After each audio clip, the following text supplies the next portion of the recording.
Okay. Good afternoon and welcome to bill hearings for the House Health and Government Operations Committee.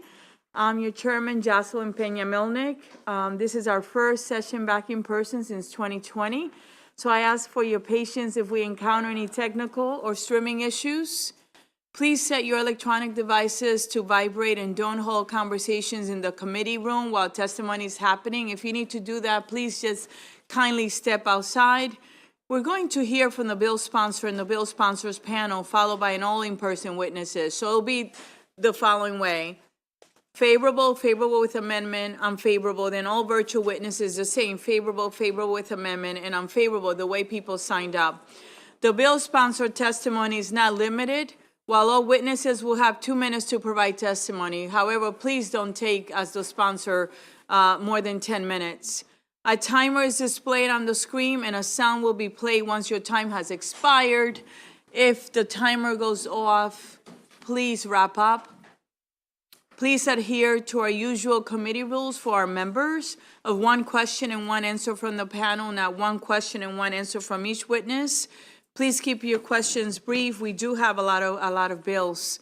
Members of the public will be able to view the live stream of this hearing on the Maryland General Assembly website and the YouTube channel. Today, we will hear the bills in the following order. However, please keep in mind that I may change it if, for example, a delegate has another hearing in another committee. Also, you will see that some of the members are not in their seat. It does not mean that they do not care. It means that they have another bill in another hearing or have something and they will be coming back to the committee. So we are paying attention. Also, the written testimony that we get, that you provide, it is as valuable as the oral testimony, and everyone here reads it. The bill order is in the following manner. 409, we're going to start with House Bill 409, followed by House Bill 875, House Bill 456, 676, 636, 480, 605, 543, 627, 586, 399, 472, 429, and the last bill of the day is House Bill 646. I would like to call House Bill 409, Delegate Acevedo. If you can come up with your panel, that will be wonderful. And when you're ready to start, please do so. And I believe your panel is Edward Prince, Linda Boyd, and Kenneth Phelps Jr., Hashim Jabbar, and I hope I pronounced your name correctly. If I don't, please let me know. And then we have 2 virtual witnesses. Good afternoon, Delegate. How are you? Doing wonderful, Madam Chair. How are you doing? I'm doing well. Excellent. Thank you for asking. You can get started. Thank you so very much, Madam Chair, members of the Health and Government Operations Committee. For the record, Delegate Gabriel Acevedo, here to testify in support of House Bill 409, the Harriet Tubman Community Investment Act. And for the benefit of the newer members of this committee, this bill is a reintroduction, a bill that I've been proud to co-sponsor with a former colleague of mine in previous sessions that essentially would create a reparations commission to look at our state's role, not just in the institution of slavery, but how we do right by the descendants who currently live in our state, who are aware of our state and our country's history, and certainly should be made whole. House Bill 409, the Harriet Tubman Community Investment Act, the genesis of this was really a recognition of history, and I think few people in our state and really across the country are aware of the role that Maryland has played, particularly in the institution of slavery. And again, for the benefit of this committee, few people realize that it was Maryland that actually provided the rest of this country with the blueprint on how to institutionally and systematically segregate and render Black people as not second class, but as not humans at all. And so this institution that ultimately made America the profitable, wealthy, and powerful country that it is not just something that we need to acknowledge, but really we need to do right by the descendants of so many folks who have contributed, whether it's sweat equity, blood, into ensuring that our state and our country is what it is. And so in 1638, I think it's important to point out that in 1638, the then Maryland Colony Council passed what is known as the Doctrine of Exclusion of 1638.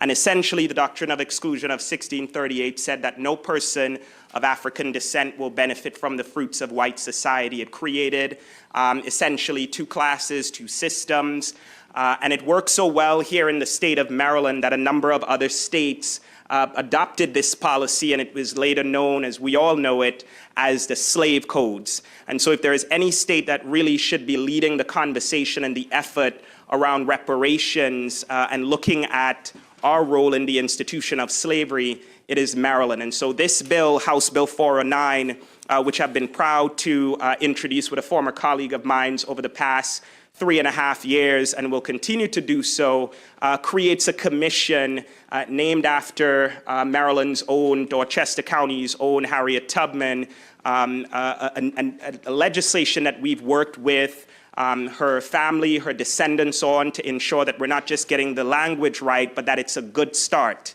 And I think it's important to emphasize that this is a start, and recognizing that we can certainly do more and we're open to doing more, but we must first have that very uncomfortable conversation about what reparative justice looks like, what we need to do, and what a commission to examine Maryland's role in the institution of slavery would look like. And so this bill would not just accomplish that, but more importantly, I think it will send a signal to the rest of the country that we really should be reckoning with our history. Too often we talk about unity and the United States of America, and I certainly believe that we are on our way to becoming a more united country, but the reality of it is that we cannot have unity without justice.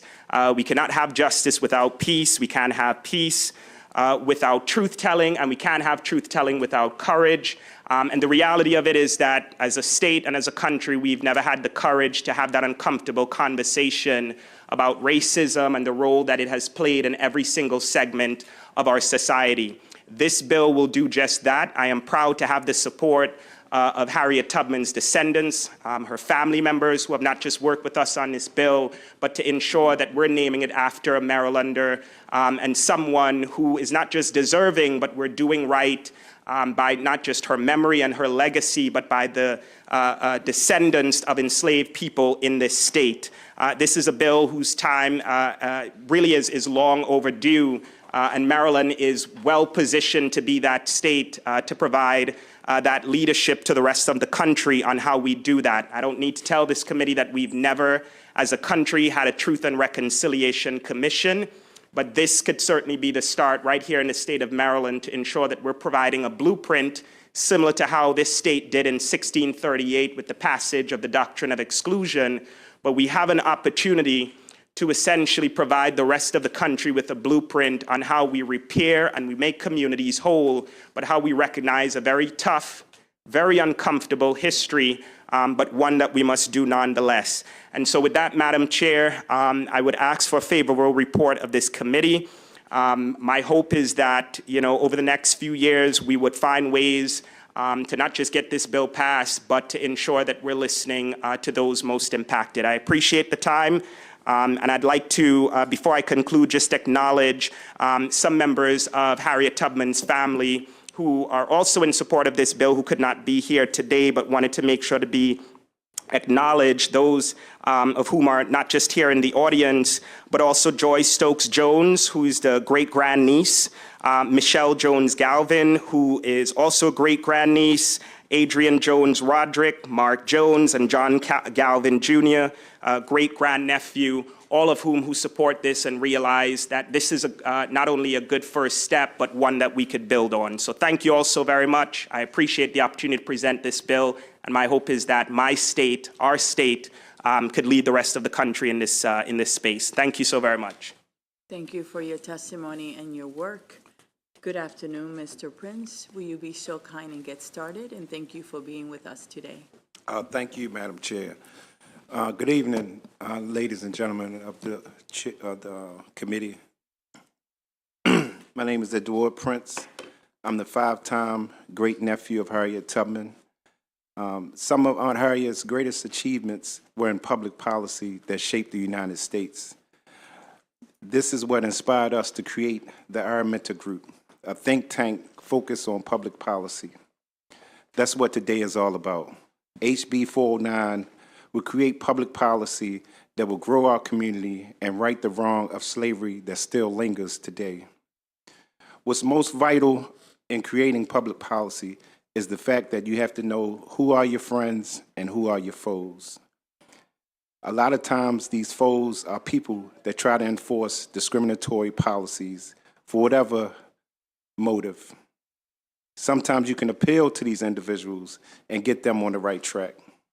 So today we appeal to State Senator Bill Ferguson, Federal Judge Ellen Hollander, Baltimore State's Attorney Ivan Bates, and any other individual that enforce discriminatory policies that destroy communities to begin to embrace policies that build communities.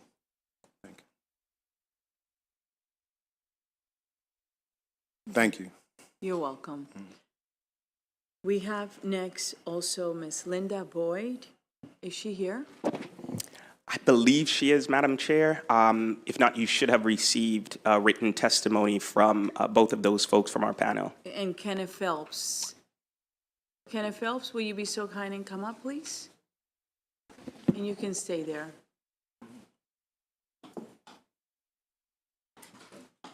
Linda Boyd?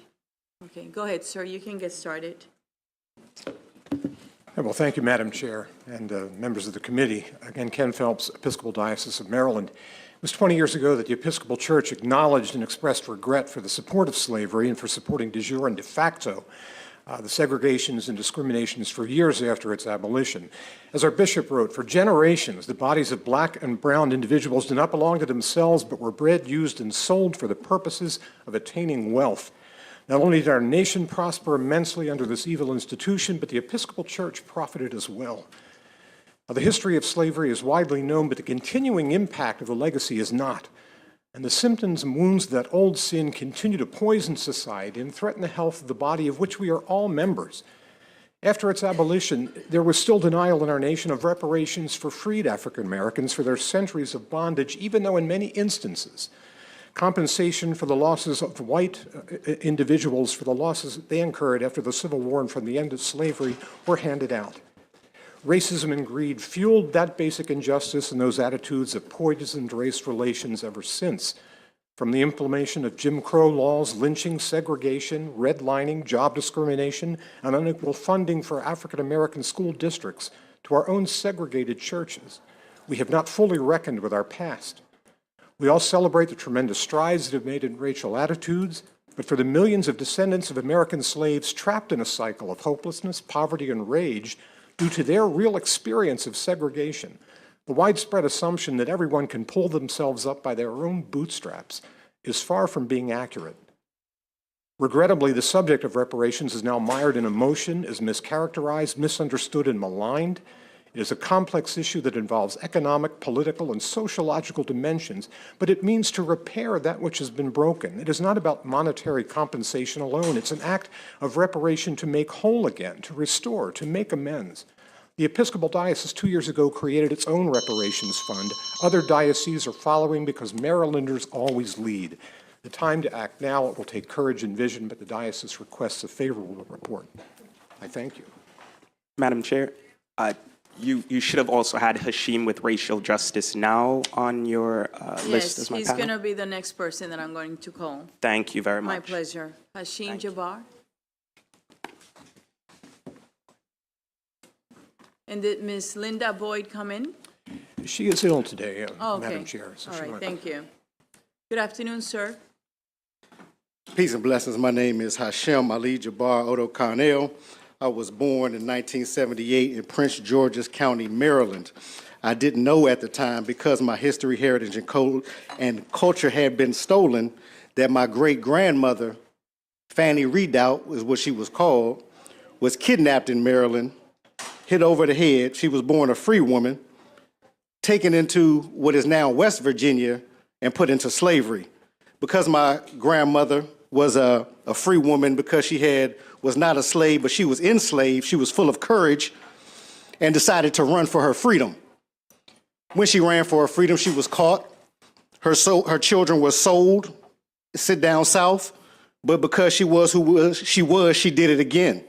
And this time she carried with her my great-grandfather, Bishop John Jameson Moore, the 15th consecrated bishop of the AME Zion Church, the church that Harriet Tubman also was a member of. And Bishop Moore put his history in the book, History of the AME Zion Church, published around 1886 in the Library of Congress. You can find this story. You can also find this story in the New York Times around 1886 as well. Maryland owes a debt. My history, heritage, culture, God was stolen. We found that my great-grandmother that they call Fanny Redoubt, that was not her name. She was what they call a Portuguese black, AKA a Portuguese Jew. She was a Moor. She is a Moor, and her blood runs through me today as I speak to you today. Maryland owes a debt. We have worked in this state and in this country for free. It has not paid the debt. Some of you receive a paycheck, and if you did not receive your paycheck, you will want your paycheck. And so I'm here on behalf of my family, of the priesthood of the Reverend Isaiah Henry Harrison Moore, and I thank my family for allowing me to be the custodian of the Bishop John Jameson Moore Zion Family Library. Thank you very much, and thank you, Brother Azevedo, for bringing this bill to the floor. Thank you for your testimony. I have a virtual witness that is also part of your panel, Mr. Martin Mitchell. And my understanding is that Mr. Martin Mitchell is not virtually available, correct? He's not there, just to make sure. So this actually is the delegates panel. I'm going to open it up for questions now. Are there questions for the delegate and his panel? Delegate Hill. Thank you. Delegate Acevedo, thank you very much for this bill. Can you just speak to what other states? I understand California has a reparations commission looking at this. Can you speak at all to what other states are doing and why it's important? Yeah, absolutely. Thank you, Delegate Hill. So I know a number of other states from Hawaii to New York have been introducing bills that would create reparations commissions that would look at their particular state's role in the institution of slavery. As I've mentioned in my testimony, I think it's particularly important for Maryland because, as I've said, we provided the rest of the country with the blueprint on essentially how to render people of African descent not as second-class citizens, but as not human beings, deserving of dignity, respect, and rights. And while I think, quite frankly, the United States Congress should also be passing legislation that has been introduced for a number of decades on reparations, I think it's also fitting that Maryland should lead in this space, considering that we provided, with the passage of the Doctrine of Exclusion of 1638, sort of that example for the rest of the country. I think this is important because, as we've seen in other countries that have had a racial reckoning, there have always been truth and reconciliation commissions. The United States has never had that. In fact, I think it was less than 20 years ago that the United States Senate, not the Congress, but the United States Senate passed a resolution not just acknowledging but apologizing for its role in the institution of slavery. And reparative justice is not just about acknowledging the harm, but it's about making the individuals whole. And it's not just always about monetary compensation. Reparations could look different ways. We know that whether it's housing or education or whether it's compensatory payments, there are a number of ways that we could look at reparative justice. But we have to have that conversation first, and it doesn't seem like we're there yet. But my hope is that by starting this conversation, by looking into our state's role in the institution of slavery, we could then talk about how we right the wrongs and how we make the individuals and the descendants of people who were wrong whole again. And that's the purpose of this bill. This bill is pretty much still struggling in the Congress, where it really shouldn't. But I think state legislatures are the laboratories of public policy. That's evident every year when we pass bills that the Congress is yet to pass, and this could be one of those bills that could really provide an example. Delegate Martinez, followed by Delegate Woods. Thank you so much, Madam Chair. Thank you, Delegate, for this bill. I have the honor of representing the city of Greenbelt, which has its own reparations commission. I think it's one of the only municipalities in the entire state that's leading with this work. Could you describe how this commission would work with local commissions like the one in Greenbelt, or help expand other localities to look at this issue? Yeah, I appreciate the question, Delegate Martinez, and I'll point out that when that bill was being considered, the Reparations Commission was being considered by the Greenbelt City Council, I was invited and happy to speak in support of that effort. Because as we know, a lot of people not only were complicit in the institution of slavery, a lot of companies, a lot of institutions today, from Ivy Leagues to some of the prominent international banks to some of the most prominent wealthy families, have all been complicit and benefited from the institution of slavery. And so it's important for all of us to not just look at the role of groups, of individuals, of institutions, but then to do right by those communities. And so I was happy to support that bill. I'm glad to see that it not only passed the council, but the voters of Greenbelt also approved it. And I think that speaks to your constituents in the district. My bill would ensure that we're not just looking at Greenbelt, which is a part of the state of Maryland, but really all of Maryland, the role that our state has played. I think Greenbelt is stepping up and accepting its role as a city in the institution of slavery, and Maryland should follow suit. So we're thinking it more so at a statewide level, and I think there's a lot that we can learn certainly from what Greenbelt did, and we're keeping an eye on that, but our hope is to expand on that and to look at it everywhere, right? We know a lot of folks benefited, and it's important to know that history because, people without knowledge of their history, it's very easy for us to take it for granted and to not do right by the people who we should have. So it's going to be certainly, more holistic. And again, just really, really happy to see that Greenbelt was, one of the first municipalities. And my hope is that, we could follow suit. Delegate Woods. Thank you, Madam Chair. Thank you, Delegate Acevedo, for this bill and for all of the testimony that is taking place. My question is this. I'm hearing you have municipalities like Greenbelt. I'm hearing that you have the church, institutions within the church. I'm aware of even higher education institution in the state of Maryland that is in the process currently providing reparations. What is the barrier to this being just determined the most important thing on a much larger scale, when we see all of these smaller pockets are taking it up and are finding ways to make it happen? Yeah, I mean, it really just, it gives us no excuse, is really how I see it. When you see the city of Greenbelt not just moving ordinances, but, initiatives like this being passed via referendum, I think it really is a charge to us, a challenge to us to get this passed. I will also point out that municipalities, institutions of higher education, to places of worship, to companies, they're all creatures of state. And so we have to start at the state level and really examine the role of Maryland. All of these institutions, as I mentioned, they're creatures of state legislation, municipalities, counties, higher education institutions. And if they can look at their role, then certainly we can look at Maryland's role in the institution of slavery, not just right here, but nationally. And we really have an opportunity to create a moment of understanding, a moment of reconciliation, reparative justice, and hopefully healing. But as I mentioned, we talk too much about unity, but really what we need to have is courage to have that uncomfortable conversation.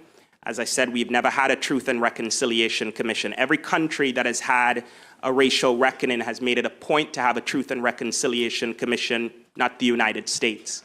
And that has implications today by the way we see each other, by the way we view each other, by the way we operate as a people, as a state, and as a country. And this is, in my opinion, one of those things that we could do to ensure that we're making people whole, we're acknowledging our role, we're learning from it, right? And we're not attempting to pretend as if this didn't happen and we don't have to do right by a group of people who have done so much. I'll also point out that there have been a lot of communities, not just in this state, but across the country, a lot of communities that have been wronged, that have received some form of reparations. The only group of people who have not, and every time we have these discussions, there is always a call to forget the past or, that's in the past, don't think about it. Anytime when it comes to doing right by people of African descent, particularly when it comes to reparations, suddenly that's when we become uncomfortable and aren't willing to do what we've done, whether it's for indigenous people, whether it's for Chinese Americans, whether it's for Japanese Americans who were wrongfully placed in internment camps. If we can do right and make sure that we're offering some sort of reparations for groups that we have wronged, we can certainly do so for people of African descent. Let's have a point of clarification. Sure. Thank you. So the question is then, because my question to you is what did you believe were the barriers? And so am I hearing you say that the beginning of the barriers is the fact that we won't have this Truth and Reconciliation Commission? Is that what you're saying is the beginning Yeah, of the absolutely. major As a barriers? country, we won't, right? But here's an opportunity for Maryland to lead. I mean, there have been a number of bills that have failed at the federal level that Maryland has led on. I was proud to have been a part of the DREAM Act, legislation that failed at the federal level that we led the rest of the country on. Marriage equality, I could go down the list. This needs to be one of those, right? If the Congress or certain members of Congress are abdicating their responsibility to do right by people of African descent, then certainly Maryland can show the rest of the country what that looks like. And we're well poised to do it. My pleasure. Delegate Bagno. Madam Chair, and I believe this is probably a follow-on, but I don't know if you saw some of the opposition references the National Coalition of Blacks for Reparations in America and their position on these bills. So I wanted to give you an opportunity to respond that there seem to be concerns that work might be in conflict with this bill. So I wanted to give you an opportunity to respond to the opposition and sort of make the case for why we need to do this at the state level. Yeah, thank you, Delegate Bagnall. I don't see a conflict. I don't see this as conflict. I think it's not an either or, it's a both and. We can accomplish all of the, and I had an opportunity to look at the unfavorable testimony. I think we can accomplish what folks are calling for as well as doing this. We're able to walk and chew gum at the same time. I'm certainly open to amendments and ideas on how we strengthen that, but we have to start. We have to start that conversation somewhere. And this is where it starts. And thankfully, the legislative process allows for amendments to strengthen bills, and I'm open to that. But I don't see this bill conflicting with what it is that, the groups that you just mentioned are also pushing for. But we could really work together to ensure that, this bill is accomplishing, what it is that they'd like to see. Any other questions? Delegate Morgan. Thank you, Madam Chair. My pleasure. Delegate, you made a comment about not having a reconciliation commission, but we've had these reparation bills before. What always gets me about them is Well, we didn't have a commission. We did fight the America's bloodiest war to correct the wrongs of slavery. And do you envision your reparation bill looking at the nearly, well, it's probably over 500,000 predominantly Caucasian troops in the Union side that laid their life down to end slavery? Would they qualify for reparations as well? So, Delegate Morgan, I disagree with the characterization of the Civil War and what it was fought for. I think it was fought because there were a group of people who wanted to continue to benefit or profit from the exploitation of enslaved African people.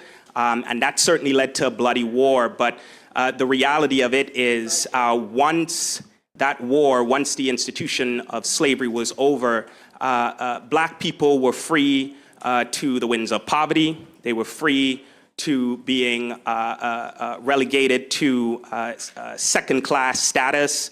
They were free to essentially a life of poverty, and we haven't really done anything to not just acknowledge that wrong, but to do right by those folks.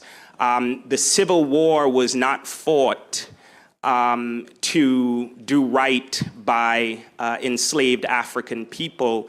It was fought because there were some, particularly those in the Confederacy, who wanted to hold on to the institution of slavery and continue to profit from it. And what this bill is calling for, and what I am saying, is that those who profited, whether it's institutions, groups, individuals, companies, that it is time for them to pay up. It is time for all of us to start looking at the history of Maryland and this country and to do right by that. Thank you. Any other questions? Delegate Johnson. Thank you, Madam Chair, and thank you, Delegate, for bringing the bill. You mentioned that the universities are doing their own form of reparation. Those receive state funding. So can you tell us some of the reparations, some of the things that they are doing? So to be clear, Delegate, no USM institution has their own reparations commission. I was referring to Ivy League. So for example, you have institutions like Georgetown University, you have Harvard, you have Princeton, all of whom have been creating some sort of an advisory commission to look at the role, like for instance, Georgetown University recently discovered its role in the institution of slavery and have since tried to make amends with some proposals. I wasn't speaking specifically to any USM institution, but I would welcome USM institutions looking at their role in the institution of slavery, specifically in the state of Maryland. Thank you. I allowed a lot of the questions, but we have a lot of bills, right? So if you can keep in mind as we go through this, I do want to clarify some things, though, if I may. We passed the Maryland Lynching Truth and Reconciliation Commission that was established in 2019 by House Bill 307. Maryland was the first in the nation to pass. So this body actually, it was bipartisan led. In this session, Delegate White put in a bill to extend the sunset. And Maryland is the first and only one in the nation as well. So, so we lead and we're courageous, right? And there was a question asked about the barriers. What are the barriers? Well, the barriers are the following. In Maryland, we have 1.8 million people on Medicaid. 700,000 of them are children. Our Medicaid budget is over $14 billion of our budget. We also have the blueprint in Maryland that is a major investment of over $3 billion every year for the next 10 years that we're doing for education in Maryland. So it is the budget. You know, this is a concept that I will probably say a lot of us support. However, when you look at the fiscal note, and you look at the fiscal note that says that, you know, it's going to be millions, we think about, okay, if we pass the bill, where's the money going to come from? It does not mean that we're not committed to the cause or to the issue or to our history. It just means that we have to be responsible to make sure we pass something that we can actually fund in the future. And if you take from this hand, right, you take from this one, you take from this one. In this committee, we have a lot of behavioral health, or the Medicaid bills, that it's a lot of money. Like, we're passing bills that have millions of dollars that are important, dental care for children, opioid crisis, and so forth. So I don't want anyone to leave here to think that we do not care. We do care. It's just a matter of doing it responsibly so we can get it done. We don't want to pass a bill just to pass a bill. But we do understand and are grateful for your testimony and for all the work that you're putting in, okay? Madam Chair, if I may, really quickly, you are absolutely right that we did pass the Lynching Truth and Reconciliation Commission. We have never passed a Truth and Reconciliation Commission as a country, right? Sure. So that is work that we still need to do, and the bill, the reparations bill, particularly in the Congress, is still languishing there. And I'll also point out that Maryland is the richest state in the union per capita, right? And I recall not too long ago when Amazon was looking at moving to the state, we somehow found ways, creative ways, to find billions of dollars to ensure that they had and needed, or got what they needed, in order to look at Maryland as an option. And so my hope is that we, as representatives, would also find a way to do right by the folks who certainly should be made whole. And then lastly, I want to acknowledge there are other members of Harriet Tubman's family who are here, who I did not mention. If you all could raise your hand, who are supportive of the bill. I want to thank the descendants and the family of Harriet Tubman for not just continuing to support this bill, but for recognizing its importance. And I know that someday we will get it passed. Right, thank you for doing your work.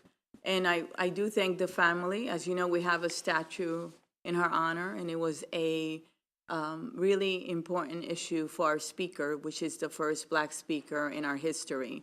Again, these decisions, as you know, come down to budgetary constraints, and these are difficult years that we're going to be encountering financially as a country. So the committee will take it into consideration. We thank you for your testimony. It matters. We're paying attention, as you can see from the questions, because we care. So you have a blessed day. Next, we have a virtual witness. Yes, the Virginie Ladish. Will you please call her? Thank you very much.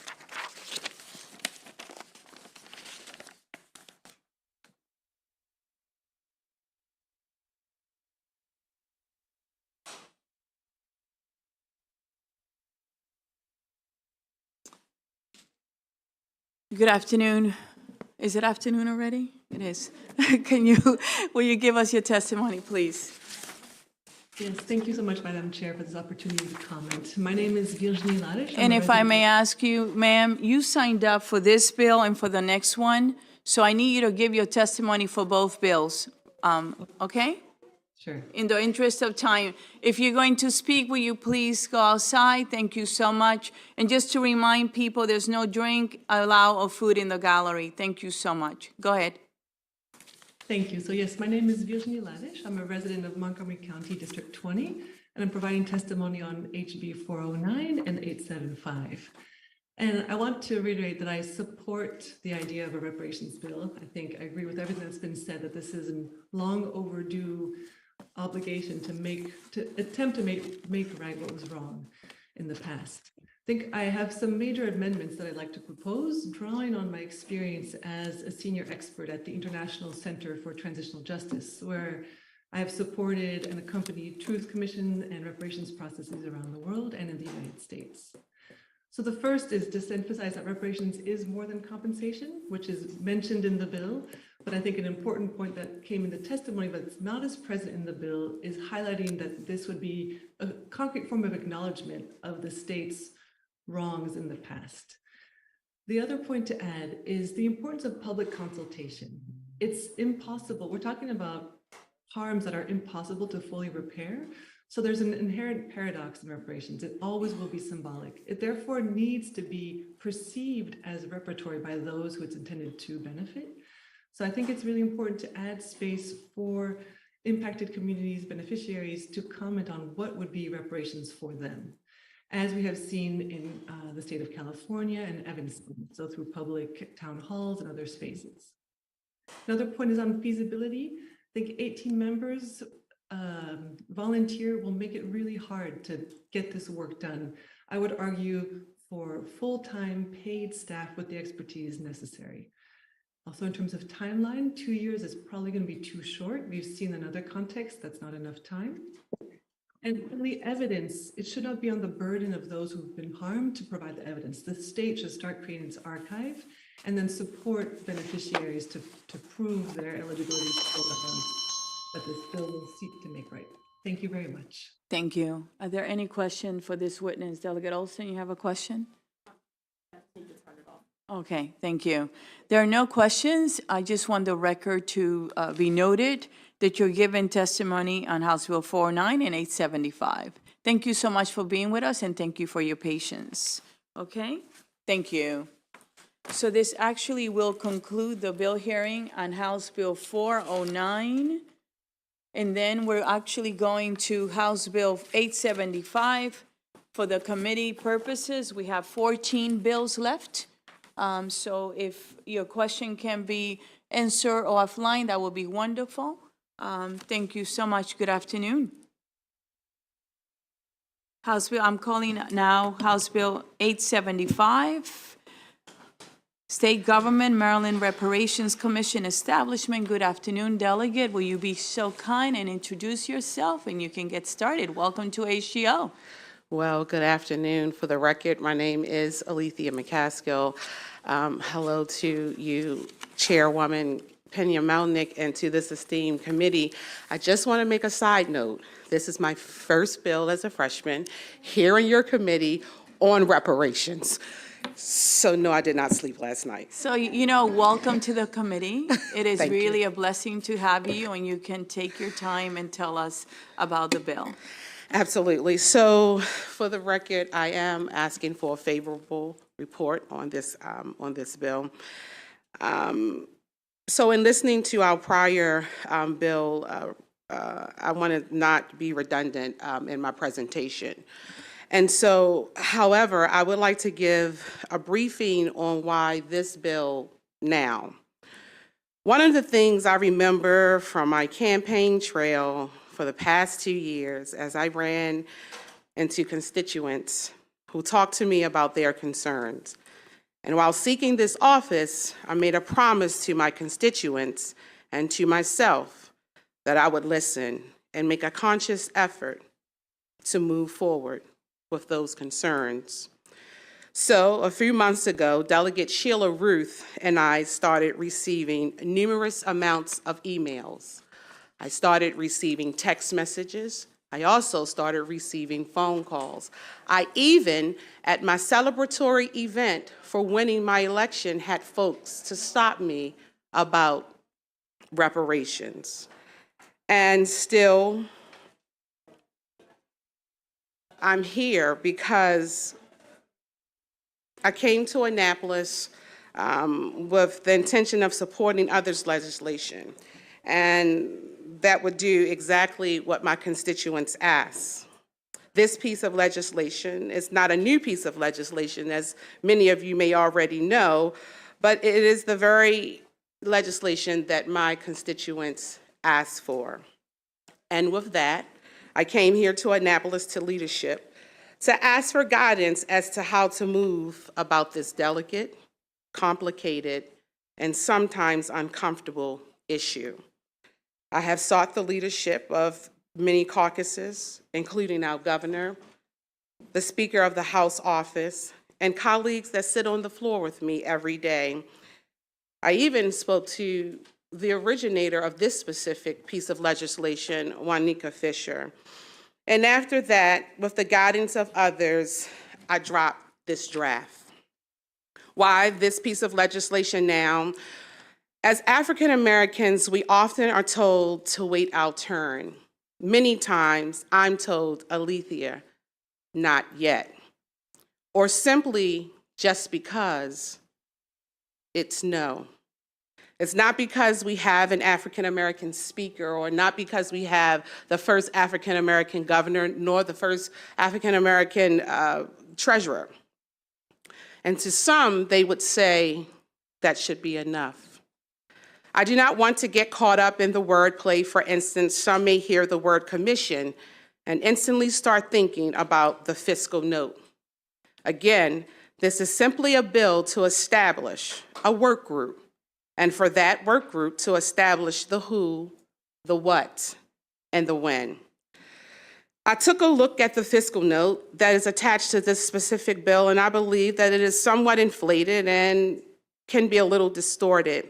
For the fiscal summary says for FY 2024, the payment for compensatory benefits to eligible applicants and staff for the commission will exceed $1 million annually. But I would kindly ask the committee to please go back and read the bill, the part of the bill that says that the commission will be appointed and that the members of the commission may not receive compensation. It also states that the fiscal note that the general fund expenditures increase significantly beginning in FY 2024 for payment of compensatory benefits to eligible applicants. I urge you again to keep in mind that this bill is not a payoff of the reparations, it's simply to consider a commission, a work group. There are 5 forms of reparation, one being restitution, the other compensation, the other rehabilitation, one being satisfaction, and the other is a guarantee of non-repetition. Back in 2007, the Maryland General Assembly notably gave an apology. I do not feel that that apology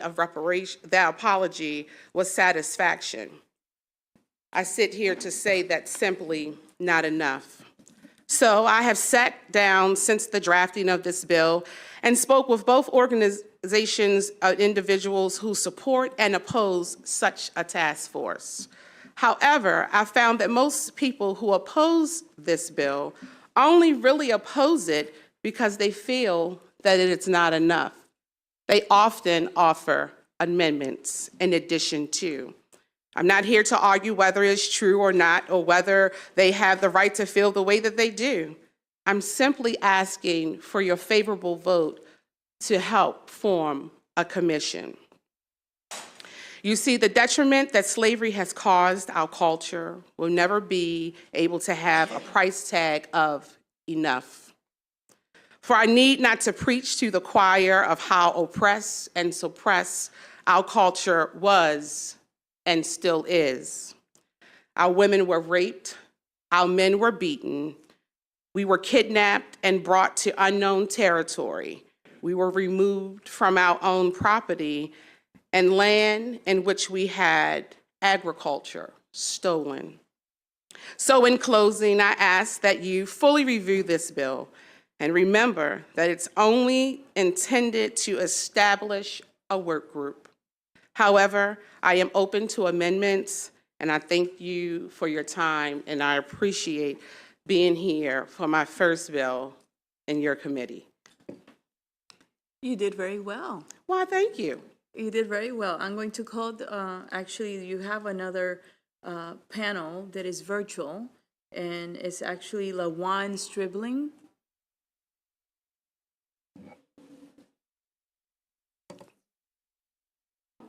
Sir, in order to testify, you have to sign up. You can't testify without signing up. Yeah, but we can, the rules are very strict. We cannot allow someone who hasn't signed up, but you can give us in writing after the bill hearing, you can email us your position, and I promise you that the entire committee will get it, okay? Thank you. No, this is it, this is the hearing, but there's also the Senate. If the bill were to pass, it will go to the Senate. But you can give it to us in writing, okay? Thank you. Will you be so kind and bring Ms. LaJuan? Good afternoon. Will you be so kind and unmute yourself, Ms. Stribling? You're muted. Okay. Thank Yes, you. excuse me, I had to turn off the other Zoom. It's okay. How are Okay, you? Hello, I'm LaJuan Stribling. I'm a resident of Greenbelt, Maryland, and I've lived here for about 12 years now, a long-term resident of Prince George's County and Washington, D.C. I just want to give the background of my heritage to Maryland. I'm tracing my site using Ancestry.com. I am the granddaughter of Eleanor Pendleton Bailey, who was born in Washington, D.C. Her parents are Henry Pendleton, born in D.C., and Eleanor Taylor Pendleton, born in New Jersey. My great-grandfather's, Henry's parents, are James Pendleton, who was born in Acomic County, Virginia, and also my great-great-grandmother, Ida Smallwood Pendleton, born in Maryland in 1885. Her parents, my great-great-grandparents, great-great-great-grandparents, Sarah Gardner Smallwood, born in Calvert, Maryland in 1867, and Henson Smallwood, born in Maryland in 1864. I'm sorry, y'all. This is a lot. It's okay. You just take your time. Go ahead. I'm going to skip down some. Okay, take your time, okay? And when the buzzer goes off, don't worry about it. Okay. Just Her take a deep parents- breath and talk from your heart. Tell me, I am talking from my yeah, heart. That's take the your problem. time. Her parents were my great-great-great-grandparents, Sarah Gardner Smallwood. Excuse me, I think I just said that one. Excuse me. The 1870 census has Harris Lot, Charles, Maryland listed for their residents. By 1890, they were living in Petersburg, Maryland, moved to Washington, D.C., and in 1894 back to Petersburg, Maryland, which is in Frederick, Maryland. Henson's parents were Hanson Smallwood, born in 1839, and Eliza Sinkfield, born in 1844. My great-great-great-great-grandparents were born in Maryland. My ancestors were farmhands, laborers, oystermen, servants, enslaved in Charles County, Maryland, and Petersburg, Frederick, Maryland, Acomic County, Virginia, and Madison, Orange, Virginia, North Carolina, and Florida. Excuse me. Searching through the slavery files in Maryland, I find the relationship between two families that owned slaves who were also lawmakers. According to Branson Cook genealogy, Robert Hanson and Baines Smallwood were among the General Assembly delegates who considered acts of impositions on Negroes, imported liquor, and Irish servants. I'm going to skip down because you guys have this in written too. These acts in Maryland were placed 30 to 35 years before the Revolutionary War, and delegation was still loyal to the British Crown. I'm going to skip down some more. Slavery was still alive and well for more than a century after the acts were considered.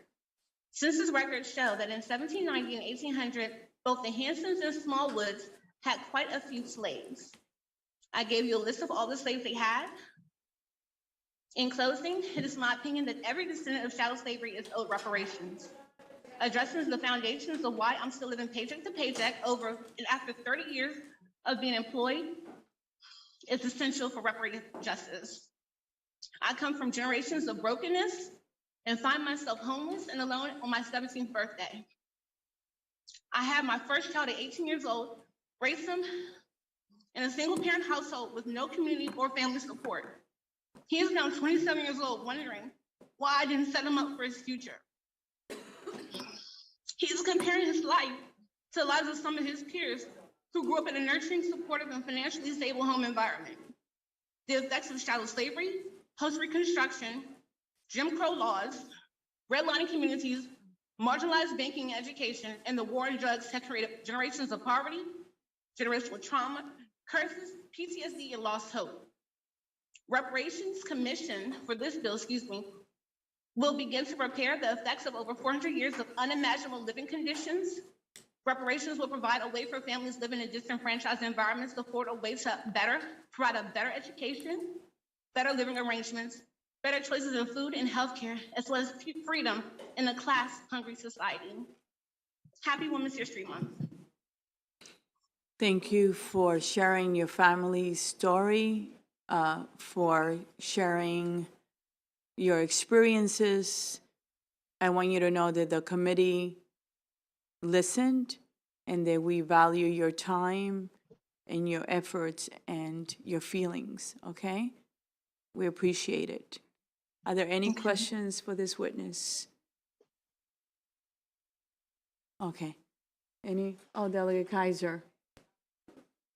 Thank you, Madam Chair. What hopefully is a brief question. Thank you, Delegate McCaskill. Thank you for letting me co-sponsor the bill. Before I ask my question, I did just want to point out that our current treasurer is not the first black treasurer in the state, Richard Dixon from 96 to 02. I would just ask, I assume you were here for the last bill or at the very least looked at it. Do you know how they're different? So I want to respectfully say that they are not. The difference is in the titling. Originally, when I was brought the concerns from many constituents, I came here to do research as to find out what had been done in the past. I spoke to leadership. I spoke to my colleagues and let people know that this is what the intentions were to be. That's exactly why I turned to Juanica Fisher and asked her if I could have her grace to carry this and for her to give me her leadership of what she thought should be done. And so with her grace and other leadership, I went ahead and drafted the bill. I do apologize to the committee for it being a redundant because I do believe that this can be done in collaboration. Yes. Any other questions? See none, thank you so much. You did very well. Thank you. Just like an expert. You did your work and it shows, and the committee appreciates it. Thank you so much. Off to the next bill. You're gonna knock it out of the ballpark. This actually will conclude the bill hearing on House Bill 875. We have the next bill, and again, we have 13 bills left. The next bill is House Bill 456, Delegate Guyton, Pharmacies, Prescription Drugs, Accessible Labels for Blind, Visually Impaired, and Print-Disabled Individuals. And I believe you have a panel, and I'm gonna call them Sean Johnson, Ronsat Atman, and Melissa Ricobono. Will you please be so kind and come up and sit next to the delegate? Thank you, Madam Chair. My pleasure. Get everyone organized. No, take your time, take your time.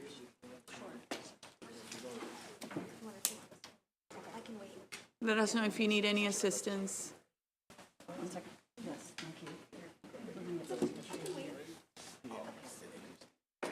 So Sean Johnson, Ransa Atman, Melissa Ricobono, Sarah Price, if you will be so kind and come up. Oh, no, Sarah Price do not come up right now. That's a favor with amendment. Yes. Thank you, Madam Chair. How are you you? so much. I am doing great. This is something a little bit different. I know you've had a heavy couple of hearings so far this morning. This is different. It's also very important to this group of people that's in front of you today.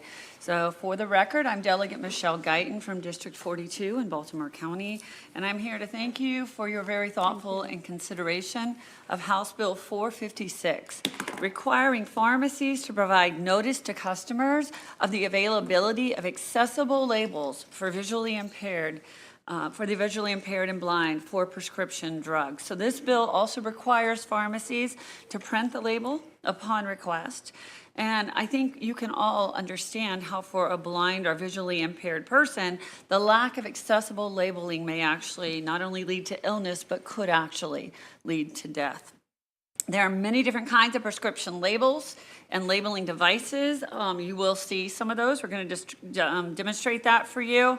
And they are available, some of them at no cost to pharmacies and to customers. They range from actual stands on which the bottle can be placed to simple apps that you can download onto your phone for free. Some pharmacy brands, and I will say CVS, actually advertise on their website the widespread availability of these bottles, right? But in fact, it turns out that the pharmacies who are actually willing to print these labels are actually fairly widespread apart. It is not as accessible as they would like for you to believe. So in addition, even if they do offer this service, many of their customers aren't aware of the fact that they can request this. So included in your testimony from others is information from several sources that points out that this legislation is actually aligned with the industry's own best practices nationally, and that because a prescription drug label is considered a legal document, this bill helps bring Maryland pharmacies into compliance with federal regulations for prescription label accessibility that is required by both the American with Disabilities Act and the FDA Food and Safety Drug Act. So I ask for your favorable report on House Bill 456 that requires pharmacies to advise consumers that these readers are available and print them upon request. Pharmacies must also explain the available options and demonstrate the use of the device to the customers. So I'm going to turn this over to my panel. They are in the best position to explain why and how this bill can be implemented. Thank you. Sean Johnson, how are you? Finding yourself, thank you. Good. You could, if you could give me your testimony, and thank you for coming today. Thank you for having me. I was diagnosed as a type 1 diabetic when I was 17. And following such, I basically suffered and had to deal with the effects, the negative effects of diabetes throughout my adult life. In 2018, I went to the hospital with a diabetic ulcer on my foot that required, some surgery as far as basically rectifying it. I was told that there was a possibility that it might result in amputation, caused a lot of stress. Several days later, while still in the hospital in recovery, I had a heart attack. I'm not sure if it had anything to do with the stress. At the time, I was 35. Was transported from Georgetown University Hospital via helicopter to Washington Hospital Center. Underwent a quadruple bypass surgery, woke up from the quadruple bypass surgery blind, diminished capacity with result to my arm because of the thoracic surgery, and then I could not walk as well. My legs did not work. So following a long stay in the hospital, about 3 weeks in the ICU and then in a step-down unit, I was told that due to my diminished capacities, I would not be allowed to return home due to the amount of care and the fragility of my condition. So I was forced to go to a nursing home. While in there, all of my medications, I was on about, oh my gracious, so many of them. About 12 or 13 different pills. Of course, my medication was managed by the nursing home staff. While in there, It's okay. Take your time. Go ahead. While in there, I got close to a couple of people that transitioned, and the place became, to me, an end of the line kind of thing, and I was only 35. I wasn't going to go for that. So I redoubled my efforts to hurry up and get out of the nursing home. April 4th, 2019, I got out. Went home with to my mother's house. However, I was completely dependent on her as far as taking all of my medications. All of the bottles were the same. Sometimes the pharmacies would mix generic medications with the name brand medications, making it nearly impossible to recognize the pills from their shape.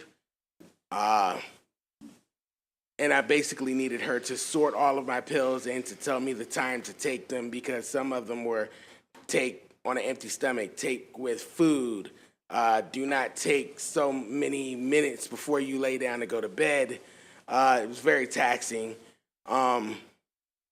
The Division of Rehabilitation Services put me in contact with Blind Industries and Services of Maryland, which is a blind rehabilitation center. They help us become more empowered and allow us to discover how to lead independent lives. From there, I learned about accessible labels for my medications because I was there by myself, no support from my mother or family members, and all of the staff there were blind like me.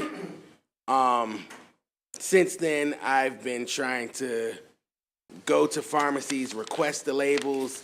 Most pharmacies don't know what I'm talking about at all, and then they're very dismissive about it, like, we don't know what it is, and they drop the issue altogether. So I've only been able to find these accessible labels through mail service, and there are several barriers that come with dealing with mail order services with regards to accessible labels. When you need accessible labels, sometimes the doctors tell you to alter your medications, like how often you take them, which would cause your prescriptions to essentially run out faster. And a lot of these prescriptions are, again, life essential or even health essential. I am hopefully looking to get a kidney transplant, and I'm worried that some of my medications, if they're not readily available, could lead to loss of life. Like such as, the immunosuppressants and the anti-rejection drugs. So, Mr. Johnson, I'm sorry, but we have a long day. Gotcha. And I was trying to be generous, but can you wrap it up, please? Yes, that's it. Thank you. Thank you. And look, thank you for sharing your experience. And you're a very strong man. You have been through so much. Thank you. Through so much. It's nice to see you here, and the fact that you came with all the struggles is very meaningful, okay? Thank you. On behalf of the committee, thank you for your testimony. May I please have the testimony from Ransa Ottman? If we could, the rest of the witnesses, if we could try to stick to the 2 minutes, please, that would be great. I allow Mr. Johnson to explain it really well. Thank you. Okay. Good afternoon, Madam Chair, members of the committee. My name is Ronza Othman. I am the president of the National Federation of the Blind of Maryland. NFB of Maryland is the state's oldest and largest organization of and for blind, low vision, and deaf-blind individuals.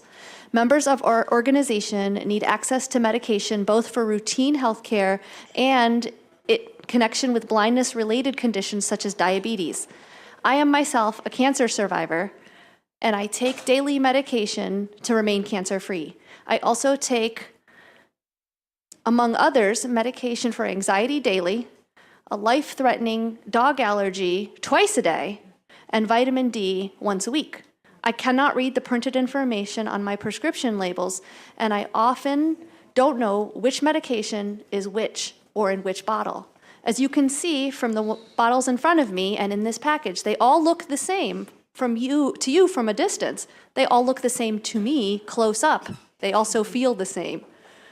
If I take my cancer medication twice a day or at the wrong time of day, or at the same time as my vitamin D, I could die.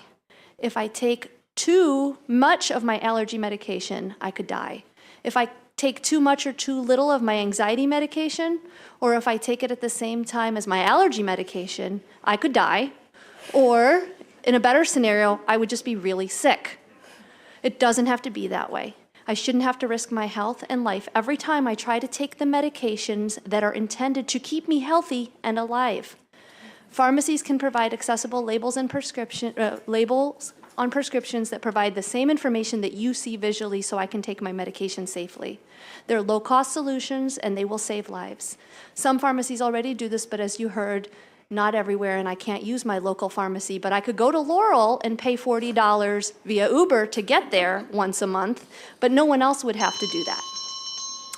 As a result, we ask, since this is a civil rights issue, since this is a health privacy issue, for a favorable report on this bill. Thank you very much. Thank you, and thank you for abiding by the timer. Thank you. Next, please, Melissa. Hello, my name is Melissa Riccobono. I am a member of the National Federation of the Blind of Maryland. I'm a parent of 3 children. 2 are blind also. My husband's also blind. I'm here, I have a written testimony that talks a lot about why I think this is important, but I'm here mostly to demonstrate just how easy this can be done. This is a script talk machine.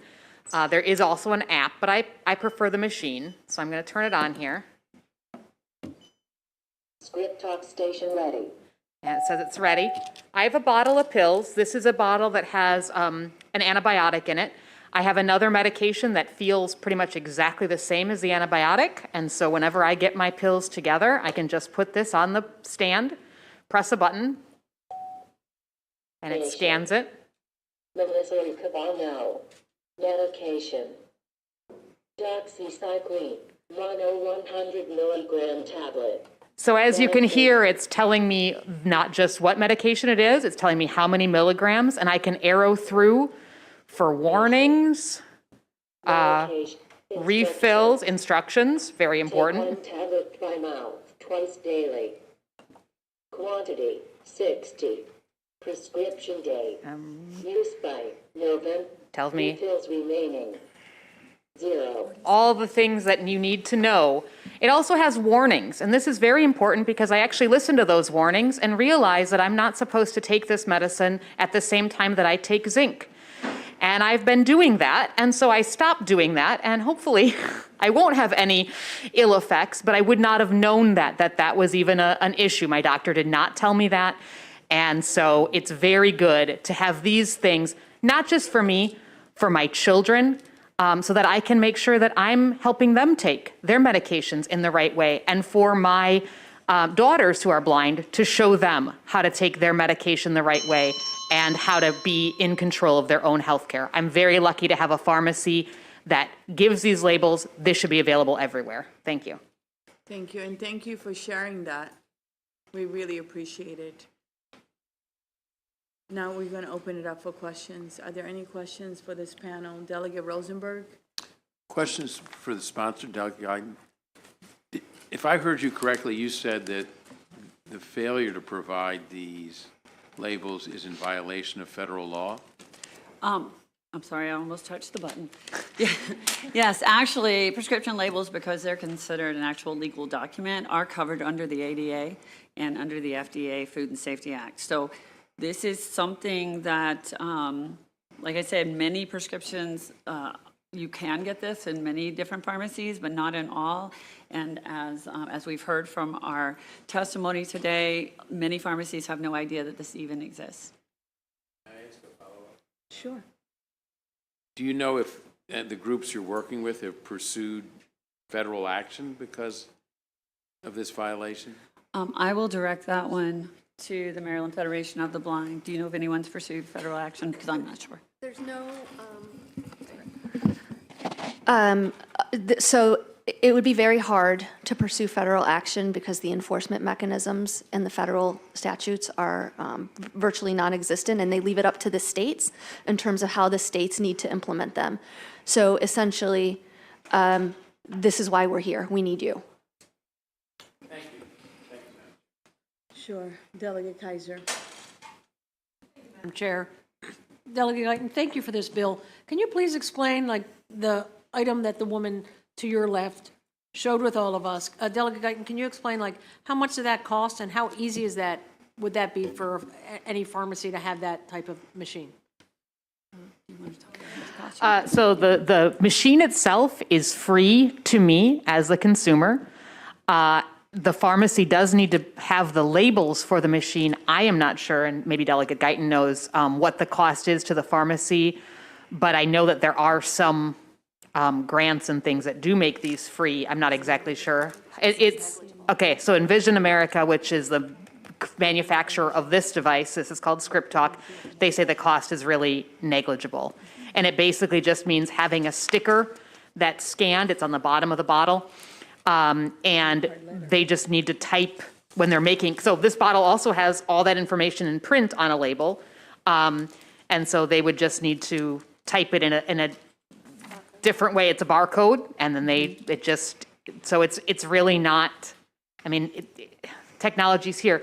The other thing is, I would just say that seniors especially, I mean, Sean gave a great example about needing to stay, needing to be home, needing to have somebody else help him with this medication. Doing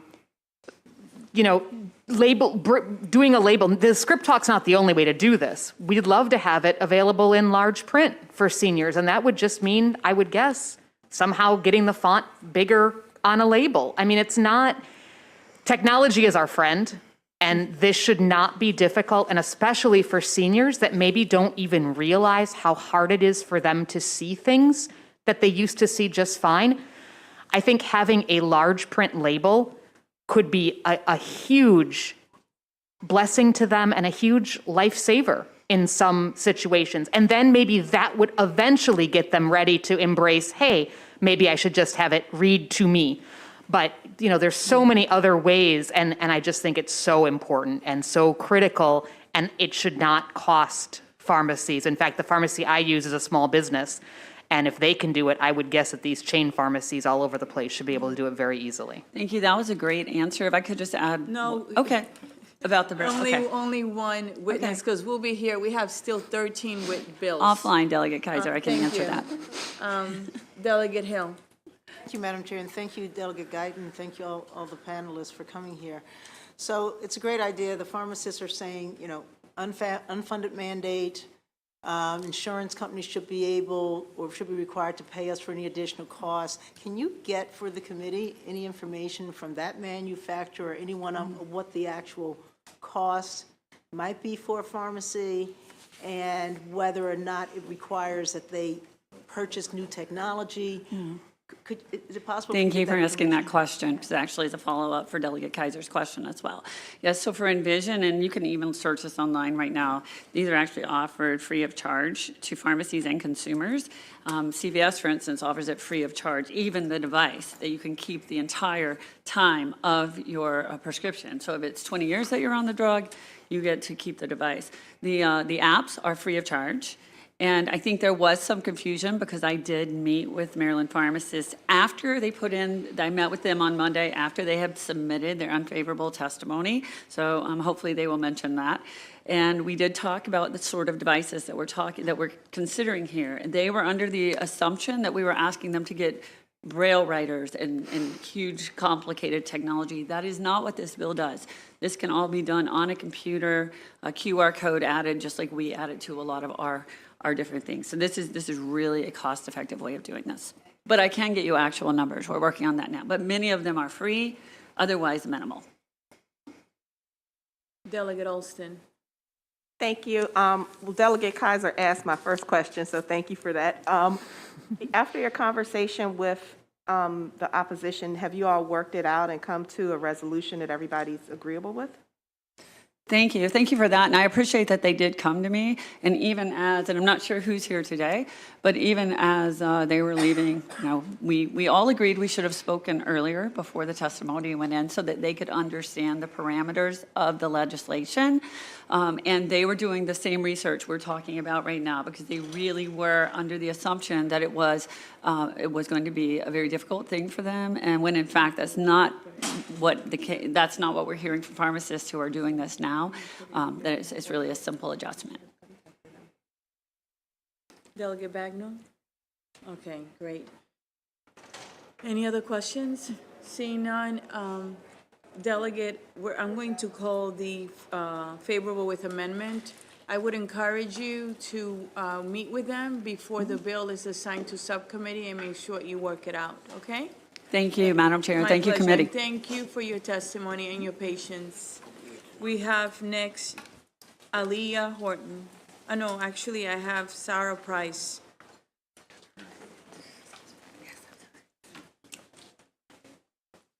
And Delegate, meet with the Maryland Association of Chain Drug Stores and the Maryland Pharmacists Association.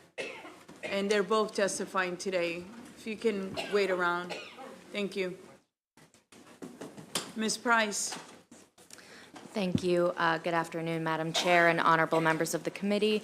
My name is Sarah Price, here on behalf of the Maryland Association of Chain Drug Stores. I did email the sponsor's office last night to let her know the things that we would be bringing up today. We haven't had a chance to speak since then, and we were receiving feedback up through yesterday, so that's why we weren't able to meet with her ahead of time. We are supportive with amendments on this legislation. Our members do try to be very sensitive to these subjects and be as accommodating as possible. But they express some concerns about the immediate availability of the labels. Oftentimes, at least in chain pharmacy, the labels are available, but they are produced off-site from the community pharmacy, so they may have a 24 to 48-hour turnaround. So it may not be possible to provide them within the time frame indicated in the bill. So we would request maybe some more flexibility around that. And one of our members suggested that it might be beneficial to be able to send the label directly to the patient after it's been requested, rather than send it to the pharmacy the next day and have them come back. Just something that one of our members suggested. I don't know if that may work for the patients or not. If I may for a minute, please, let's try to have some decorum in the committee, okay? It's really important to give each other the respect and the time, all right? It's what I do, and it's what I want everyone else to do, regardless of what we hear. Go ahead. Thank you. We also received feedback about having to verbally notify every single customer, every single patient who comes through. The average pharmacy engages with 100 to 200 patients per day, so adding that additional conversation to every single interaction could potentially add up to an hour's worth of time to the pharmacy operations. So I understand that the intention of speaking with every single customer is to make sure that nobody is singled out, but I don't know if that's feasible to try to maintain consistent and quick pharmacy operations. Ultimately, we do suggest that it might be helpful, it might be the most timely and effective and respectful way to get the labels to patients would be if a physician indicates on the prescription when they're saying it to the pharmacy that that label may be necessary. But we look forward to working with the committee and the sponsor on this. Thank you. Any questions for this witness? Seeing none, I'd like you to sit down with them and with Ms. Aaliyah Horton, who I'm going to call, and work this out, please. Great, thanks. Okay? Please work it out. Thank you. Next, I have Ms. Aaliyah Horton. She signed up unfavorable. Is Ms. Horton here? I think she's in the Senate today. All right, will you do me a favor and let her know that I'd like her to sit down with you and with the advocates, and that the committee would like this to be worked out, okay? Thank you very much. We have a favorable virtual. Will you be so kind and allow that person in? Thank you.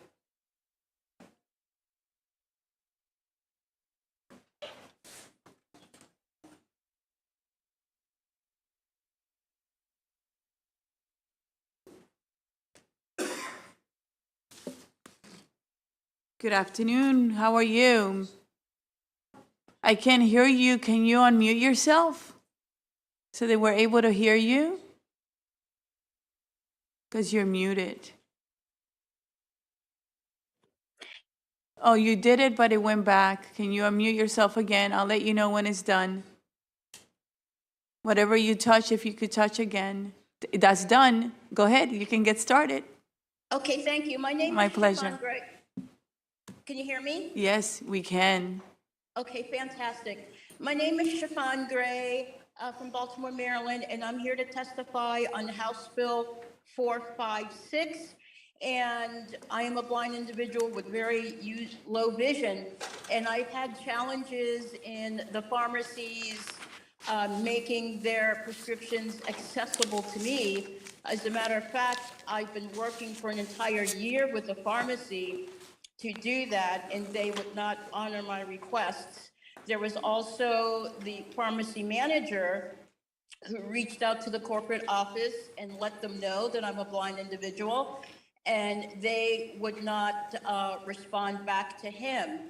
I even got a machine from them, which took me 3 months to get it, and I can't use their machine because they're not having the digital tabs on the prescription for the machine to scan. So I do believe, in my opinion, that these companies should be fined heavily for that. And also, I think they should send out a survey to their clientele, asking them if they need alternative formats for their prescriptions, so they know what their clients need. And to this day, I still have the machine. They're still not making anything accessible. I've asked them a few times, can you do it in Braille if you can't get your digital scanner to work? And they still would not honor that request. And I appreciate the time that you're allowing me to testify today. And we appreciate you. We appreciate you sharing your personal story. Are there any questions for this witness? Seeing none, thank you for being with us. We really value your testimony today. Thank you so much. Oh, our pleasure. So if I may ask, Delegate, can you work, I'm going to volunteer, she doesn't know it yet, the only doctor in the committee, Dr. Hill, to work with you on this bill, please? All right, and she can help with MECI, okay? Thank you so much, and thank you for all your consideration. It's our pleasure. And everyone that was here, thank you so much for this bill. We really appreciate it, and the committee will work on it, okay? This concludes the bill hearing on House Bill 456.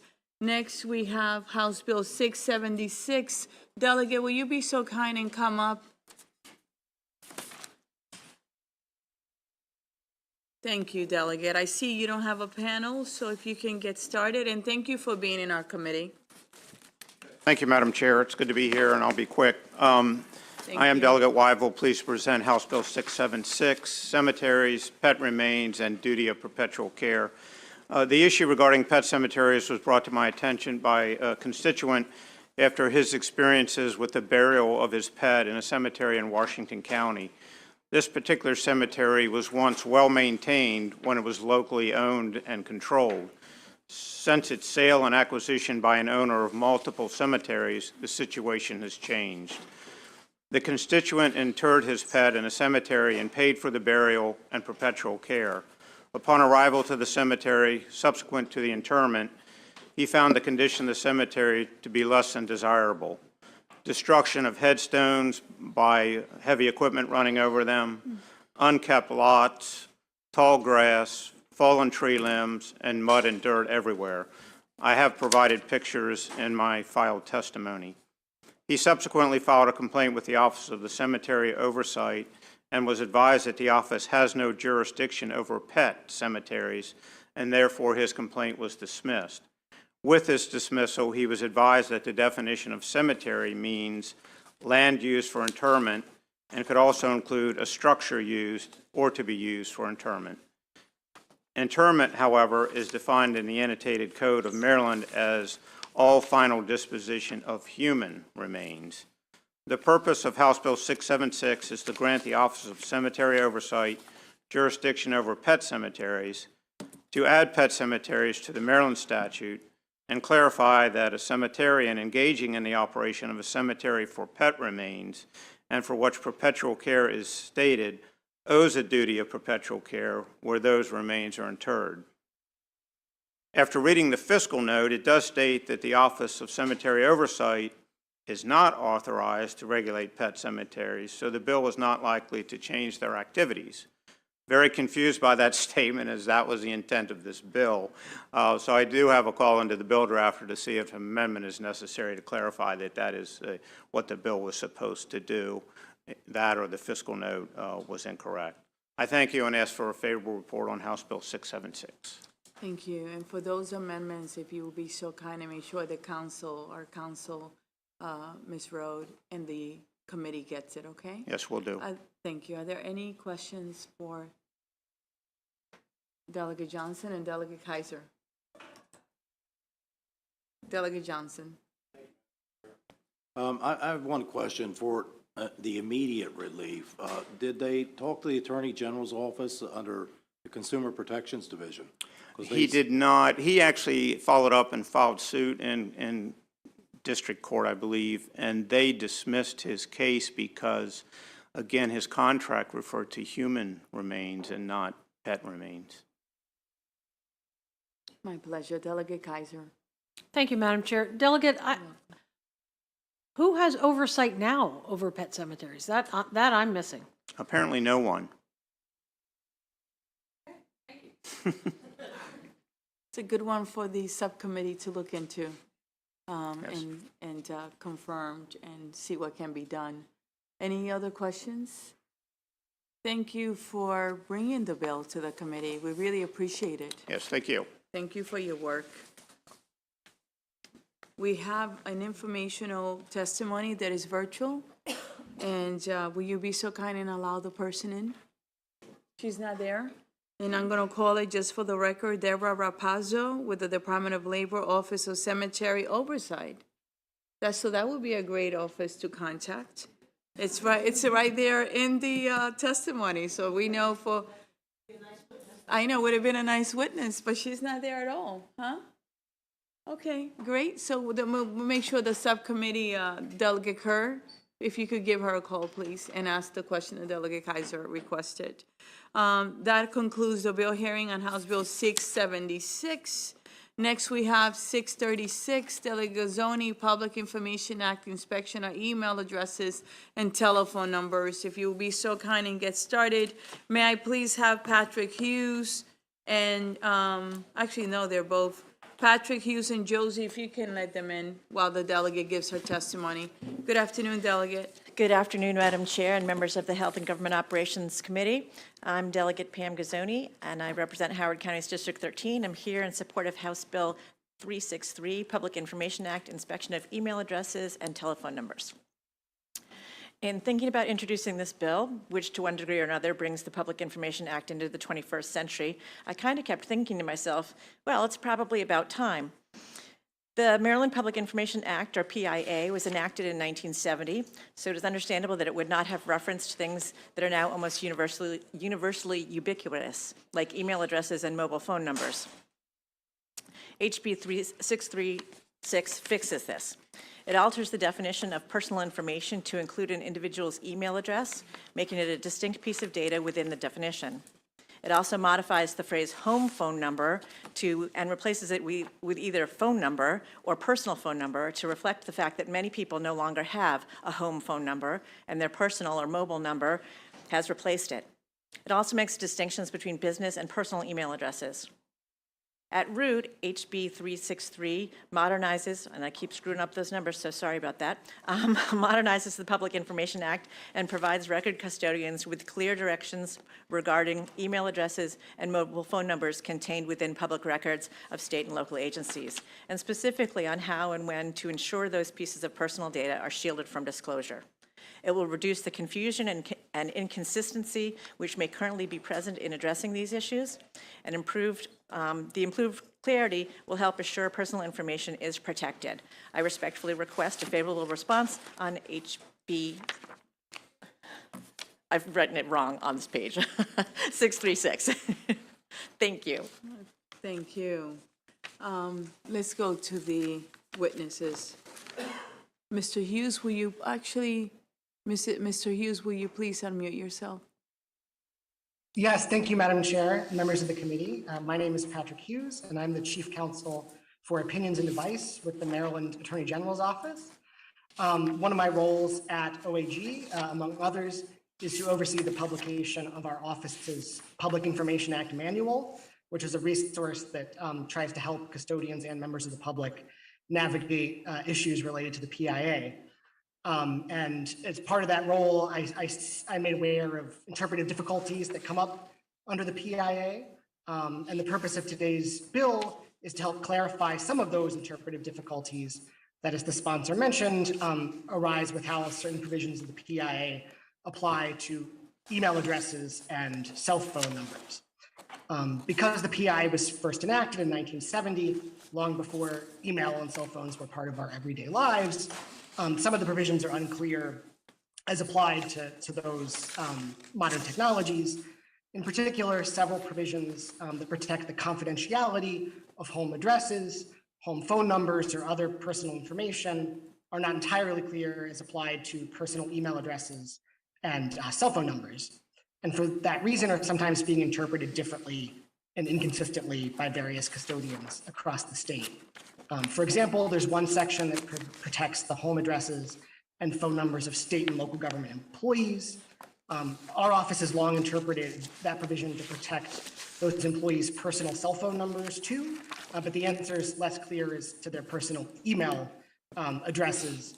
And similarly, there's a provision that requires the disclosure of government licensee's business address, but it's not clear whether that would include a business email address or just a business, street or mailing address.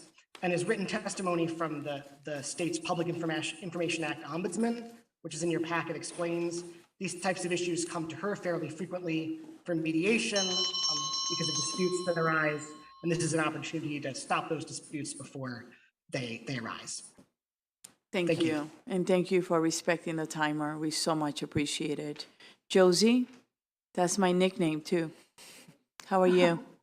I'm great. Can you hear me okay? Yes, we can. Thank you. Madam Chair, members of the HGO Committee, good afternoon.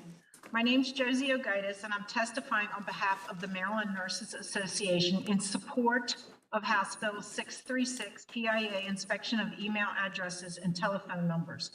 The bill would allow a health occupations board, such as the Maryland Board of Nursing, to deny public access for personal email addresses.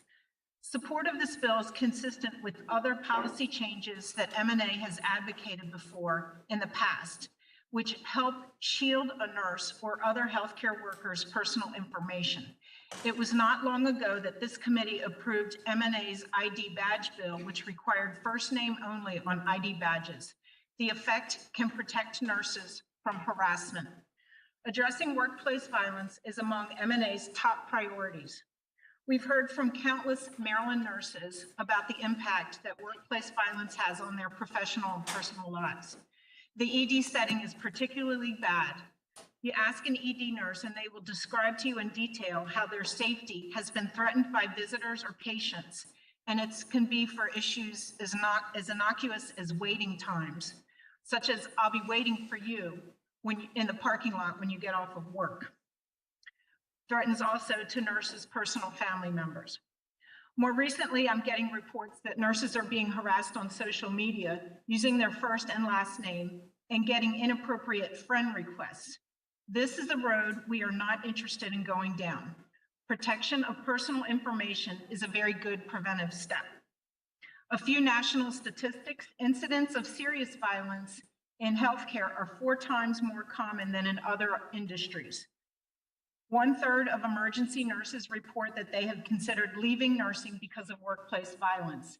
And according to OSHA, 21% of nurses report abuse, but there is an underreporting issue.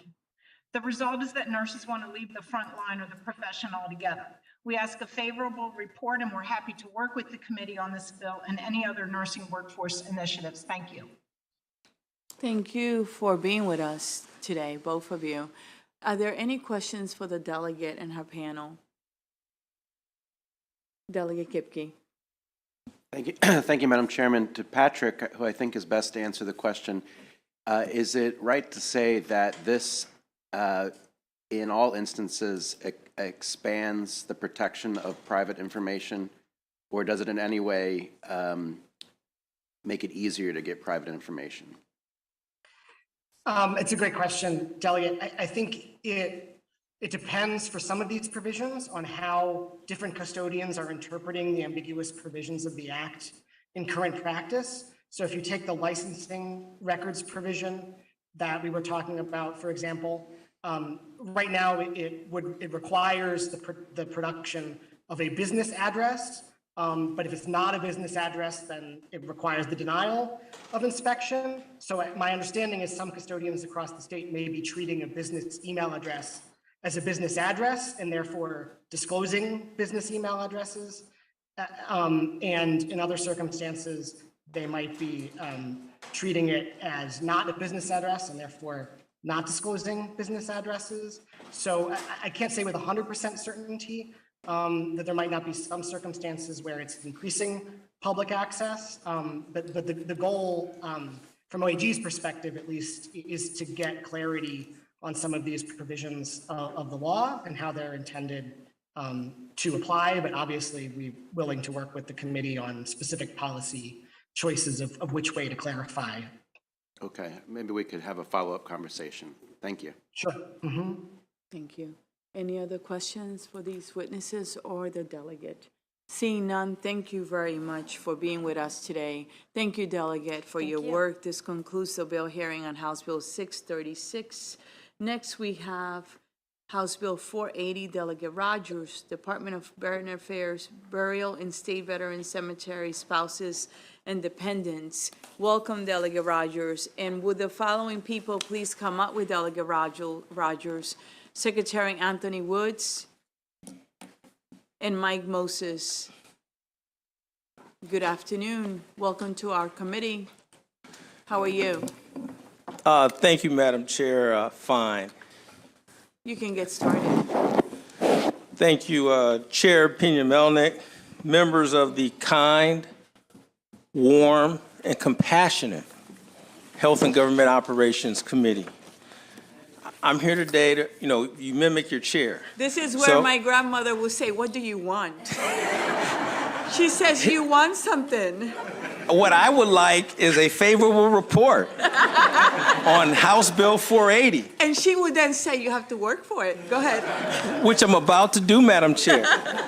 This legislation ensures that a fee cannot be charged for the cost of opening and closing the burial plot when burying a spouse or dependent of a veteran at a state veteran cemetery, and generally relating to state veteran cemeteries. This prohibition will prevent family members and loved ones from incurring last-minute costs for laying to rest veterans with their families. Simple but meaningful acts like this go a long way in demonstrating Maryland's gratitude for our service members. This will allow us to continue to recognize the collective sacrifices their families have made and continue to make to honor our service members and themselves. House Bill 480 will help to conform state law governing eligibility for the burial of veterans in Maryland state veteran cemeteries to federal law governing eligibility for the burial of veterans in National Veteran Cemetery. So with that, I respectfully request a favorable report for House Bill 480. Thank you, Delegate. Secretary Woods, great to see you in person. Great to see you as well. Thank you so much for having me. Welcome to our house. Thank you. It's a pleasure to be here. Just to clarify, I'm obviously excited to testify on behalf of, in support of HB 480. We also discussed supporting HB 605, but just please let me know if you'd like my testimony to be separate or together. Actually, you can go ahead and get 480 and then go ahead and give 605 and then you'll be done. Okay. Thank you very much, Madam Chair. I really appreciate it. Members of the committee. For the record, I'm Anthony Woods, Secretary of Maryland's Department of Veterans Affairs, and I have the privilege of leading a mission-driven team that is solely focused on supporting the 360,000 veterans that call Maryland home, along with their families. Starting initially with HB 480, I believe this bill would provide a very significant benefit to the families of Maryland's veterans, and we support its intent. In fact, Governor Moore has also signaled his support for resolving this issue, which is, of course, very important to military families. When a veteran is buried at one of our state cemeteries, the United States Department of Veterans Affairs pays us a plot allowance currently valued at about $893. For the opening and closing of the grave, the administrative recording of both the death and the burial location with federal and state databases, and the perpetual upkeep of the cemetery, which is quite essential. This plot allowance typically increases every year. The fee includes paying for a liner of $200, the headstone for $225. The remainder of the fee pays for perpetual care of the cemetery to include purchase of equipment, maintaining headstones and grounds to include opening and closing of the grave. The revenue from dependent fees represents approximately 40% of the cemetery. This fiscal year, we are on track to bury approximately 1,300 dependents across the state. The demand is likely only to increase as the U.S. Department of Veterans Affairs has recently authorized the internment of National Guard members and reservists in state veteran cemeteries, regardless of which state they were a resident in. So someone from a different state could be buried here in Maryland. Again, we are in strong support of this bill, and I think it will help us provide a dignified burial for the spouses of those who have served our nation honorably. So thank you very much. Thank you. Shifting gears, I'd like to now provide testimony in support of HB 605, which will create a commission to establish a memorial to those who have fought in the global war on terror and their families. Since 9/11, approximately 130 Marylanders have died, including 5 who died on 9/11, and over 600 wounded in action since September 11th, 2001.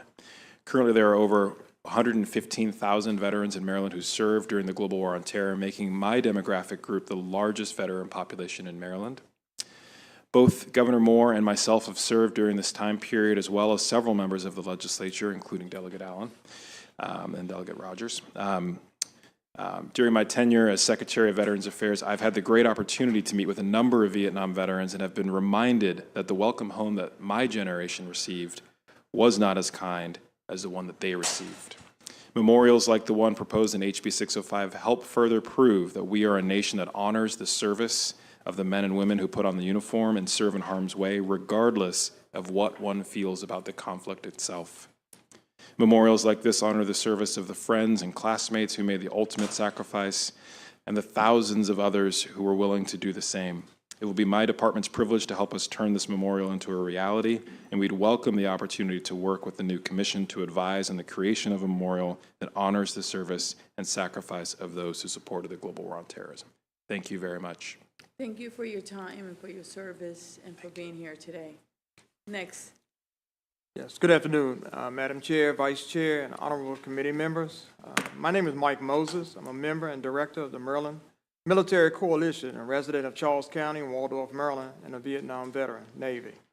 Expanding burial coverage to include spouses and dependents of veterans is a step in the right direction and supports the families of our nation's heroes. Making this policy change not only honors sacrifices made by the veterans, but also recognizes the critical role that spouses and dependents have played supporting their loved ones' military service. Escalating burial attention to embrace the spouses and dependents will also provide peace of mind for the veterans and their families by knowing that their loved ones will be taken care of. The veteran focuses then on their duties with greater confidence, knowing that their families will be provided for the event of their passing. The spouses and dependents of veterans often bear emotional and financial burden of their loss. Burial expenses can be substantial, and without proper financial support, many families left struggling to cover the costs. This causes added stress and financial strain at the already difficult time of a veteran's transition. Providing them with burial benefits can and will help ease the burdens. In conclusion, magnifying burial coverage to add to the spouses and dependents of veterans is a compassionate and practical step that will be provided much needed support to the families of our nation's heroes. Recently, I buried my 102-year-old mom beside my dad, Pearl Harbor veteran, at the cost of $800. I ask for your favorable response. Thank you. Thank you for your service. Sorry about your loss. We're going to open it up for questions now. Are there any questions? I see Delegate Hill. Yes, thank you. And thank you, Mr. Secretary. First of all, congratulations. And thank you for being here. Fine, Bill, you guys are for it. I'm just confused. What I thought you testified is that there's a federal pass-through to cover significant parts of the cost. Then there's a balance that, as of now, is being charged to the family for these dependents. So if that charge doesn't cover all those things, it just covers the opening and closing. So where will that come from if it's not coming from them? Are we getting more money from the feds, or it's going to be absorbed and it'll come out of the upkeep of the cemetery? Where's that money going to come? So Delegate Hill, the $893 fee for a veteran is paid for by the federal government. That is not the case for a military spouse. When a veteran is buried, there is some additional cost considered that would allow the opening and closing of that grave. But if it's a military spouse who's being buried in the same grave, that cost is borne by the family. Could bear the cost, who is going to cover that cost? Does it come out of your general funds for the upkeep of the cemetery? Or, because you're not going to get any more federal money, as I understand it, so there's a cost. So how's that going to be paid, or where's that? Apologies for misunderstanding your question. You're absolutely correct. So we've requested a supplemental to support the cost. It's about $1.2 million.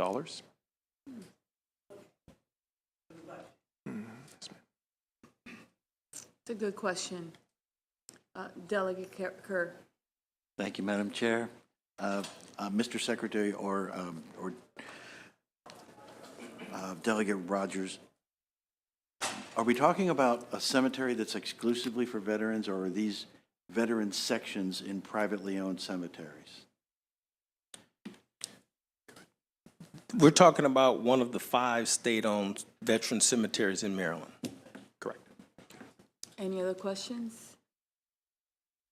Thank you so much. Madam Chair, if I could just take a point of personal privilege and acknowledge the person who's really behind bringing this, and it's former state delegate and also Morgan State professor and also Vietnam veteran, Clarence Tiger Davis. I know he had submitted written testimony, but is not here to actually testify. So I just wanted to acknowledge him on the record for all his efforts on behalf of veterans and for bringing forth this bill. We appreciate it, and thank you all for your service, the delegate included.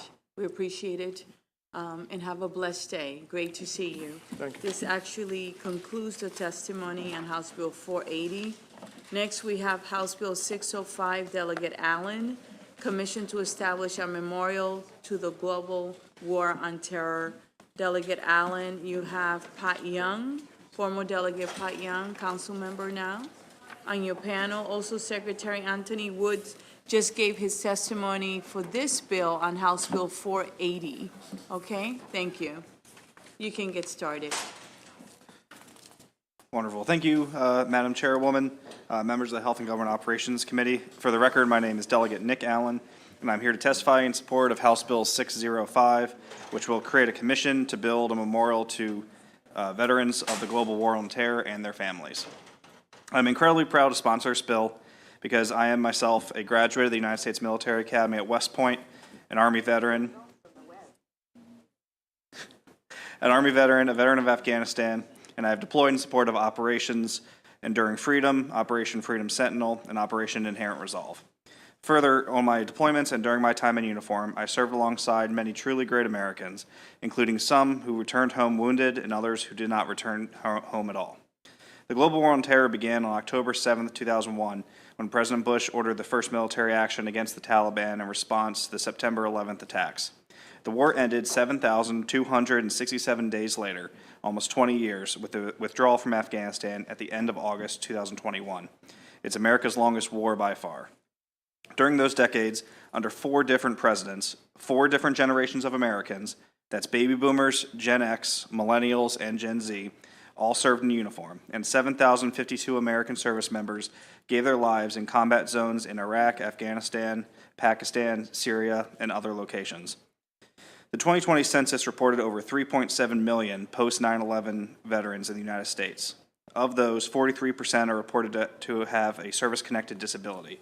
So that math comes out to 1.6 million global war on terror era disabled veterans across the country. For these veterans and for their families, the war has never truly ended. Maryland, despite being geographically small, has historically played and continues to play an outsized role in our national defense. Maryland is home to 20 different military installations, as well as 34,920 active duty service members, 14,851 active duty spouses, and 29,131 active duty children. Additionally, Maryland is home to 25,948 National Guard and Reserve members, 11,147 National Guard and Reserve spouses, and 17,411 National Guard and Reserve children.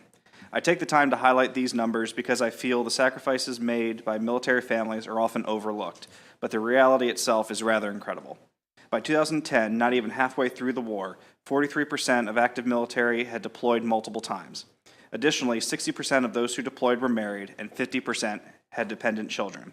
At the height of the war, most American active duty units were deploying for 9, 12, or 18 months, with 2 years of time at home in between deployments.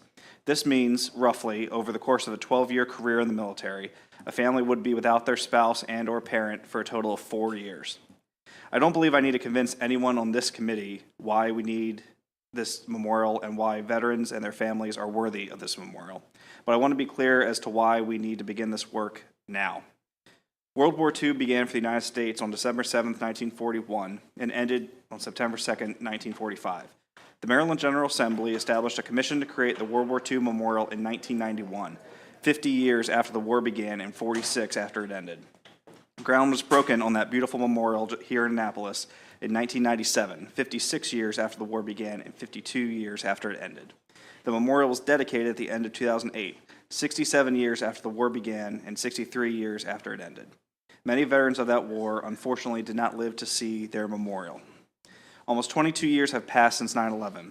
After 2 full decades of sustained conflict, I do not believe American veterans of the global war on terror should wait another 20 or 30 years to be honored. This bill gives us a chance to honor them now.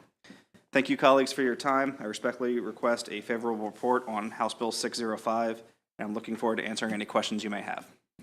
Thank you for your testimony, and thank you for your service. Thank you. Madam Chair, good to see you again. Nice to And see it's a you. pleasure to be in front of you.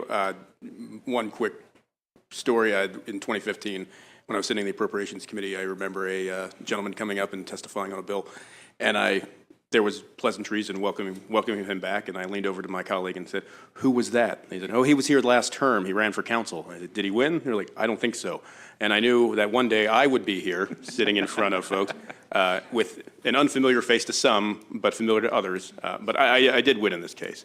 And I cannot thank Delegate Allen enough for, one, including me in this process and asking me to come and testify on behalf of his bill.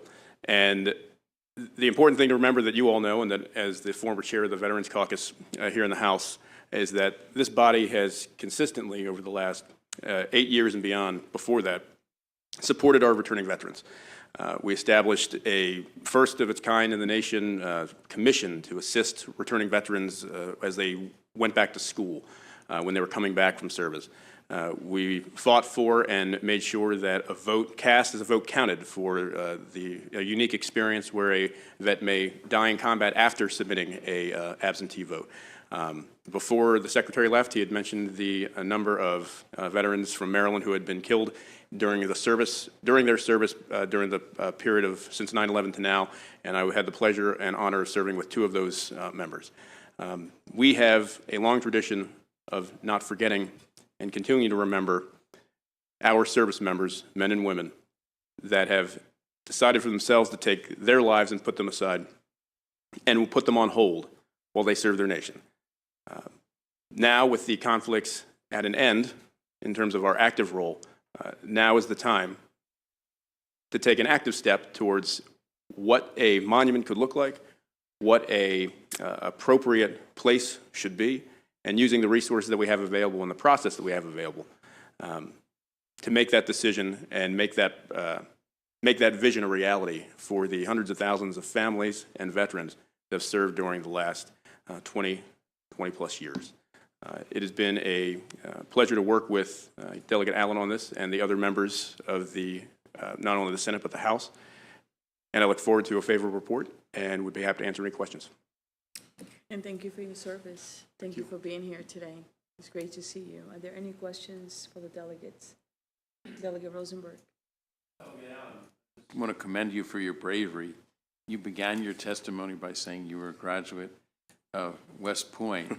I know, I'm behind enemy lines around here, aren't I? You learned that during orientation, I assume.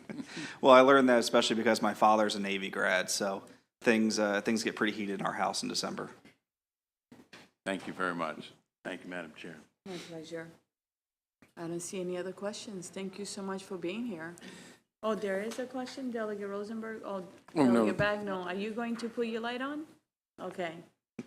Go ahead. Thank you, Madam Chair. Just a very quick question, because as you know, and this committee is aware, we did pass a commission for Women Veterans Memorial, The Veterans Affairs Commission is able to do both. Is that correct?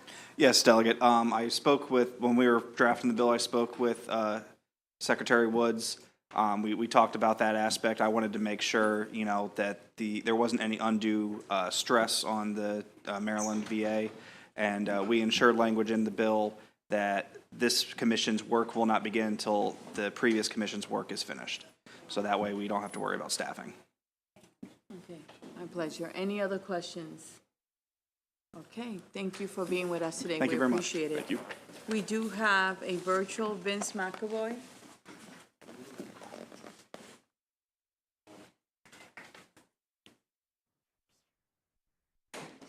Good afternoon. Yes, will you please get started? Good afternoon. Yes, thank you so much. I want to say I appreciate their service. I clicked the wrong button. I'm for this bill, I'm not against this bill. Oh, you're for this bill? Yes. Okay, we'll put favorable. No Okay, opposition. Thank so you. you can get started. Oh, well, that's it. I just appreciate their service. We hear that West Point grads, Naval Academy grads, this is all good. Thank you so much, Chair. Well, that's wonderful. Thank you so much for being with us. I appreciate it. Are there any questions for this witness? Seeing none, you have a blessed afternoon. It's great to see you. Thank you. All right, this actually concludes the bill hearing on House Bill 605. Next, we have House Bill 543, State Procurement, Small Procurement Definition. Will you please come up, Delegate?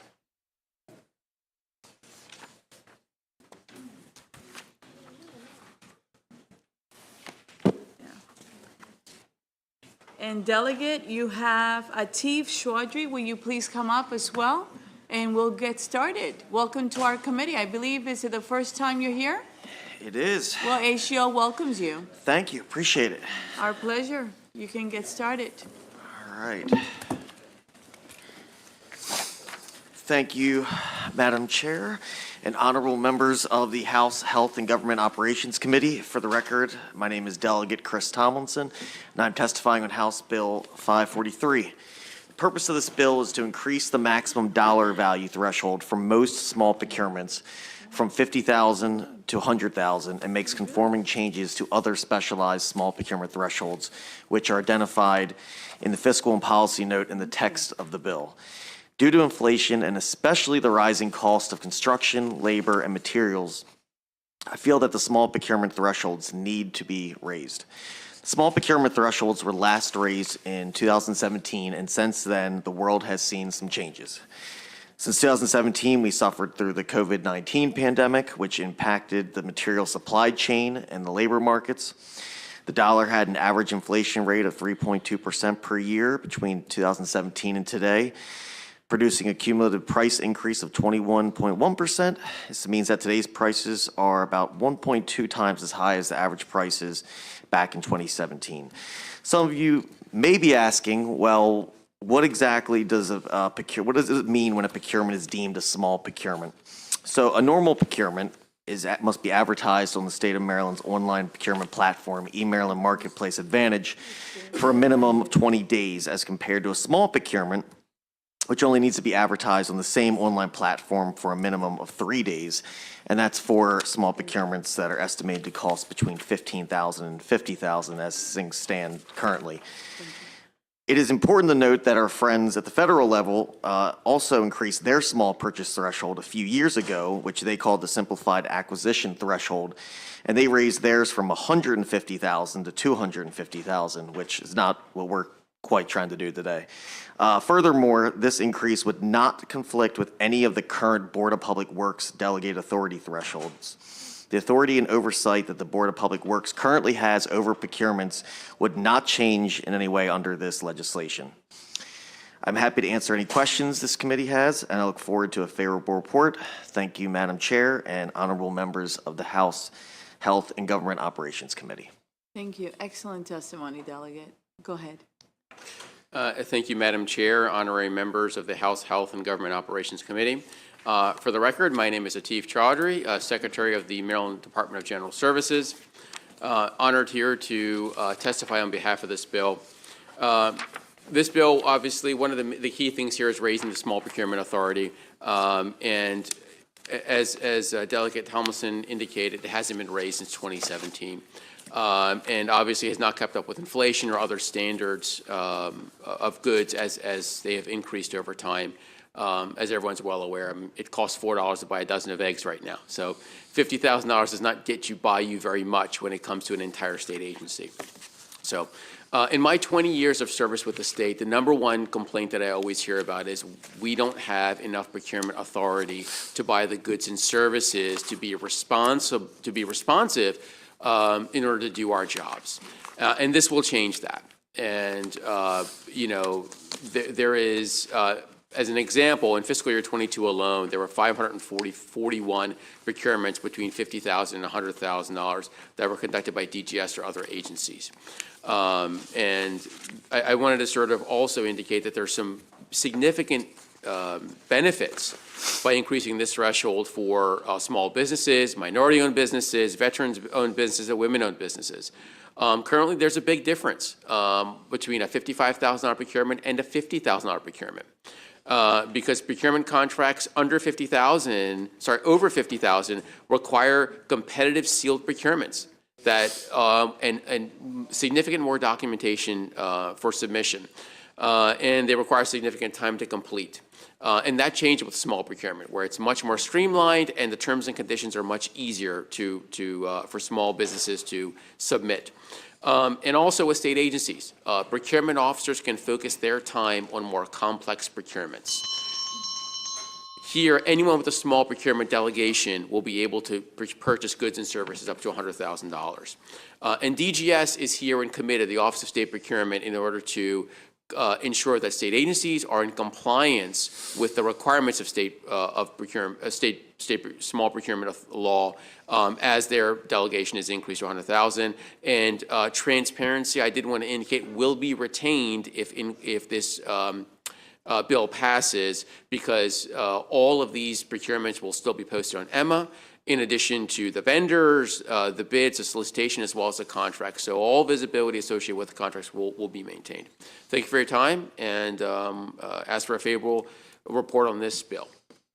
Thank you for being here today. I have a quick question, Delegate. The Maryland Department of Natural Resources wrote us a letter requesting a very small amendment. Have you seen it, and are you okay with it? I have seen the amendment. So I personally do not have really much of a problem, but there's some conversations going on behind the scenes between DGS and DNR working out kind of the details on that. All right, so they suggested adding projects, commodities, supplies, and services, and strike projects and add projects, commodities, supplies, and services. So if you can work it out, it will be great. As you know, time is of the essence because we have crossover. Yes. I would like to put it in subcommittee, so if you would please work it out as soon as possible. Make sure that our counsel, Ms. Lindsay Rode, who's the attorney that deals with these matters, that you communicate with her, okay? Okay. Thank you. Thank you. Are there any questions from anyone? Delegate Kipke. As it's come into subcommittee, I will like to understand better what protections are in place. I heard you at the end of your testimony, Mr. Secretary, speak to things being posted and transparency and all that, which is a good protection of public dollars. But is there anything else that protects, make sure that we're seeking the best bang for our buck, especially if it's expanded to commodity supplies and services? So if you could as it gets to subcommittee, bring that information. I'd appreciate it. Thank you. Absolutely, and all the safeguards are in place currently under the small procurement regulations, so that would expand over if the dollar threshold was increased. We're happy to provide that additional information. And to make a point about that, so items that items that do not go before the Board of Public Works for approval of a certain threshold get reported on something called the PAR report, and that gets sent over to the Board of Public Works, and it's a public document. If this threshold was to get raised, actually more more items would actually be on that report, which would actually cause a little bit more work for the agencies. But if you're looking for more transparency, really, you would actually have the public and everyone would actually be able to see more of what is getting purchased on that report. Thank you. Delegate Olson. Thank you, Madam Chair. My question is, and whoever's best to answer it, how would this affect the increase in minority businesses being eligible for these types of contracts? And what efforts will the procurement agencies make, since it'll be advertised for a shorter period of time, to make sure that we're reaching those MBE goals? Yeah, thank you. That's a great question. So, so the way MBE goals are established or set are each procurements over 50,000 go through what is called the procurement review group. So currently, small procurements, because currently they're capped out at 50,000. Most probably do not get MBE goals. Just because it's under 50 doesn't mean it can't get an MBE goal, and sometimes they do, but they don't go through this, what is referred to as the procurement review group. So now, well, not now, if this legislation was to pass and procurement and small procurements was raised, MBEs would get an opportunity, both as primes and as subs, to get a piece of these small procurements. Thank you. And I did want to also add that. So we can, only one person can Oh, sorry. answer, okay? Because then we'll be here all day. We No go problem. back and No forward. So problem. thank you for understanding. Sure. If you could get the information, it's actually, the bill will be assigned to subcommittee. So I think it's in your best interest to bring all the parties together and work it out, okay? That would be wonderful. Are there any more questions? Any other questions? Seeing none, thank you so much for being here today, okay? Thank you. My Thanks for letting me pleasure. join you guys for the first And, time. you know, for the subcommittee, you're welcome to come, all right? Thank you, I appreciate that. You're welcome. This concludes the bill hearing on House Bill 543. Next, we have House Bill 627, Delegate Ampry, Baltimore City West North Avenue Development Authority Membership and Procurement. And Delegate Ampry, your panel is Chad Williams. Will you be so kind and come up? And Ms. Jandri Jennings. And this will be your panel. Thank you for being with us, and good afternoon, and you may get started. Good afternoon, Madam Chair, and members of the committee. It's good to be amongst you all today. For the record, Delegate Marlon Ampry here in support of House Bill 627. So this bill is a local bill in reference to the West North Avenue area of Baltimore City. It sits between two institutions of higher education, Coppin State University and Maryland Institute College of Art. It is an area that we have focused on as an area that needs significant economic attention. Unfortunately, the area became very famous for the Freddie Gray incident, and it was an area where we saw a lot of protest, but it's also an area that has been disinvested in over decades. So right now we are focused on creating economic opportunity in the region, and in 2021 we passed House Bill 1293, creating the West North Avenue Development Authority for the purpose of revitalizing the neighborhood and investing in economic development. In 2022, the Development Authority appointed an executive director sitting to my left and has worked with more than 20 community and neighborhood organizations to develop a comprehensive plan for West North Avenue to be presented to the Assembly on October 1st of this year.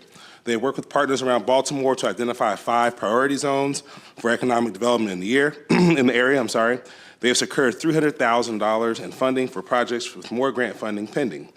And what House Bill 627 seeks to do is add the Maryland Secretary of Commerce or a designee and the Executive Director of Maryland Economic Development Corporation or a designee to the West North Avenue Development Authority to ensure the smooth acquisition and use of resources to expedite the redevelopment of the area so it can be moving as fast along as some of the other areas of our city, such as Southeast Baltimore and areas around the harbor.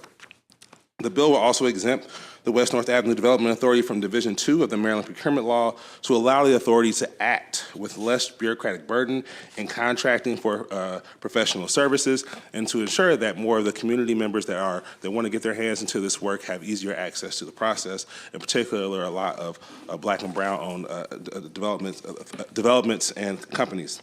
and to excel the development with parity which has occurred in East Baltimore, as I mentioned earlier. So with me today, I have Mr. Williams and Ms. Jennings to provide further testimony on why we need to pass this bill and why West North Avenue, the West North Avenue corridor is so important and the work this development authority has done. With that said, I urge a favorable report on House Bill 627. And just as an update, the bill was introduced to the Baltimore City delegation last Friday. We ran out of time. We should be passing that this week, and we'll have that letter for the committee as soon as possible. Thank you. Thank you. Good afternoon. Good morning, Chair, Vice Chair, and other members of the committee. I'm Chad Williams, Executive Director of the West North Avenue Development Authority. Today, I ask for a favorable report of HB 627 titled Baltimore City West North Avenue Development Authority Membership and Procurement. This proposed emergency bill alters the membership of the authority and generally exempts WNADA, the acronym, from state procurement law. The West North Avenue Authority will still be subject to written policy and procurement requirements for exempt units of the state's Maryland Minority Business Enterprise Program. Generally, each unit with an exemption from any provision in Division 2 of the State Finance and Procurement Article must have written policies and procedures. Those written policies and procedures must include the types of procurement to be exempted from Division 2, plus the methods for which such procurements and the advertisement of those requirements will occur, including MBE participation.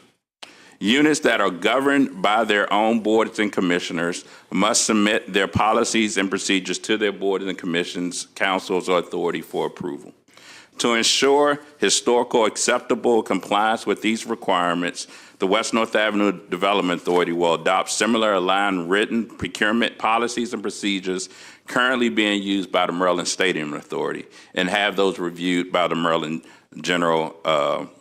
Attorney General Office. A discussion for approval of these written policies and procedures will occur if this bill is passed. As far as membership, it's an effort to make sure that we coordinate and collaborate and strengthen, as the delegate said, having the additional members of the Secretary of Commerce and the Executive Director of the Maryland Economic Development Corporation, so that those entities are part of the participation in supplementing the initiation and development of funding activities, which has been defined as our mission. I look forward to working with you in the future and improving your state authority that's bringing economic parity to West Baltimore. Thank you. Thank you. Thank you for your testimony. Yes, good afternoon. Good afternoon, Chair and Vice Chair and members of the committee. My name is Joan Dre Jennings. I'm the Executive Director of Druid Heights Community Development Corporation. And again, Druid Heights Community Development Corporation urges your support of House Bill 627 in Baltimore City, which is the West North Avenue Development Authority, towards the membership and procurement.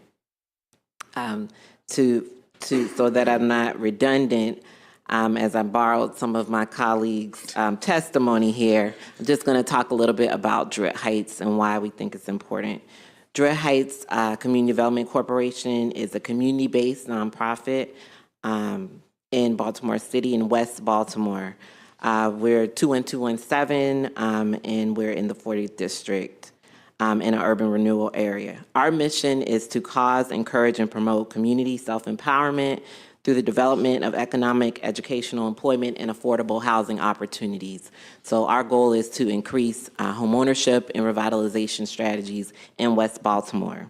As a community-based board member, which I sit on the board, Druid Heights and I am able to ensure proper oversight and community representation in the procurement process from this nonprofit experience. So we as community, we represent over 8 other communities in our corridor in West Baltimore.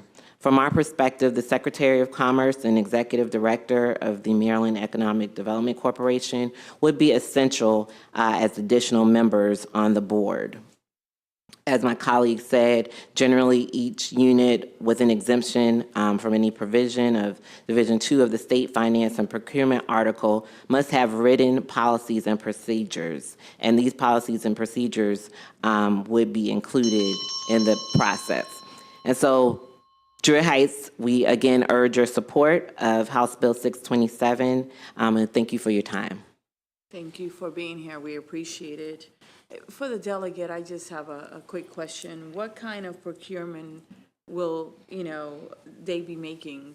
Can you elaborate on that, please? Do you want to? I think it might be a better question answered by. We get one question, one answer. Yes. I don't want to waste my answer. So Can I tell you, you learn. How long have you been here with us? it's my third session. I'm learning. You're a fast learner. Like that. Go ahead. So as the report on this bill indicate, is primarily to move forward an urban planning contract that will finalize a comprehensive plan that we need to submit to the General Assembly. That's the primary purpose of this. All others will go through the normal process of the Board of Public Works and Department of General Services unless we deem it important. Okay, thank you. I have several questions. I'm going to start with Delegate Shalega, followed by Delegate Lewis. Thank you, Madam Chair. Thanks for being here. I have two quick questions. And the fiscal note says that you have $1.3 million allocated in this year's budget for the project. How much have you had in previous budgets? How much money do you have in the bank? In previous fiscal, none. This is a new agency created by the authority. We have been provided 2 grants from the Board of Public Works in the previous 2 fiscal years for $250,000, and that was matched by the City of Baltimore for $250,000 for the previous fiscal years. And as of in the bank right now, we have about $408,000 because we haven't really spent that much money yet. Okay, and I just am concerned about of course, adding people sounds great. I'm glad they're moving forward with the project, but I'm a little concerned about transparency and procurement by giving you this blanket exception from the procurement laws that are pretty well thought out. What can you say about that? Yeah, so that was actually a recommendation from the Department of General Services in a conversation with them back in August. Once we had conversations with the Office of the Attorney General on this agency actually being a state entity and how we wanted to move forward expeditiously in the economic development and revitalization of West Baltimore.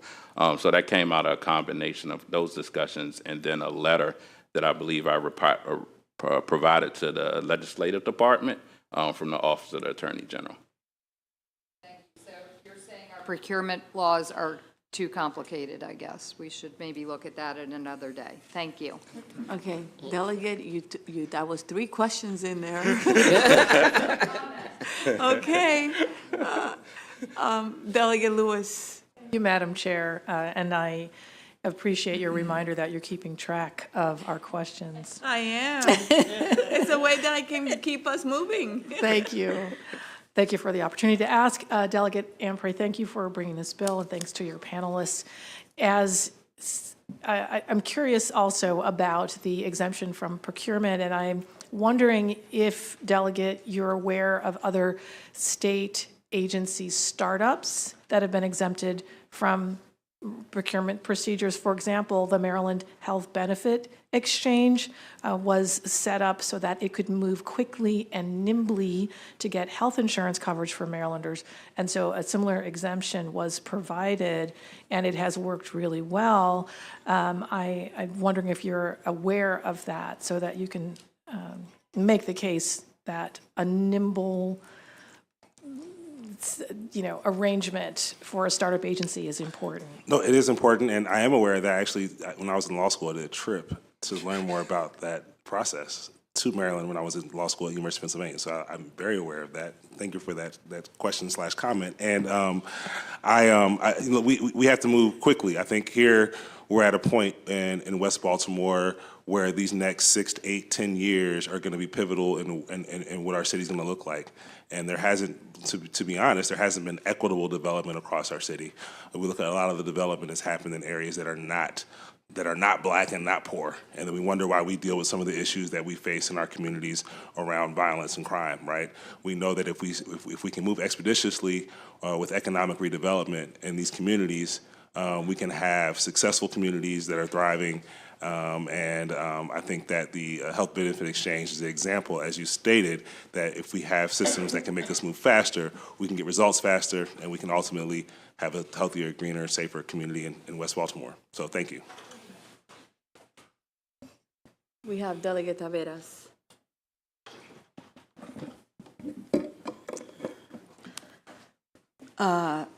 Thank you so much.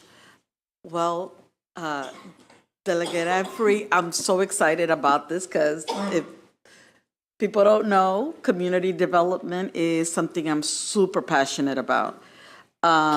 So my question is, how is the Development Authority being funded? Is there a steady stream of funding established for the authority? I'll let the executive director answer the funding question as he did. He knows the bank account numbers. So Delegate, in November, we received a letter, an advice and opinion letter from the Office of the Attorney General. And in that letter, they stated 6 eligible activities for the authority, and one of those that was required or advised is that we operate within the appropriated structure of the state government. And as a result of that, we were able to submit a request for our first fiscal year. And so this fiscal year, the governor has proposed an allocation of $11.3 million. 1.2 or 3 of that is for general administration and staff and salaries that were identified in the Attorney General's letter, and then $10 million is for grants for non-government entities to initiate and develop development projects in housing, economic development, transportation, and neighborhood development along West North Avenue. Thank you.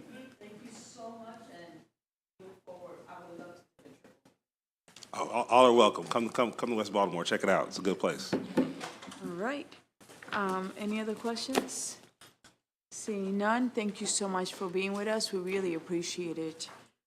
This actually concludes the bill hearing on House Bill 627. We really appreciate your work. And Delegate, if you could get us that letter, that would be wonderful. Did you hear me, Delegate? I'm sorry. I said if you can get us the letter, Yeah, that would be wonderful. as soon as I have it, it'll be fast-tracked here. Okay, great. Thank you so much. Thank you. House Bill 586, Delegate Stein, State Procurement for Purchasing Preferences, Compost, Mulch, and Soil Amendments. Thank you, Madam Chair. Can I bring up my panel? Yes, absolutely. Thank you. If I may have Miguel Lambert, Susanna Bond,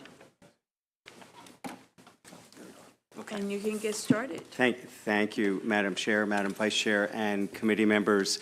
For the record, Delegate Dana Stein on House Bill 586.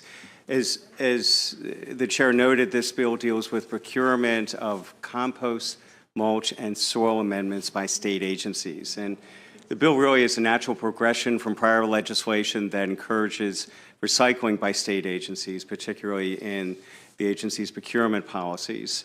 Just as a little bit of history, in 2010, we created the Maryland Green Purchasing Committee to develop recommendations on establishing, and this is a mouthful, an environmentally preferable purchasing program for state agencies. Then in 2014, we required each state agency to adopt environmental purchasing specifications.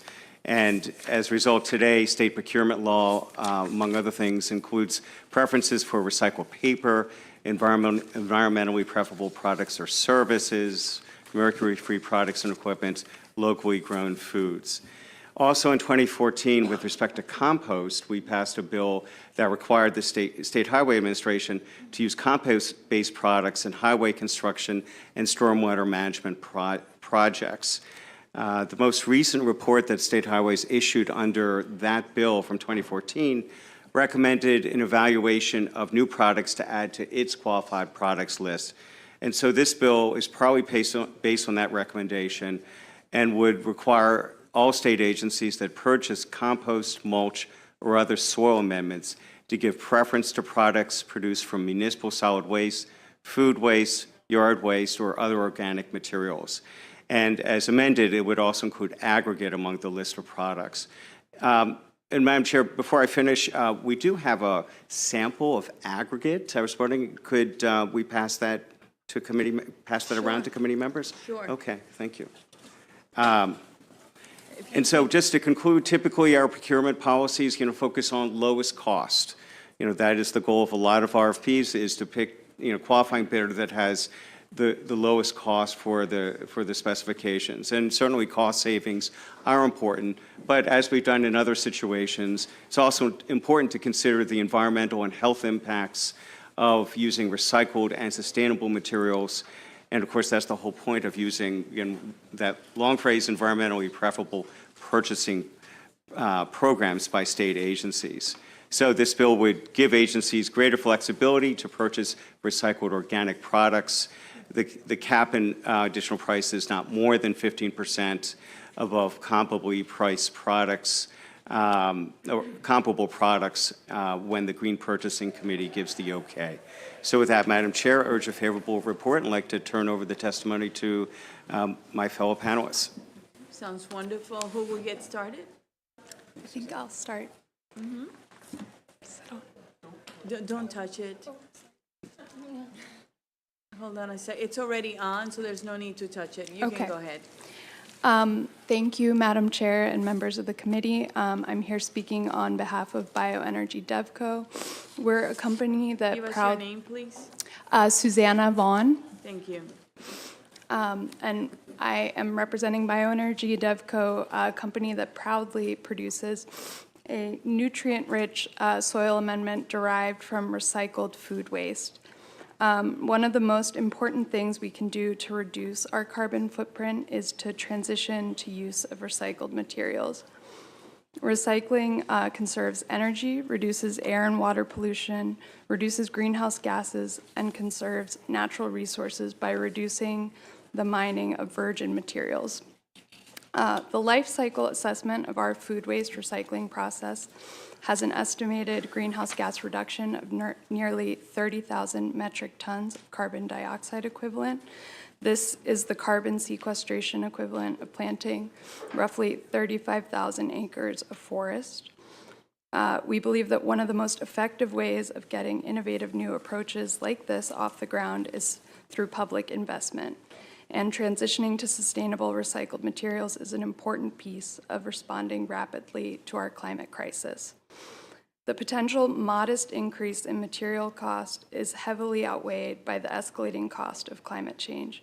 In fact, the World Economic Forum estimates an increase of 56% in mitigation costs for each decade we fail to hit our carbon reduction targets. Promoting the use of recycled material is an important step in working towards a more sustainable future. And because of that, I ask for your favorable passage of this bill. Thank you very much for your time. Thank you for your time today. Next, please. Excellent. Good afternoon. Thank you, Madam Chairwoman, and the members of the Health and Government Operations Committee for your consideration of House Bill 586. For the record, I am Miguel Lambert, representing Repurpose Aggregates. I'm testifying in support of House Bill 586 for the state purchasing preferences of recycled materials and for the inclusion of recycled aggregates. I want to thank Delegate Stein for sponsoring this important legislation. During the height of the COVID-19 epidemic, we began construction of the nation's second CDE plant. Yes, second in the United States.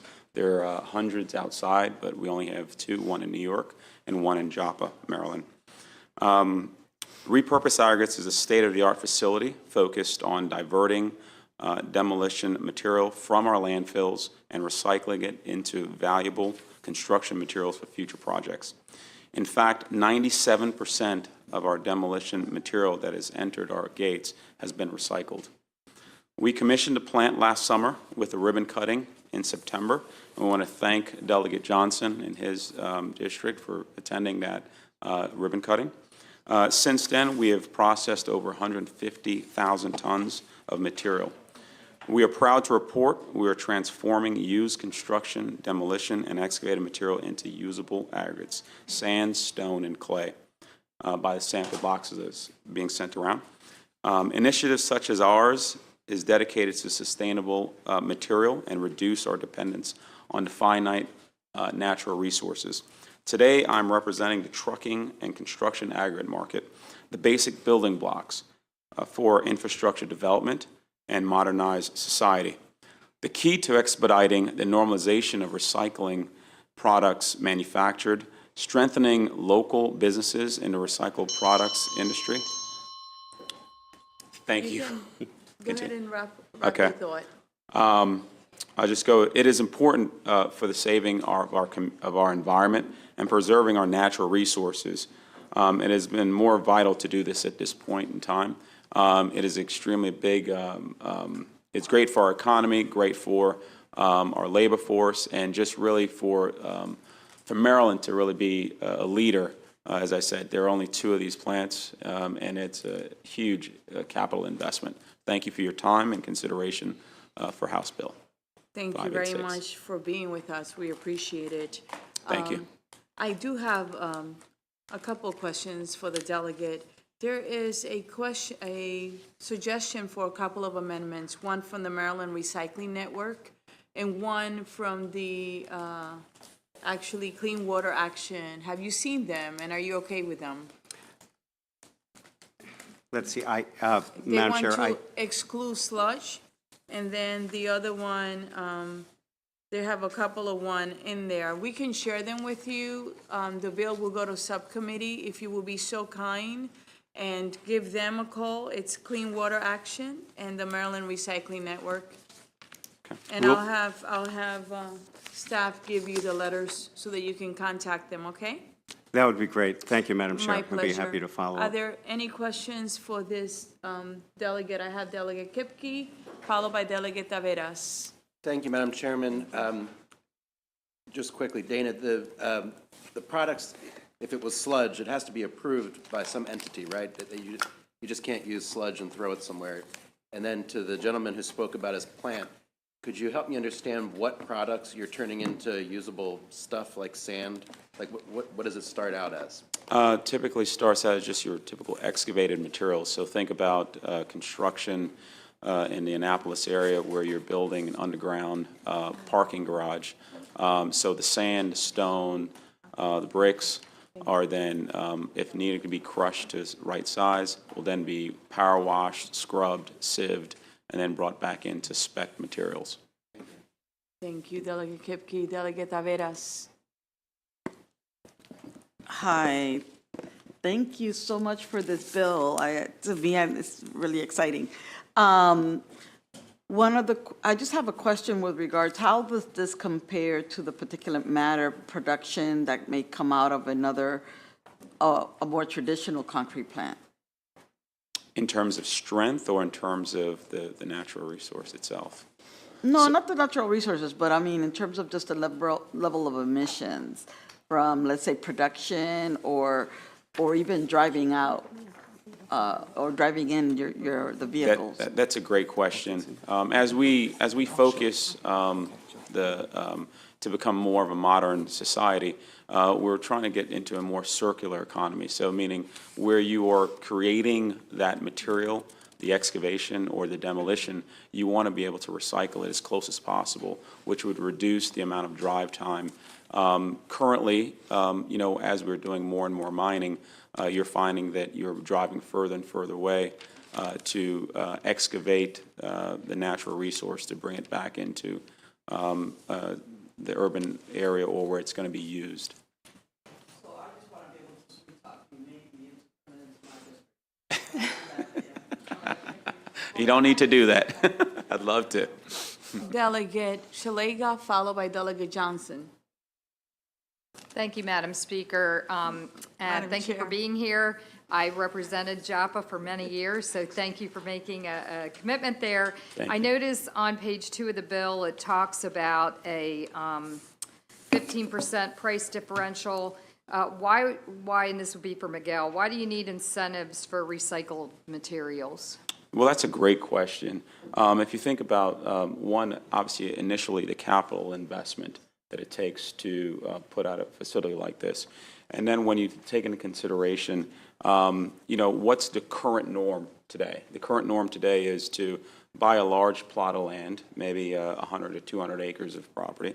After you've purchased that and you've gone through a permitting process, it's relatively inexpensive to mine, right? The actual process of mining the material and then getting it back to where that use is. So it's a cheaper process in terms of that way, but then the long-term effects on our society, think about the amount of driving that is taking place, the amount of carbon that's being created. So we have to try to offset that cost to be comparable to, the cost structure of a current mining operation. Thank you. Delegate Johnson. Thank you, Madam Chairman, and thank you, Delegate and Miguel, for bringing this bill. Now, you not only recycled a site, but how much product do you keep out of our landfills? It's tremendous. Like I said, last year, 150,000 tons, and we were only in operation for about 8 months because of that. So that material would have gone to a landfill. And it's, right now what we're doing is spending a lot of time educating the stakeholders, the end users. We have been successful utilizing the materials locally in Joppa, also in Baltimore County. Actually bring some of the material even all the way down to Prince George's County right now. So there's that part of it. The other part you have to think about is as the port, for example, is undergoing a tremendous amount of dredging. We're working with them and looking at beneficial reuse of some of that material so that, again, getting natural resources from there instead of just, again, going back into landfills. Thank you, Madam Chair. My pleasure. Are there any other questions? Seeing none, thank you so much for your testimony today, okay? And then if you could work on those amendments, that would be great, okay? Will do, Madam Chair. Thank you. We do have a favorable with amendment, Chas Miller from the Maryland Recycling Network.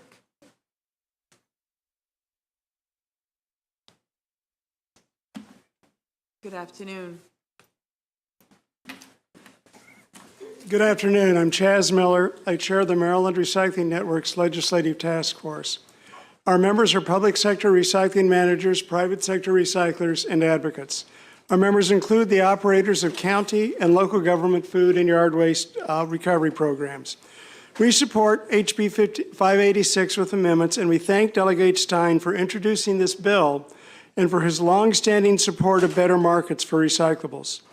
Maryland's first green procurement law was actually enacted in 1977 for paper products. Maryland has been a leader in this area. HB 586 will help to create market demand for compost, mulch, and soil amendments from a variety of organic sources, including food and yard waste. In fact, it makes the state one of the end markets. Prince George's County and Howard County are Maryland's pioneers in capturing food and yard waste and turning it into compost. They, along with the other counties soon to join them with food waste recovery programs, need end markets for their efforts will go to naught. However, we suggest, and this is merely a suggestion, replacing the price preference with a requirement that the Department of General Services or other procurement agencies develop a standard specification for the amount of food or yard waste or other organic materials in its purchases for compost, mulch, and other soil amendments. This, instead of price preferences, has become the norm in some other state procurement efforts. However, we fully support price preferences if that's what Delegate Stein would prefer to go with. And again, we thank Delegate Stein for the work he has done to enhance Maryland's recycling and composting programs, and we urge passage of this bill. Thank you. Thank you. Any questions? Seeing none, thank you. And can you please get in touch with him? Oh, yes. Thank you. Appreciate it. This actually concludes the bill hearing on House Bill 586. We have next House Bill 399, gasoline-powered leaf blowers, state purchased and use prohibition. And if I may have the following panel: Shruti Bhatnagar, Laura Stewart, Kenneth Jolly, and Chris Robertson. Will you all come up? And Delegate, good afternoon. How are you? Fine, thank you, Madam Chair. Good, it's great to see you. Great to see you. And thank you for entertaining this bill today. For the record, I am Delegate Linda Foley, and I'm presenting House Bill 399, gasoline-powered leaf blowers, state purchase and use prohibition. Let me just say first, we consulted extensively with the Department of Natural Resources, so I have submitted an amendment to exempt agencies involved in wildfire management and prescriptive burning from the bill. I'm also extending the phased-in ban on use by 1 year to July 1, 2026. And I have another amendment that exempts bi-county agencies from the ban. Madam Chair and committee, you should have those amendments. Now to the bill. In short, House Bill 399 would prohibit the state from purchasing gasoline-powered leaf blowers beginning July 1, 2023, and then, as amended, would prohibit the state from using gasoline-powered leaf blowers 3 years later on July 1, 2026. Last year, the Maryland legislature passed the Climate Solutions Now Act, one of the most consequential laws in the country to fight the effects of climate change. The Climate Solutions Now Act sets ambitious goals to reduce greenhouse gas emissions. The Act calls for a 60% reduction below 2006 levels in fossil fuel emissions by 2031, and a further goal of net zero emissions by 2045. To accomplish this, the climate law includes measures regarding building energy standards, a pilot electric bus, school bus program, and state passenger fleet electrification, among many other initiatives. HB 399 is another step that the state can take that will promote the goals of the climate law. It will require the state to eventually use zero-emission electric leaf blowers instead of gasoline-powered emission-spewing ones. Gas-powered leaf blowers emit hydrocarbons at rates up to 9 times higher than electric leaf blowers. For example, the best-selling commercial leaf blower running for 1 hour emits smog-forming pollution comparable to driving a 2016 Toyota Camry about 1,100 miles, or approximately the distance from Washington, D.C. to Miami. One study showed that under normal usage, a leaf blower with a 2-stroke gasoline engine emits nearly 300 times the hydrocarbons of a pickup truck and 93 times the hydrocarbons of a sedan, as well as releasing excessive carbon monoxide and nitrous oxides. In addition, transition to electric blowers will improve the health and safety of state workers who regularly use these devices. Gas-powered blowers not only spew noxious fumes, but they also emit high decibel and low frequency sound, which impacts sleep, creates tension, and can affect human hearts. Electric leaf blowers are much quieter and have a higher frequency than gasoline-powered leaf blowers. 2-stroke gas-powered leaf blowers can cause birds, frogs, and other creatures to move away from the noise, and plant life and pollinators are likely to be disrupted by the force and heat from the gas-powered blowers. The state of Maryland currently owns and operates a limited number of leaf blowers across the state. Let me stress that this bill would not require the state to immediately purchase hundreds of electric leaf blowers. It would simply require that as the state's gas-powered blowers wear out, they must be replaced with electric ones.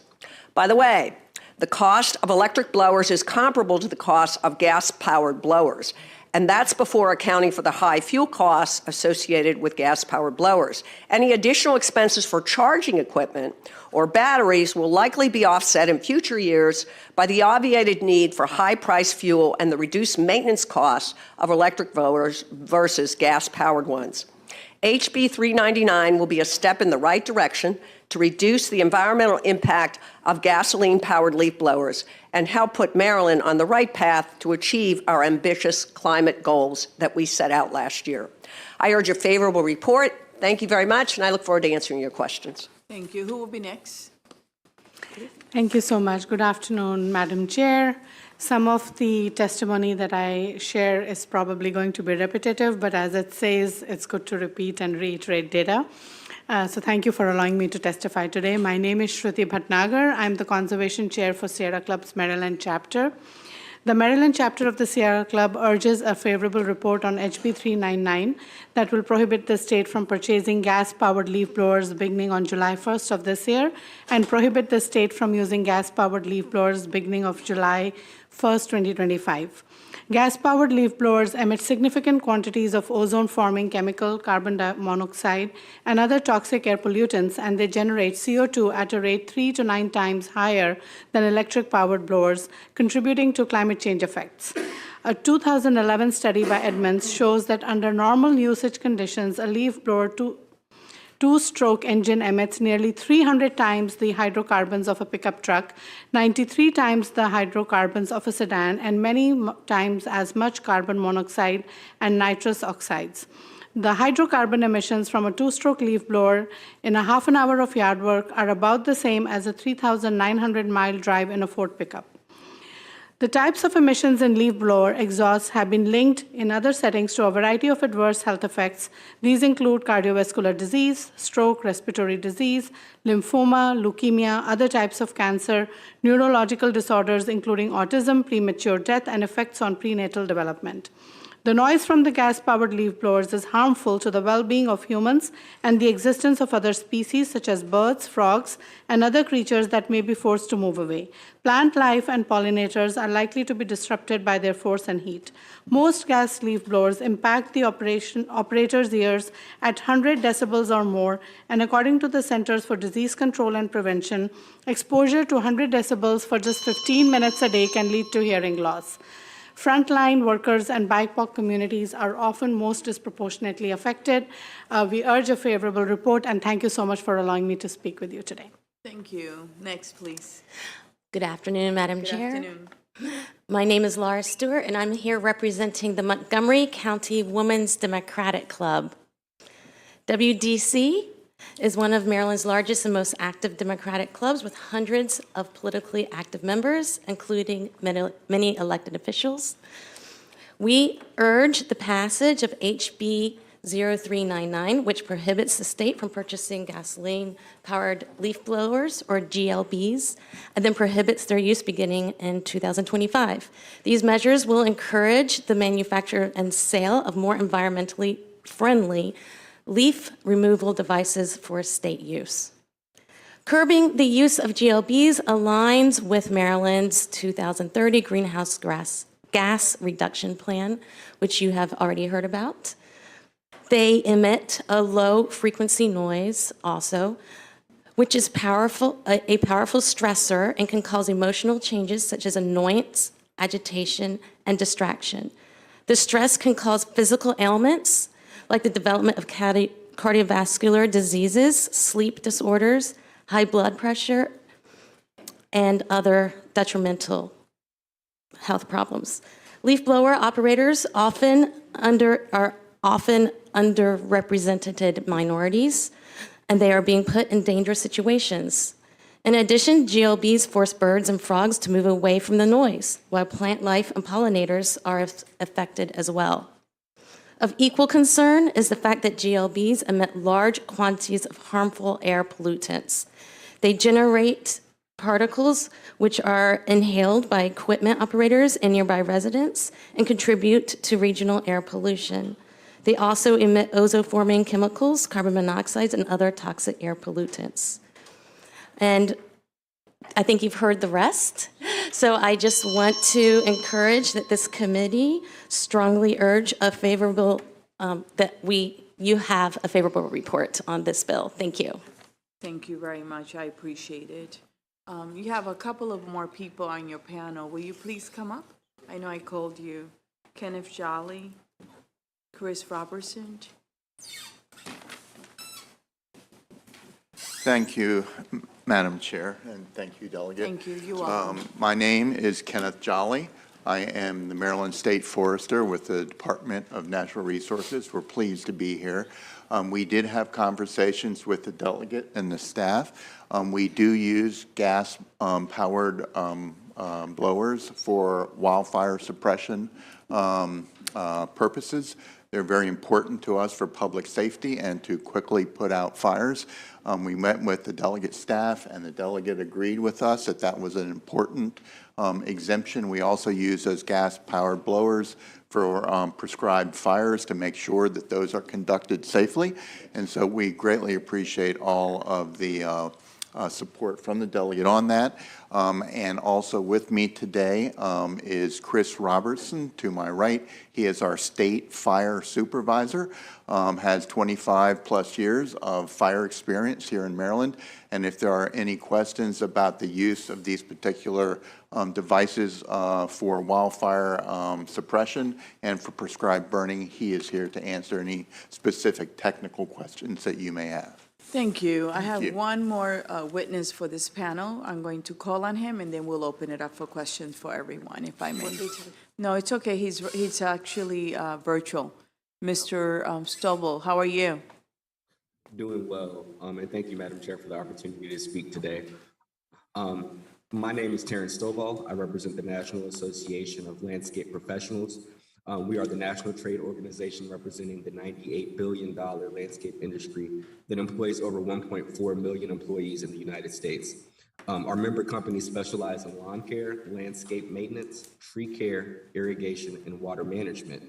Landscape professionals throughout the nation work daily performing essential services to homes and businesses to maintain their landscapes, sustain the environment, and enhance and maintain healthy green spaces. We share Delegate Foley and other policymakers' intent to reduce carbon emissions from gas-powered leaf blowers as quickly as possible. NALP continues to support the transition to electric lawn care equipment as long as such transition is done in a responsible manner that mitigates the negative financial impact on the landscape industry that relies significantly on the ability to use these high-performing leaf blowers. The landscape industry in Maryland has more than 5,000 companies, 99% of which are considered small businesses and a vital industry for entrepreneurs throughout the state. Leaf blowers are essential for landscape industry professionals. This is because machines are efficient tools for cleaning up leaves, grass, fertilizer granules, and other small debris from lawn and landscape sites. And since their development, to a large extent, leaf blowers have supplanted brooms, hoses, and rakes. Leaf blowers even perform functions that no other tool can handle effectively, such as cleaning areas covered by rock, gravel, bark, or mulch. And they save an enormous amount of time for operators. Landscape professionals work every day to take care of Maryland's green spaces, and the landscape industry cares deeply about the environment. So we do support a responsible transition to zero-emission leaf blowers. We commend Delegate Foley and others for attending, listening to our field studies and workshops that allowed us to share the perspective of lawn care and landscape industries. As aforementioned, we support a responsible transition to electric leaf blowers and support the approach taken in HB 399. We again applaud Delegate Foley's approach and look forward to working with her and other policymakers moving forward on a responsible transition. I thank you for the opportunity to speak this afternoon.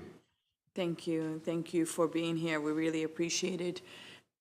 I have some questions on the committee. The first one is Delegate White, followed by Delegate Hutchinson, followed by Delegate Morgan, followed by Delegate Martinez. Thank you, Madam Chair. I have this question here, and this really comes from some of the unfavorable from the Maryland Arborists Association. And if you could, anyone that would be able to answer, do you see this bill would create the precedent that is outlined in the Arborists Association's testimony for the private sector, especially in hearing the favorable report from the panelists here? Do you foresee that this would create a precedent for the private sector as suggested by the Arborists Association? What I see this bill doing is allowing the state to lead the way. So I don't know if precedent is the right word, but I do think that as the state and as a body, as the legislature that passed the Climate Solutions Now Act, we do need to lead the way, just like we're doing with electrifying our fleet and other measures that we're taking in state government to make sure that we're leading the way toward these goals. So I think, as we go forward, and as Mr. Stovall pointed out, there does need to be a transition to cleaner landscaping equipment, if you will. And I think the key here is, how do we make that transition in a way that doesn't adversely impact, the businesses that use these. So I see this more as leading the way rather than setting a precedent. My pleasure. Delegate Hutchinson, followed by Morgan. Thank you, Madam Chair. Thank you, Delegate Foley, for presenting this today. Sort of two parts of this. One, why are we just picking on leaf blowers today and not all combustible engines in landscaping? And then the follow-up to that is, would this apply to subcontractors that the state has to use, or they have to hire as well? Thank you, Delegate, for that question. I did consider putting, more two-stroke engine, gasoline-powered equipment in this bill, but decided to start small with the leaf blowers, and because, quite frankly, the noise of the leaf blowers is also a problem. So I think that these devices in some ways are more of a problem than other equipment. So that's the answer to your first question. I think with respect to contractors, I'm not sure if it applies to contractors. I know that issue was raised. I think, I think not, but I'm not positive. That would be something for the Attorney General or the Department of General Services and Procurement to figure out, I think. Mm-hmm. My pleasure. Delegate Morgan, followed by Martinez, followed by Johnson. Thank you, Madam Chair. I'm blown away by this legislation. I just wanted to get that out. No pun intended. I'm looking at the fiscal note for this bill, and the fiscal note, I had it up here a second ago, is a little bit hard to read, but the Maryland Aviation Administration estimates that they have about 27 leaf blowers, and they need about 360 batteries. And doing the math of all the different departments that weighed in, I'm using that as an example and multiplying that out. I think between the departments listed just in the fiscal note, it would need something in excess of 1,800 batteries to run the leaf blowers. And I just wanted to know if you did any, what's the environmental impact on those batteries, and also how often would they need to be replaced? Well, thank you for that question, Delegate. I think if you read the fiscal note in its entirety, let me just point out, first of all, that this contemplates not, as I said in my testimony, going out and buying electric leaf blowers all at once, right? So they're going to be replaced over time, and you would have costs replacing them with the gasoline-powered blowers. Yes, you do have to buy batteries. I think the life of the batteries is, I don't have a number, but it's longer than the life of the leaf blowers themselves. So the batteries, last a long time, and of course can be reused. And the leaf blowers themselves have a lifespan of 2 to 3 years. So that's why 2026 on that. Mm-hmm. My pleasure. I have next Delegate Martinez, followed by Johnson. Thank you so much, Madam Chair. And thank you, Delegate, for the bill and the presentation from your panel. Reading through, there was some concerns. I have a number of lawn care businesses that do work with the state in my district.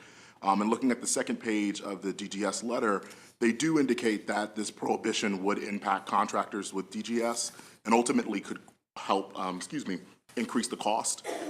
Would you guys be amenable to amending the bill to help our landscaping businesses kind of ease into the transition? I know the state will have a prohibition and will purchase newer equipment, but for a lot of our small businesses, this is a huge, burdensome change that I know is coming. That's the future. We're getting electric cars, we're getting electric everything, right? But would you guys be amenable to work with DGS to figure out how we don't increase landscaping cost? Right. Well, we did talk to DGS, who did not express great concern about this bill. They thought, in fact, they felt that they could live with this bill. They were fine with it. In terms of the contractors, it's unclear to me, and you can tell from the fiscal note, it's unclear to the analysts, right, how many leaf blowers are actually out there owned by the state, and even more amorphous is how many contractors they have that use it. But I would be amenable to looking at that. Remember that the ban on use doesn't go into effect until 2026. So there is time to look at that issue and perhaps make some changes if that's warranted. Delegate Johnson. And thank you, panel, for bringing us the information. My question is for Terrence, since he represents the landscaping professionals. Terrence, will this be a cost increase when you factor in the time that a battery and a leaf blower lasts and the rechargeable time and the extra batteries that are needed and to do a day-to-day job? I think that's something that on our end we're looking into on a case-by-case basis. We have, a ton of members that would be obviously affected by the transition from gas to electric. So I think that's something we're still analyzing on our end and crunching the numbers to see how that would definitely affect our businesses. So I don't want to, put something out there and then have to come back and backtrack. So I'll yield to, some more time to, dive into the numbers and see what the impact will be ultimately. Thank you. Madam Chair? I'm sorry. You have to have a question being posed. Let me just go to the next question. 1 second. Delegate Chisholm, followed by Delegate Lewis. Okay. Thank you, Madam Chair. We're going to assume that the people that we put in charge of buying equipment for this state are highly qualified, and when they go to look at something like a leaf blower, we're also going to assume that they are good stewards of the taxpayers' money, and they're going to buy what is probably the most efficient. And over the last 10 years, we've seen a lot of innovation in a lot of these pieces of equipment. And when we say that we're going to lead the country in this kind of thing, my big question is, shouldn't we charge those people that we have entrusted with the taxpayers' money to make the right decision for the taxpayers and not force their hands? Because there's other costs involved and there's other aspects involved. We have to charge the batteries, which is 80% of our electricity comes from coal. Only about 8% comes from renewable energy. So we have to take that into account. And every battery runs off of lithium, and the majority of that comes out of a quarry that has to be mined in Nevada and then put on 18-wheelers. So it's a very complex issue, as I guess what I'm getting at. And I would expect that we should entrust the people we put in charge of procuring these products to make the decision that's best for everybody, both environmentally and physically. Do I see this wrong? Well, Delegate, first of all, I think in terms of the batteries and the fueling or the charging of the batteries, we have to also take into account that the gasoline-powered leaf blowers burn gasoline. And they, it's not just a matter of charging them up and using electricity, it's actually burning gasoline. So that's an offset that you have to consider. And it's also a cost offset because the gasoline is a lot more expensive than charging the battery. So that's number one. Number two, in terms of allowing, I certainly do trust the people who are our state employees who make these decisions, and I think for the most part they make good decisions. However, I view this very much like I view our provision last year in the Climate Solutions Now bill, where we said we want to migrate to a state, an all-electric state fleet of vehicles. This is along those same lines. So when I say the state needs to lead and, and the issues raised by Mr. Stovall and his industry, this is a way for us to see, how we can get there, how we can get to these cleaner, using these cleaner devices. And I will say that in the retail market, if you go out to buy leaf blowers, you're going to see a lot more electric leaf blowers now on the market. And I'm not an expert in this, but I think what I heard Mr. Stovall say is that eventually it's going to be all electric. So I would like, I would like to think of it in those terms, just like we said we need to electrify our state fleet of vehicles, that we also need to use cleaner devices all the way around that aren't spewing fossil fuels into the air, based on our Climate Solutions Now bill and the fossil fuel goals we have in the Climate Solutions Now bill. My pleasure. Delegate Lewis. Thank you, Madam Chair. I just wanted to make sure that the good delegate, thank you for the bill, had a chance to share all of her thoughts. Did you have some thought you wanted to share earlier that you didn't get a chance to? No, I was just going to follow up on the question, and I'm sorry, but it probably wasn't that important. I can't remember even what it was, what I was going to say. But thank you for that, Delegate. Yeah, Delegate, as you know, we have the rule of the one question, right? If we Yeah. did that, we still have a lot of bill hearings. I do allow it, so. Madam Chair, I completely understand. No, it's okay. It's imperative that we sometimes I'm flexible. We need to follow the rules, okay? Any other questions? There's one clarification that I like from you. On page 3 of the fiscal note, it says, actually it's a follow-up to Delegate Hutchinson's question regarding the contractors, and you say you didn't know. Well, I would like to know, is your intent to include the contracts or not? Because the subcommittee will need to know, and it wasn't clear from your answer. I think I did not intend for this bill to cover the contractors. Whether as written it does, that's the thing I don't know. That's the answer I don't know. So if as written it does, and the committee were to leave them out, you're okay with that? Yes, I believe so. Okay. Thank you very much. Are there any questions, or concerns? Thank you very much, and thank you for your testimony today. We really appreciate your time, your patience as you answer the questions, and your work in working with everyone, okay? Thank you, Madam Chair. My pleasure. And thank you, Have a committee. blessed day. This actually concludes the bill hearing on House Bill 399. And next, we still have for the committee, we have 4 bills, and some of them have a lot of witnesses. So we have House Bill 472, Delegate Kaiser, Transit Commuter Bus Service Procurement. If you have a panel, will you be so kind and bring it up with you? Thank you.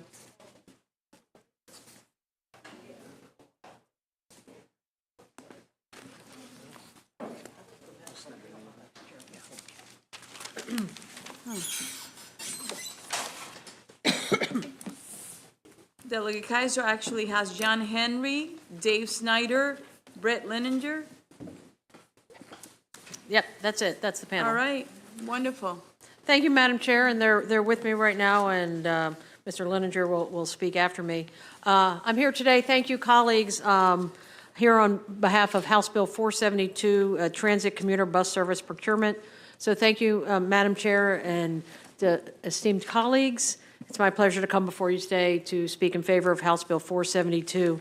And this would require our Maryland Transit Administration to consider factors other than cost when contracting with commuter bus service providers. We need these commuter bus services. The state contracts with quite a few different companies. I think to look at other issues and not just price, such as records on safety, maintenance, on-time performance, and such, would help create a better service for our Maryland residents, and that this bill would help create an environment where commuter bus operators are incentivized to provide both high-quality and low-cost services. A competitive sealed proposal process, which is being required in this bill, is not at all new in procurement law and is widely used today. And I have some experts here who can talk about the issue, and we can answer some of your questions. And thank you, Madam Chair. I urge a favorable report on House Bill 472. Wonderful, thank you. Who would like to be next? Oh, I apologize. It's right in front of me. And I neglected to mention, this bill has already passed the Senate unanimously. Admittedly, there was an amendment, Madam Chair, but it was just adding of co-sponsors. So Thank you. clean and from the Senate and already in our possession here in HGO. Thank you. Wonderful, that makes life a lot easier. Who will be next? Thank you, Madam Chair, members of the committee. Brett Leininger here today on behalf of the Martz Bus Company, which is a family-owned company through 5 generations. And also thank you to Delegate Kaiser for sponsoring the legislation. She really covered what the bill is doing in a nutshell. Referencing the 13-104 of the Maryland State Financial and Procurement Title, and also COMAR, which is in our written testimony. Really, we're just looking for ways to be more creative. We've kind of heard about innovation in other industries earlier today. Right now, the invitation for bid method is really just a sealed bid, and they'll take the lowest number. And with all due respect to the MTA's written testimony, saying that because no longer do the operators run state-owned buses, they said there are currently little to no technical elements other than the contractor's ability to service upon which the MTA needs to evaluate bidders. Price is not the only thing. There's a lot that goes into running a bus company and doing these contracts in an appropriate, safe way. So there's safety records, safety program, on-time performance, maintenance program, mechanical reliability, and a lot more that goes into that. And that's what we're looking for. As the delegate said, it's not anything new. It's just something that we believe would correct a lot of issues. With me, I have John Henry, Vice President of Business Operations with Martz, as well as Dave Snyder, the Regional Manager, who will be here for questions as well. Thank you very much. My pleasure. Thank you, Madam Chair, members of the House Health and Government Operations Committee. It's not for you. Yours just started. Okay. My name is John Henry, and I'm the Vice President of Goldline, Martz, and part of the 5th generation of my family to work at the company. We take great pride in celebrating 115 years of service this year. Thank you, Delegate Kaiser, for sponsoring this legislation, and thank you all for the opportunity to speak today on HB 472. It is much appreciated. I would like to speak about how the proposed changes to the MTA commuter bus procurement process would improve the overall level of service of Maryland commuters at the best value to Maryland taxpayers. In a service as critical and safety sensitive as mass transit, I truly believe a partnership is required to provide the best overall service. This bill would require MTA to move away from an overall low bid method to a best value method by incorporating safety, maintenance, innovation, and accountability. Specifically, this bill would improve the quality of transportation to the citizens of the state by removing ambiguous contract requirements and placing a high level of importance on contractors' maintenance and safety programs. Removal of ambiguous contract requirements, such as the age of equipment, would result in giving the contractor flexibility on how they want to organize their fleet to best service the need of Maryland and the contract, and would allow for the possibility of electric vehicles. The current age requirement are ambiguous and result in incentivizing contractors to look for drastic expense reduction in other categories within their bid. In addition, this bill would require certain weighting and evaluation of bidders' maintenance and safety programs. In order to save costs and be the lowest possible price, the current contract incentivizes contractors to reduce expenses in all areas, including their maintenance and safety programs, which is not where the savings should be coming from. The best quality, safety, and maintenance programs may not be the cheapest overall program, and the current procurement process penalizes that mentality. For just those reasons, we ask for a favorable report to better align the MTA procurement process with the quality of service and safety the citizens of Maryland deserve. Perfect timing. Practiced. Next. Mr. Snyder's here for questions as well. Okay, wonderful. Are there any questions? We'll start with Delegate Hutchinson, followed by Delegate Morgan. Has your organization recently been involved in a bid process with the state where you weren't awarded the contract? Not since 2018. My pleasure. Delegate Morgan? Commuter busing is a big deal in my area because we have no metro and a lot of people take them. Has there been any effect on any of the competitors or people that, other businesses that run buses? Yes, absolutely. We've recently formed a coalition with all of the various bus operators to approach the MTA with one voice to try to air some of our concerns. So we have tried to address that with the other operators. And one operator, a family-owned business, just made the ultimate decision to walk away from one of these contracts, even though legal decision, might be pending because it has been very burdensome and they weren't able to make progress with the MTA. Sure. You want to put your mic on? Thank you.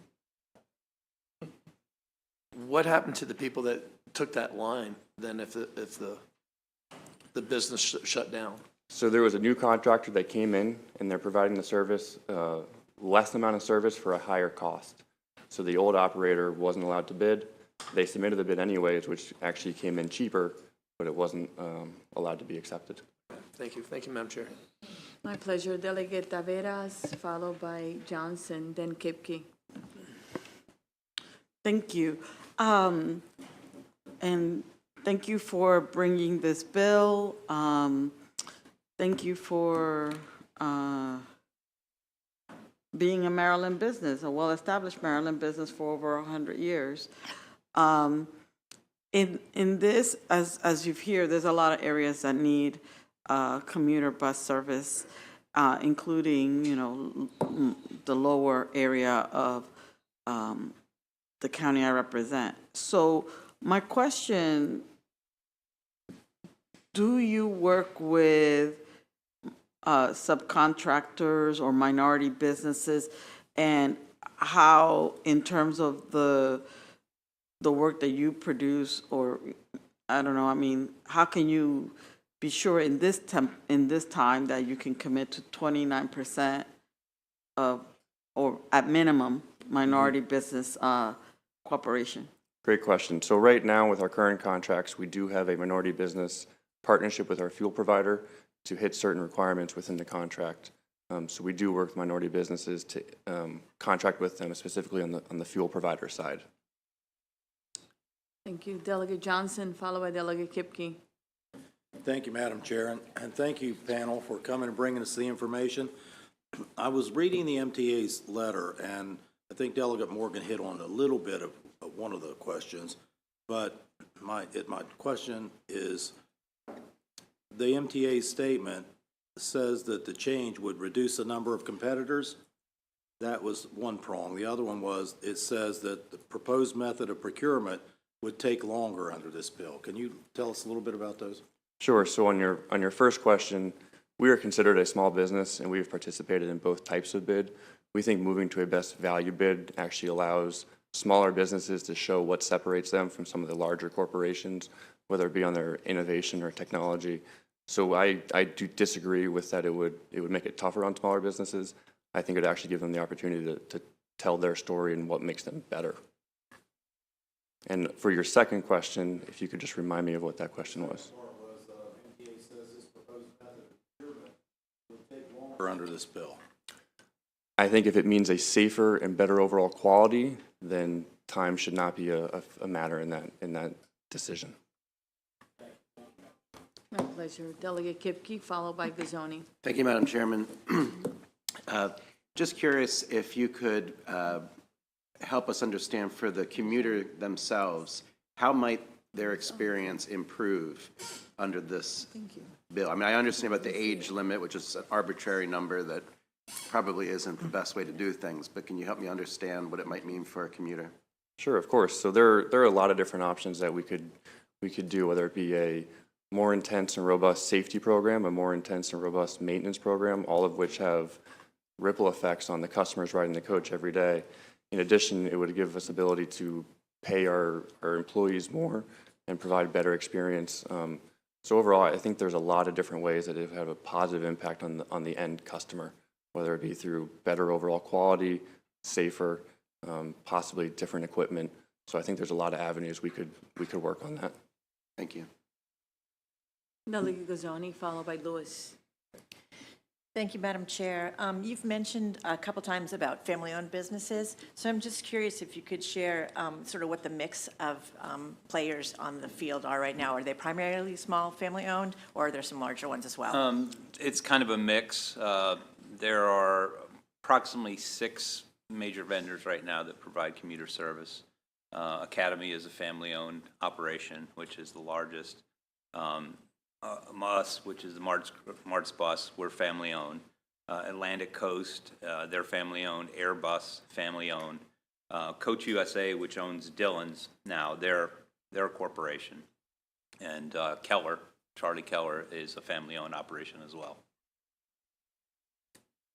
Delegate Lewis.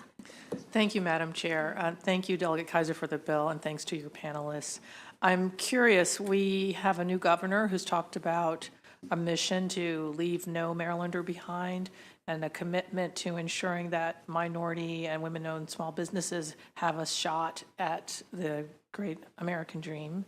I'm wondering how your bill would help address that. What progress could we make with your bill to achieving our MBE goals? Lewis, thank you for that question, and I think it's really like a follow-up to what Delegate Taveras was going at before when this, bringing up minority business enterprises. That in the current system, it's only about price.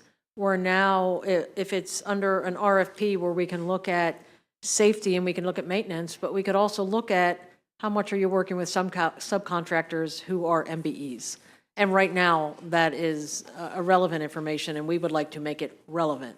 So that could be one piece of the RFP process. My pleasure. Any other questions for this sponsor and her panel? Seeing none, thank you very much for being with us today. Thank you for doing business in Maryland. We do have a virtual testimony from Mr. Michael Stewart, and it's an unfavorable testimony. Good afternoon, Mr. Stewart. Will you be so kind and get started? Yes, good afternoon, Madam Chair, members of the committee. I'm here to testify for an unfavorable report on House Bill 472. Quickly, from May 2017 until January of 2023, I was a member of the Maryland State Board of Contract Appeals. For 30 years before that, I was an attorney advising small to medium-sized women and veteran-owned businesses on how to capture state, federal, and local contracts with governments. Before that, I worked at Westinghouse Electric Corporation, which is now Northrop Grumman, where I was a contracts manager in charge of multi-million-dollar procurements. This bill essentially does nothing. It will not save the taxpayer one thin dime. It will not add best value to any procurement, and it will change, and it will be a minor nuisance to MTA. When you're procuring goods and or services where the specification or scope of work is clearly defined, it should be on price. This is a number 10 envelope. When you're buying these in the state of Maryland, you go for the lowest bid that's responsive and responsible because the good has a specification in the industry which everyone knows what it is. Same thing with building the bridges, same things with commuter bus routes, which are clearly defined, which have clearly defined numbers of times you service the route, and have clearly defined age of buses and the like. When do you use requests for proposals, which is competitive sealed procurement? You use it when there is no clearly defined scope of work or specification for the good or service. I'll give you an example. Back in the day when GPS was first made non-military, municipalities all across the United States, including some in the Midwest, and cities wanted to locate their buses using GPS. There was no solution. So in that case, they would ask for requests for proposals. Now, when you do that, the award You can continue and wrap your thoughts, please. I will wrap up my thoughts. In that case, you do an award basis that either where technical and price are equal, or technical is overpriced because you want to get best value for the solution. And that is not a commuter bus service contract. Okay, thank you. I'll take questions. Thank you. Are there any questions for this witness? Delegate Riley. Madam Chair. My pleasure, thank you. Yes. So, Mr. Stewart, I heard you say in your testimony that you think that this would have a negative effect on the MTA. Yeah. Can you explain that a little further? Why you think Well, that? let's say it's passed, and I'm a procurement officer at MTA on the 7th floor of the Schaefer building, and I'm required to do a competitive sealed proposal for these commuter bus routes. What I'm going to do is I'm going to make the award basis where price and technical are equal, which I'm allowed to do under state finance procurement and COMAR, and I'm going to make the technical evaluation pass-fail, so that everyone who meets the criteria, who submits a proposal, will be ranked technically pass-fail, and guess what it's going to be awarded on? Price. So you can pass this, and MTA will just do what I just said. It will be harder to do, and it will be, you know, like kabuki theater, but those will still be awarded on price. Because if you wanted all the bells and whistles that a request for proposal required and an evaluation committee and everything else, that's great, but you don't need that for a commuter bus route, and it takes up a lot of time and effort of MTA personnel for no benefit to Maryland taxpayers. My pleasure. Any other questions for this witness? Seeing none, thank you very much for being with us this afternoon. For the, my pleasure. This actually concludes the bill hearing on House Bill 472. For the purposes of the committee, it is 4:30. We have House Bill 429, 646, and 693. I want to thank those that are still waiting. Thank you for your patience. We will now call House Bill 429, Delegate Charles, Procurement Improvement Council membership. Is Delegate Charles not here? No, I'm filling in. All right, it's fine. And you do not have a panel, so if you can sit, let us know your name, and you can start giving your testimony on behalf of the delegate. Yes, ma'am. You can get started. Good afternoon, Chair Pena Melnick, Vice Chair Cullison, and esteemed members of the Health and Government Operations Committee. My name is Dylan Harvey. I'm a student at the University of Maryland, a legislative intern for Delegate Nick Charles, and I'm grateful to be able to offer testimony today on his behalf, especially for a bill uniquely important for the betterment of the state's future. HB 429 is a simple bill that alters the membership of the Procurement Improvement Council, otherwise referred to as the PIC, to include our state's comptroller. Delegate Charles is the only delegate that sits on the PIC and has directly witnessed where the addition of the comptroller would improve the council's efficiency.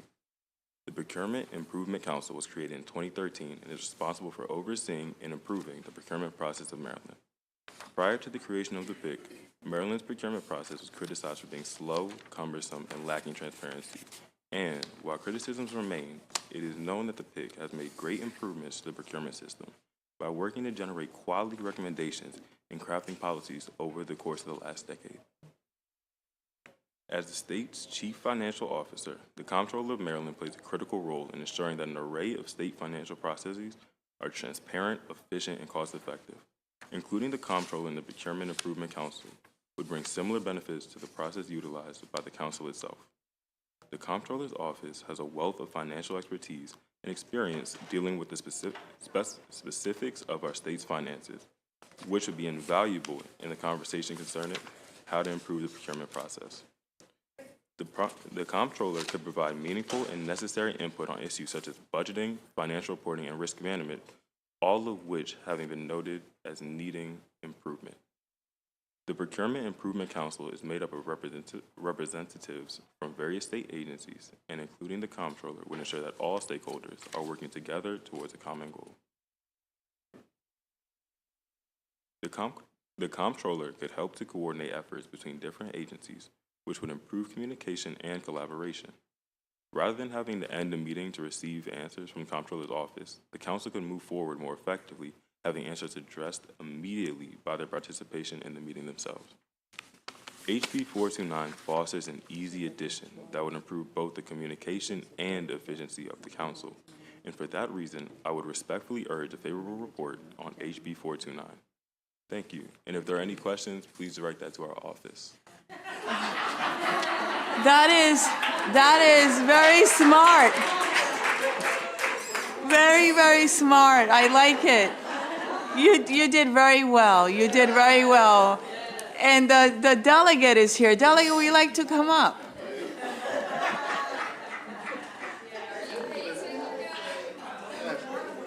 Listen, I had to take care of my intern, let my intern get the opportunity to really appreciate Annapolis. He did an excellent job. He did. I was watching from the back. He did an excellent job. And I see that the controller does want to be on. She gave a letter of support. There's a letter from the Office of the Attorney General, the Attorney General's office requesting to be added. Did you see that amendment, and are you okay with that? The AG wants to be on, he can get on too. Okay. That's wonderful. You did very well. You did very well. Thank you. Any questions, Delegate Hill? Delegate Charles, and again, you did really well. I was wondering about the AG. So a lot of commissions and things already have somebody from the AG advising them, and this doesn't have that. Is there a particular role, because I don't think they're here to testify, that you think the AG would have, or is this sort of playing that same advisory role that they play with so many other? Yeah, I think he'll add a good advisory role to the position. You know, being within the PIC, this is all of the agencies across the state. This is all of the counties and municipalities, a representative from them. From the colleges and universities, a representative from them. The quasi-government agencies, the bi-county agencies. All of these folks have representatives that's members of the PIC. So just adding the AG to be able to get some of the legal representation, I don't think it's going to harm. It actually will probably add more value and benefit. Any other questions? Seeing none, you did excellent. You're always welcome here in HGO, okay? Thank you. My pleasure. And if you decide to go to office, he should be the first one to write your check. Okay? So this actually concludes the bill hearing on House Bill 429. Thank you for being with us.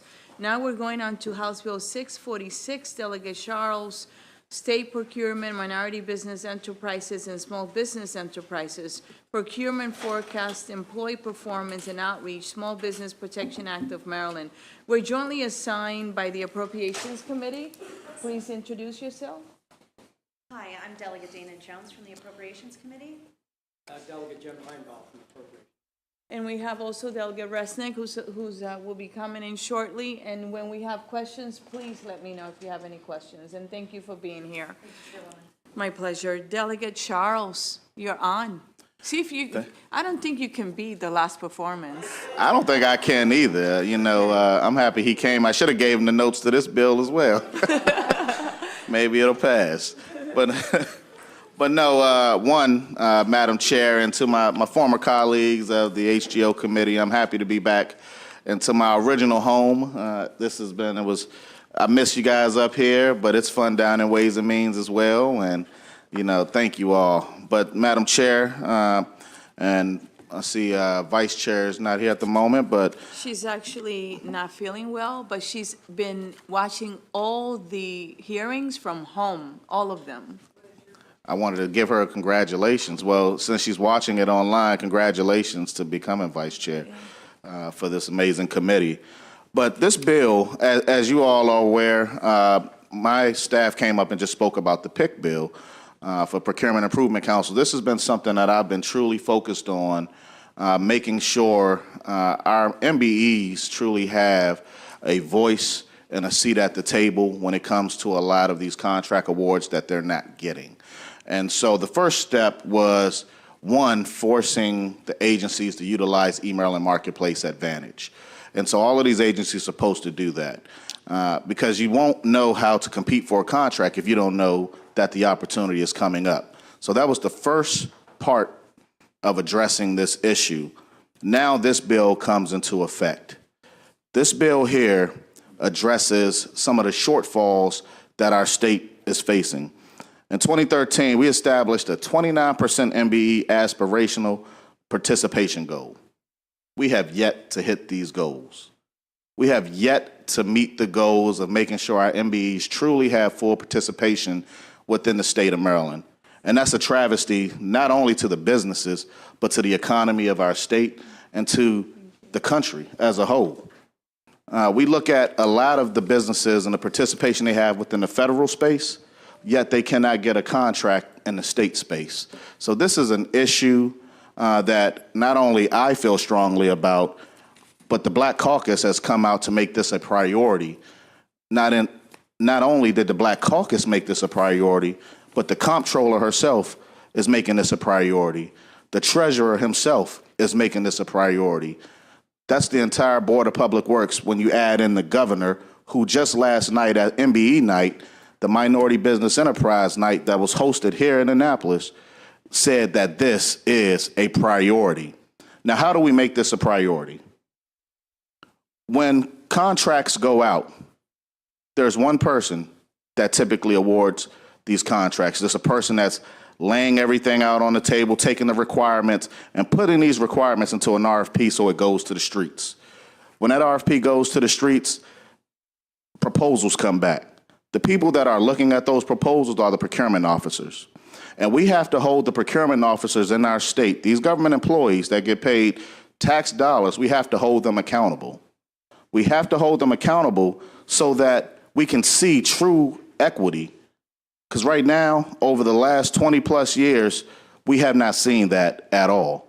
And so this is an issue that we all are taking strongly. There has been conversations with the new Secretary of DGS. There's been conversations with AFSCME. There's been conversations with the Chief Procurement Officer for the state of Maryland. And we agree that there's maybe some wiggle room for us to come in and make some amendments to the bill. And so we are working collectively and collaboratively to address these amendments. But that does not stop the fact that we have to end the bleeding. We have to stop the bruising of the business community that is being left behind, which is the MBE community. And so another issue in this bill that we will be addressing is the ability for all of, well, not ability, but for the organizations, the state agencies, to put out all of their requirements in an acquisition forecast ahead of time, ahead of the fiscal year. Now, with conversation with GOSBA, we found out that some of them are already doing that. But our counties and our municipalities, they're not. The colleges and universities, all of them are not. When you look at all of our bi-county agencies, they're not. So we have to make a couple of amendments, but we still have to address this issue face on. And today I have with me a good panel. I had about 3 or 4 business owners that were going to be here, but Bernard Wright, he's here. He's an MBE in the state of Maryland, and he's going to speak to a lot of the issues that he's seen as an MBE-based business, not able to get contracts, but able to flourish successfully in the federal space, but in his own home, in the state of Maryland, he cannot get any work. That is a problem, and this bill fixes that. Thank you, Madam Speaker, Madam Chair. I do not want her job, okay? Thank you. You go ahead, sir. Thank you, Madam Chair, members of the committee. So I'm Bernard Wright, and I'm CEO President for Wave Welcome, which is an IT consulting firm that I founded in the middle of the pandemic in National Harbor. But before that, and this is really what I wanted to talk about, I was the Chief Information Officer for Prince George's County for 6.5 years. I was also the Chief Information Officer for WSSC Water for another 2.5 years. And across both roles, I awarded millions of dollars in contracts and consistently exceeded 40% going to MBE businesses. And these were incredibly complex IT projects where we did not have the luxury of failing. So as a result of that, we did get everything done on time, on budget, and in the process, we also made sure that those MBE businesses made millions of dollars. So in addition to that, one of the things that we saw when we looked at how much it was costing versus what it would have costed to do business with majority firms is that we saved a lot of money as well. And another benefit that we realized as a result of doing this is that we also cultivated the career pipeline because diverse firms tend to hire diverse workforces. So those were just a few of the benefits that I saw as Chief Information Officer for both Prince George's County and WSSC Water. And one of the things that we did to make sure that we were giving businesses that were pretty stretched thin in terms of their ability to go out and do advanced business development is we did publish procurement forecasts. We made sure that we had vendor days where we invited them in to hear requirements. So I do encourage you to continue to move forward with this. As I said before, we were very successful in that regard. And as an MBE owner, I look forward to making sure that we're able to compete effectively in the state. Thank you. We appreciate your testimony and your work.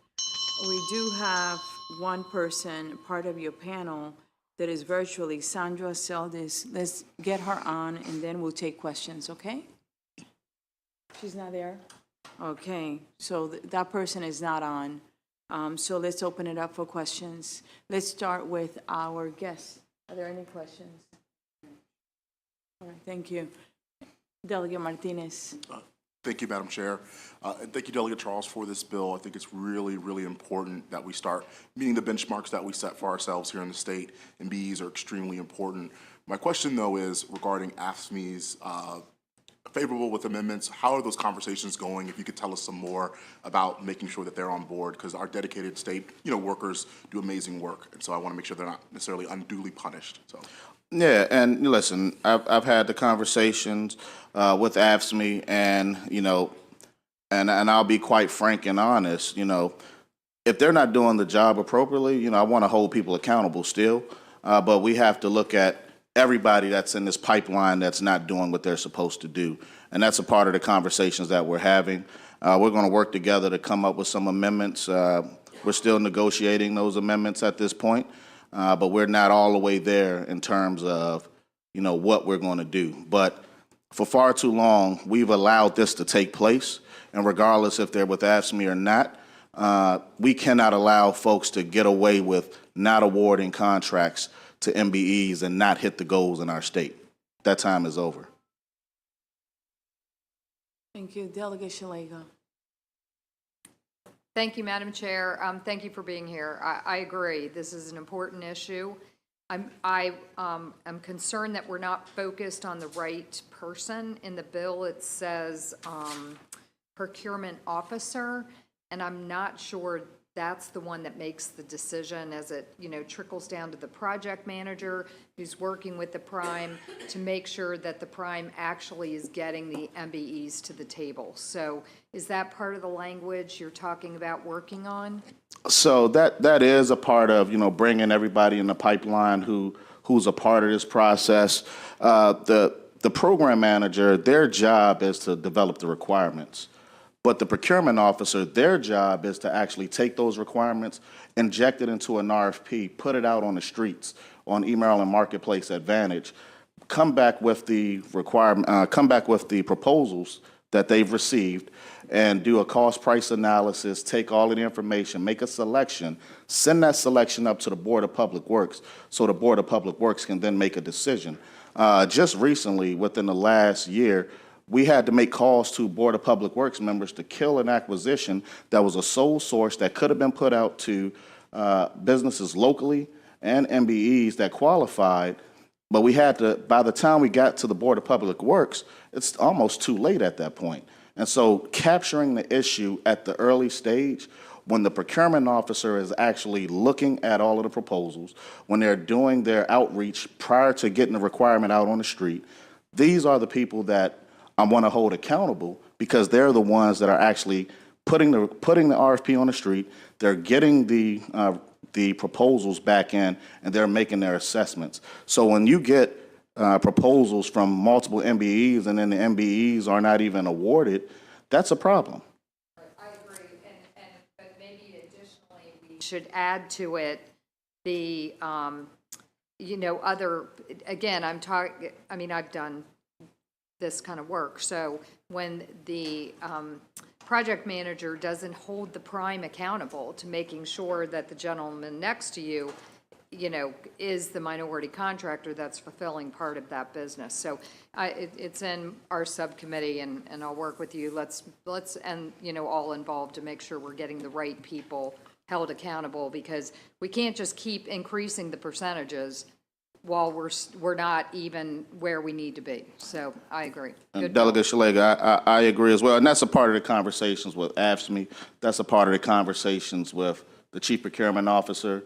That's a part of the conversations with our new secretary for DGS. We're trying to figure out the best solution, but this is the jump start to get us to the solution that we're looking for. Okay. Thank you. Any other questions from the committee? The committee, seeing none, thank you very much. Oh, you do? Who? Oh, I didn't see it. Okay. Okay. Thank you, though. I was going to say, ooh. Because I just want to continue a little bit. I saw the letter from the Stadium Authority that's unfavorable, and it has to do with the sort of, or at least most of it, had to do with holding procurement people specifically responsible. So it's just curious, are you doing some discussions with them as well? So I did see the Stadium Authority's letter, but no, I have not reached out to them, nor have they reached out to me outside of sending me a letter. Well, sending a letter directly to the committee, and shame on them for not reaching out. So we'll have that conversation with the Stadium Authority as well. But at the end of the day, these are state agencies that are where folks who oversee them are appointed by our governor. And our governor has been very clear in his mandate as to making sure MBEs have the participation that they deserve within the state of Maryland. He also has said, just like those days are over. And so these are people that report directly to our governor, and they need to get on board exactly with his agenda and his goals. Yep, thank you. You have a question, Delegate Bandari? Yeah, thank you, Madam Chair. Yeah, I also read the opposition letter, but I would like to ask the question next to Delegate. How does requiring the creation of procurement, this forecast, employee performance metrics and outreach programs through this bill increase transparency and accountability in the procurement process and benefit the state and our citizens? Sure, I appreciate that question. So one of the things that I used to challenge small businesses, and especially minority businesses, when they came and said, hey, what about this opportunity? We didn't know about it. So from that perspective, when I was on the other side awarding contracts, I really didn't understand exactly how constrained a small business owner is. So now that I am running a small business with employees, I'm responsible for HR, accounting, legal, everything in between. So you simply don't have the benefit of going to create those relationships directly with all of these different agencies that have requirements that really fit within your wheelhouse. So putting that procurement forecast out does give them a heads up that, hey, this opportunity is coming, and you can start to put together your solutions, you can start to form those relationships, whereas larger firms that have people that are specifically dedicated to a specific agency or even a part of an agency, they certainly have an advantage. So one of the roles that I had after being CIO for WSSC Water, I was also CIO and VP of Operations for Ironbow Technologies, which is $1 billion federal contractor. Their business development team was not just devoted to a federal agency, they were devoted to an office within that agency. Small businesses can't do that. So the forecast certainly allows you to drill down and be exact. Sure. Yeah, thank you. Also, could you clarify how this will encourage, this bill, encourage greater investment in training and development of procurement professional, and which will enhance the capacity of state agency to meet their MBE goals and ensure that continuity of efficient operations as well? Right. So I'll give you an example. When I was in Prince George's County, we put out something called Consulting and Technical Services. So it's very similar to a federal model, indefinite delivery, indefinite quantity, IDIQ. But Prince George's County had never seen that before. So I wrote the RFP myself as the CIO, rolled it out. We ended up issuing, I think at the time, the first iteration was probably 74 master contracts across 7 functional categories. And we subsequently put out task orders and awarded to a lot of different firms. But to that point, because it was something Prince George's County hadn't seen before, there was a necessity for the procurement office to go out and be trained in this new way of doing business. So similarly here, when you're putting new requirements out in terms of a forecast, I've mentioned vendor days and some other things that can help to cultivate outreach with the minority business community. That's going to be something completely new for people who have been in their jobs for a very long time. So the way to encourage success is to make sure that the people who are enforcing or being held accountable for delivering what you expect, they have to go to training to make sure they're up to speed. Thank you. Any other questions? Delegate Hill, followed by Delegate Taveras. Thank you, Madam Chair, and thank you for this bill. It's good to have you back. So real quick, do procurement officers have hiring or evaluation authority over the project managers and contract administrators who are responsible for carrying out the thing? So if it's not getting done, do they get to, do they have any control over these other folks who are? So those are two separate entities. So like the project manager, they may be over in, let's say, Department of Environment, and they're within the clean water office of this, and they're looking to get a requirement out. They're saying we need to have someone who can bring a water filtration system to all of the counties across the state. And so they're saying this is the requirement I have to develop. So then they have to go work with the procurement officer, who will then take that requirement that they generated and put this into a request for proposal, an RFP. And all of these RFPs are all listed by statutory requirement, listed on EMA. They have to put it on Email and Marketplace Advantage. And so they take these and they post it. After they pull the RFP together, they're the ones collecting all of the proposals that come in. It's not going to the program office, to that project manager. So they have no oversight of what they're doing. So their job is completely different from this job. They're asking for the contractors because they need help. They cannot do it on their own because there's not enough government employees within that agency to handle that work. The procurement officer, on the other hand, their particular job is to make sure that requirement is awarded in a manner that they can execute the work for this project office. So they're two separate entities away from each other. Yes. We can take it offline. So the point is exactly that, but once that RFP, when the prime says we're gonna hire 20% MVEs and then they don't come through, it's the project manager who's in charge, so the numbers aren't gonna look right, not because they didn't get the RFP responded to with the right numbers, but because when it was actually rolled out, that's not what came in. So I think that's a little bit sideways, but to Delegate Shalega's point, the person being held responsible works with a team of folks. And if the team is falling down on the job, that's what I'm trying to get. They don't have any authority to make the team do a better job. So who has the authority to say, team, we're doing the RFPs, we're doing that part right, but we're not getting this part. Who has that authority, and how do we hold that person responsible?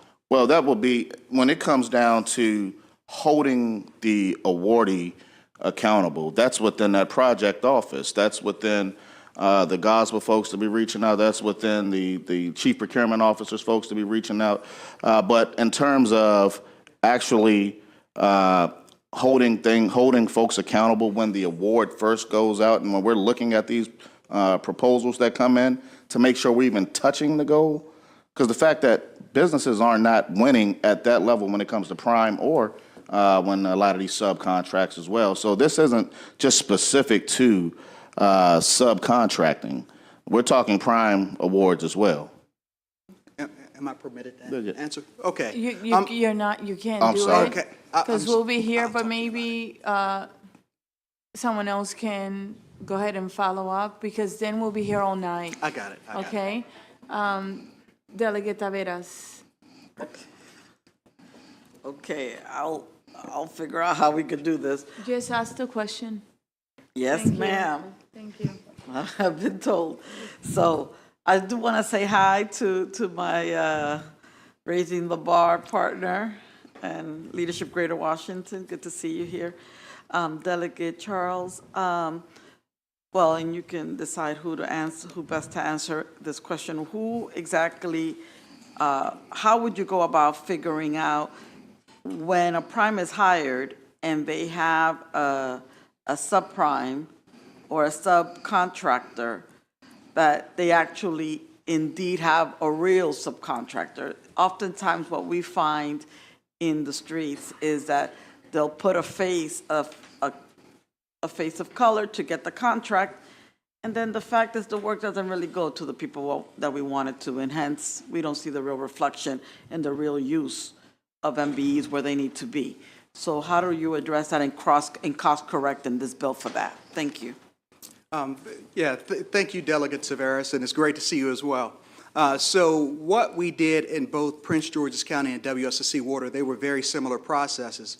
So yes, there is the subcontractor that is a part of the award who is listed in the proposal. And what happens is on a monthly basis, there's a form that is supposed to be submitted saying what percentage of that month's billing went to the subcontractor. So they are responsible for turning that form in every month. And at that point, if they're not meeting their goal, what they put in the proposal, what they were awarded for, then it's up to the procurement office to execute whatever penalties are put in place. Very good question. Any other questions for these two witnesses? Okay, seeing none, thank you very much. And Sandra Seldes never came. We do have a favorable with amendment, all right? That's AFSCME. Yes. So I'm going to call Denise Gilmore.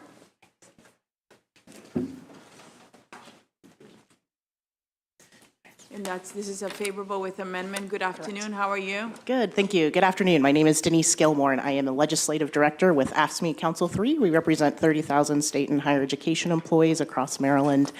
We are favorable with amendment. The majority of our members are women and people of color. We absolutely stand for a more transparent and fair way to do procurements here in the state of Maryland. Many of you have referenced our written testimony, so I won't go into too much detail about our specific concerns, but I do want to have the committee consider this. Within state law, in the state pension and state personnel and pension article, within COMAR Title 17, within the negotiated collective bargaining agreements that we have with the state, there's already a process in place to address employees who have performance issues. And our members are often the first that want to make sure that those standards are upheld. It's important that all employees that they work around engage in good performance. We don't think that the inability to meet the MBE goals is a function of there being an absence of statutory language to deal with employees who aren't performing. I think that's maybe the best way of putting it. There are actually requirements that go above and beyond what the bill calls for in terms of addressing employees who may have a performance issue. And we just, in terms of an approach, we're just very concerned about setting up kind of a parallel process here for one particular, performance goal. We were just very concerned about the precedent that sets. We think that there's plenty in place already to deal with, employee performance issues. So our preference would be to not do that with this bill, but we love the rest of the bill. We think it's great that there are forecasts in there that does help for transparency. And we look forward to working with the sponsor and the committee on hopefully getting all this sorted out. Thank you for the opportunity to testify. And thank you for being here, and thank your workers for what they do for Maryland on our behalf. Are there any questions? I'm going to start with Delegate Chisholm. Thank you, Madam Chair, and I apologize, I was over playing judiciary. And I didn't get a chance to ask That the was del- my fault because No. I assigned him to it. I had a good time. I just wanted to basically ask a question. Are you guys aware of HB 1152 will be heard tomorrow by a very good delegate that addresses a lot of the stuff that's in here. It's for small businesses, not just MBE, but small businesses as well. I appreciate that, Delegate Chisholm. Thank you. Are there any questions for this witness?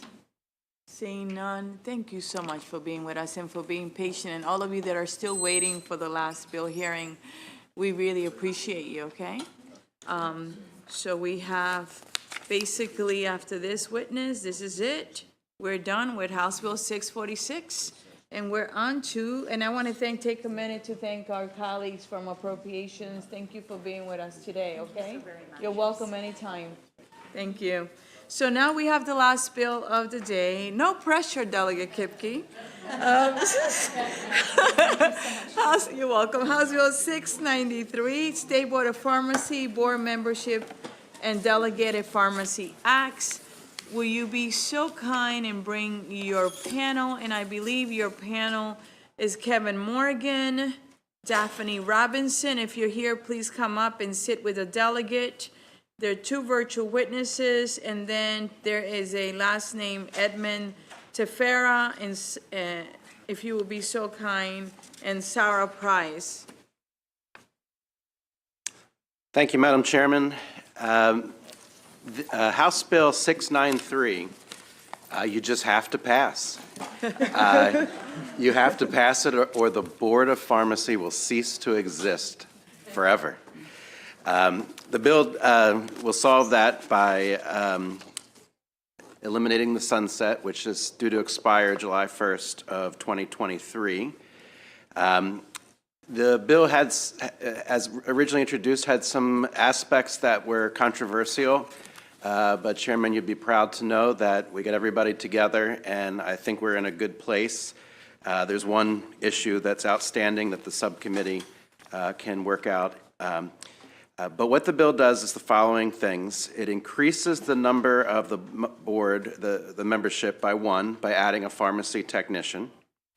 This is obviously important because the technicians have a critical role in the pharmacy, and they should have a seat at the table.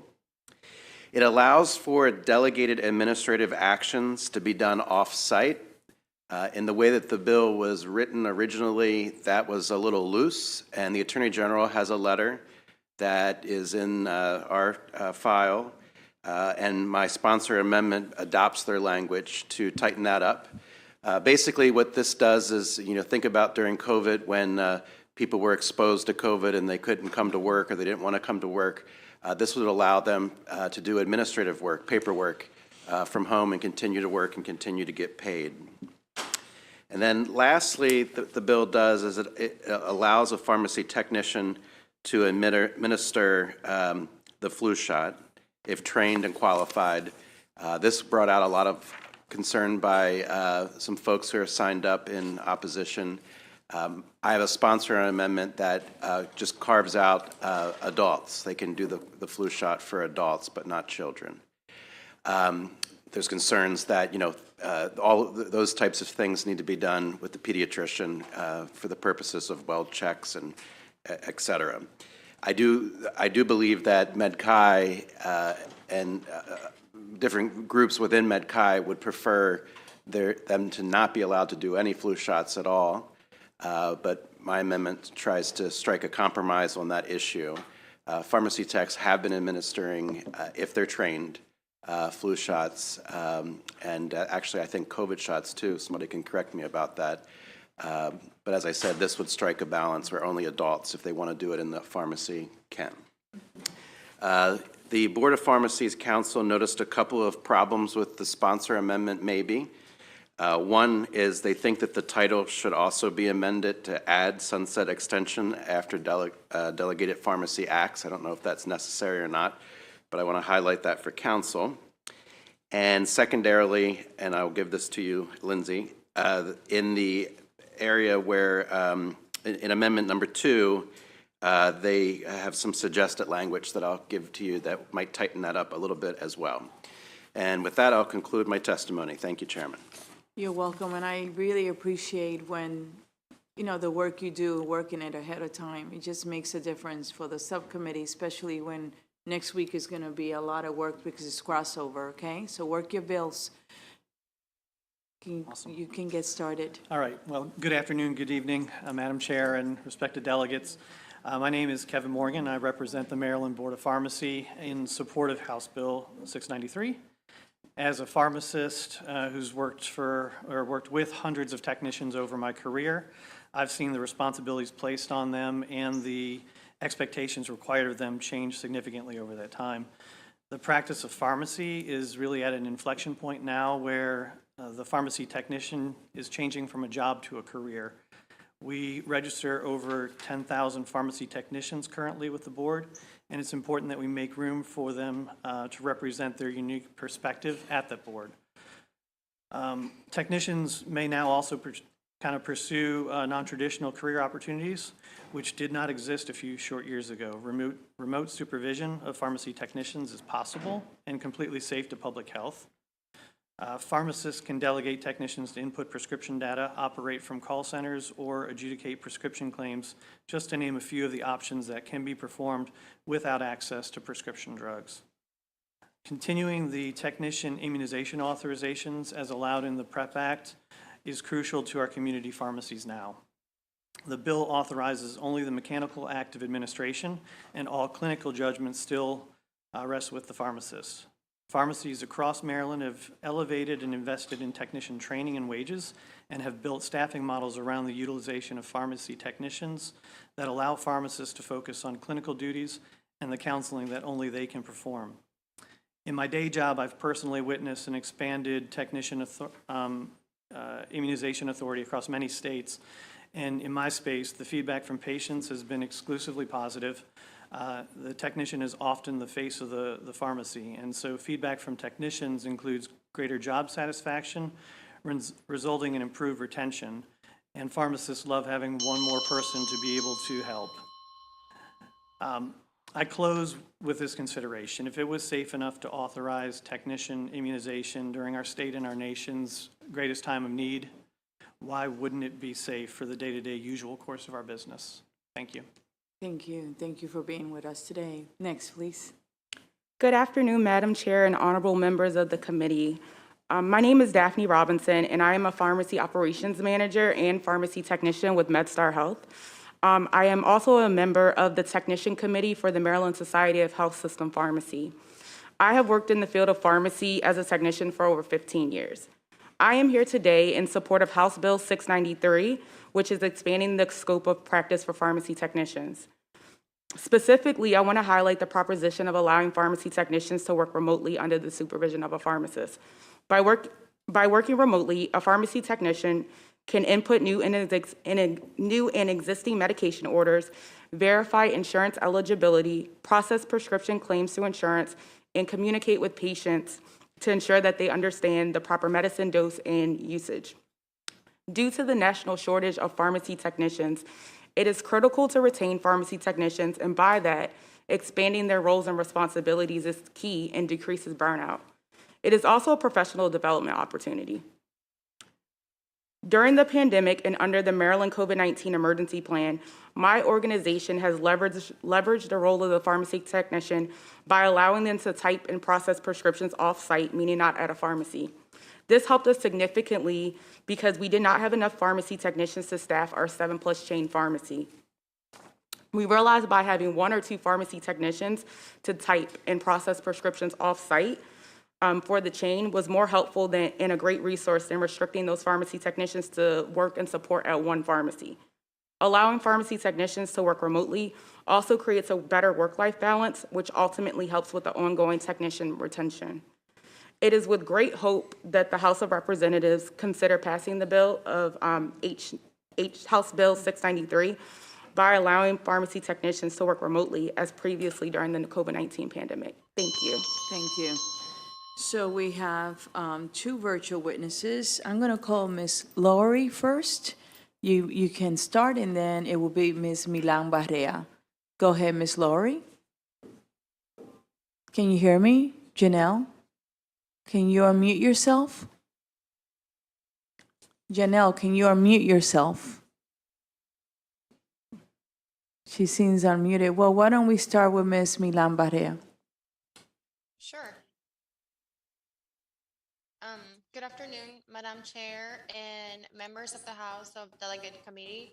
Thank you for the opportunity. I'm Dr. Mary Milan, and I'm the Assistant Director of Pharmacy at Johns Hopkins Davie Medical Center. And in my role, I serve as direct supervisor for approximately 30 pharmacy technicians.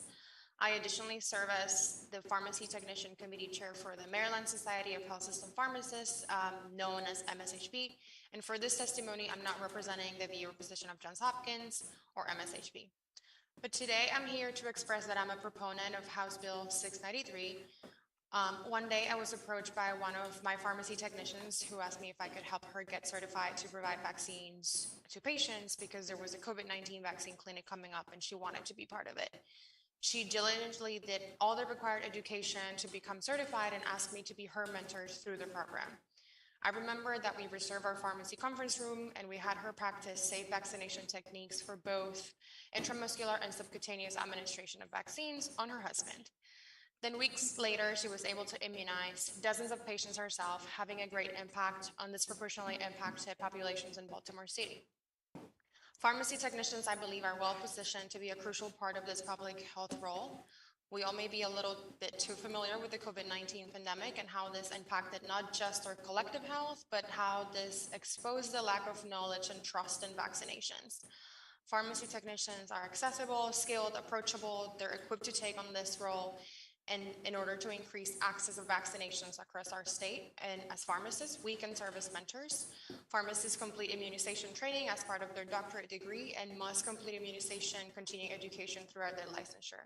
So I encourage the committee to support House Bill 693, and thank you for your time. Thank you for being with us. Ms. Laurie. Ms. Laurie? She can't hear us. If you could be so kind and just tell her to log back on, log out and log back on. We're going to go to the next witness while she logs back in, okay? So we have next Tefera. And then Ms. Laurie will come back. Oh, wait, she's connecting, but it's okay. Why don't, let's see. Can you hear us? No, she can't. Go ahead. Okay. Greetings, Madam Chair and honorable members of the committee. It is my distinct pleasure to be with you all here today. My name is Neftali Edmond Tefera, and I currently serve and lead as the Pharmacy Operations Supervisor at MedStar Montgomery Medical Center in Olney, Maryland, as well as one of the board directors of the Maryland Society of Health System Pharmacy. Undeniably, pharmacy plays a vital role in the healthcare industry. However, there's limited advancement for the profession without acknowledging the impact of pharmacy technicians. The significant contribution of pharmacy technicians was seen and most felt during the pandemic's peak. Pharmacy technicians worked tirelessly to ensure medications were safely prepared and delivered to patients on time. They also played an instrumental role in administering immunizations, medication history collection, and navigating the medication shortages plaguing the country. Yes. The increased presence of pharmacy technicians in the medication dispensing process has facilitated pharmacists to practice at the top of their licenses and provide more direct patient care. As the roles and responsibilities of pharmacy technicians continue to expand, having technician representation on the Maryland Board of Pharmacy becomes paramount. The Maryland State Board of Pharmacy currently includes 10 licensed pharmacists and 2 consumer members, but does not include pharmacy technicians. According to the recent Department of Labor data, state pharmacy boards regulate nearly 430,000 U.S. pharmacy technicians. Such a large workforce should warrant representation. In addition, many important issues regarding expectations, required education, and defining the technician's scope of practice will need to be considered.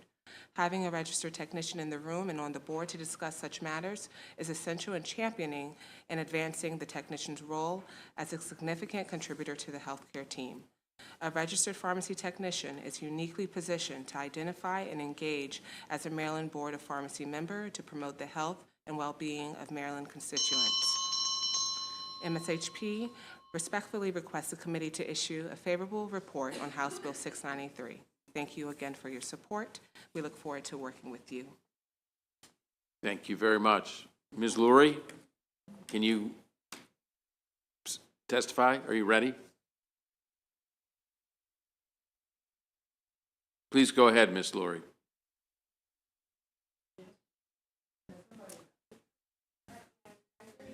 There we go. Go ahead, please, Ms. Laurie. You're no longer muted. Yes. Can you hear me? Yes.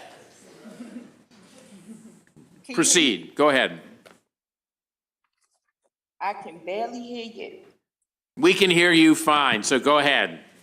Okay. Good afternoon, all. My name is Janelle Lowry, and I'm a certified pharmacy technician at the University of Maryland Medical Center.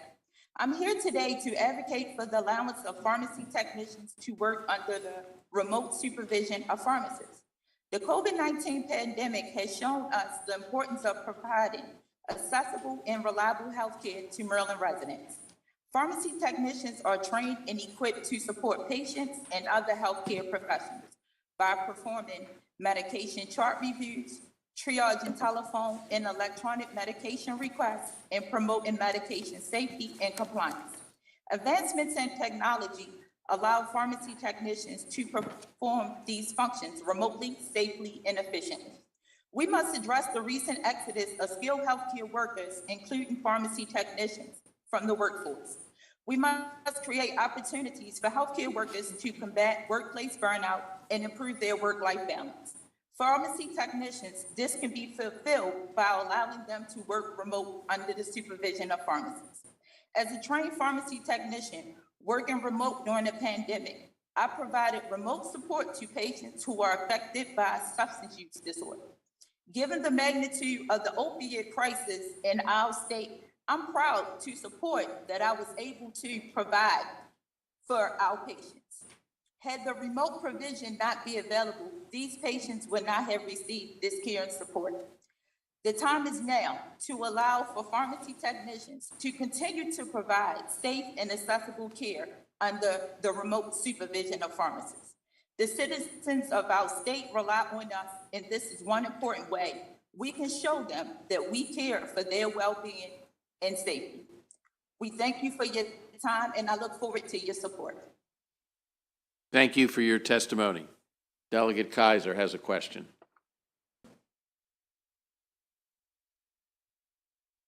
Go ahead. Thank you. Okay, sorry. Thank you. Thank you, Mr. Chairman. Delegate Kipke, thank you for this bill. I wanted to ask you a question. I'm looking at the testimony from MedChi, and they strongly oppose the piece about pharmacy technicians administering flu vaccines. It's my understanding that it was one of the many things that we learned during the pandemic of things of like, hey, we need this, and it worked. So I would like for you to address the issue of, were there any problems noted by anyone from pharmacy technicians providing flu vaccines during these last few years? So when we had our meeting with the folks who had concerns about the bill, there was testimony provided that there was an uptick in vaccines not being reported to the database. And I forgot the term, but an injury that can take place when a vaccine is administered. It wasn't necessary. I'll provide that to the committee so that everybody can see that. I didn't validate what was in there, but I do know that some of the medical professionals within MedChi have very strong feelings about this.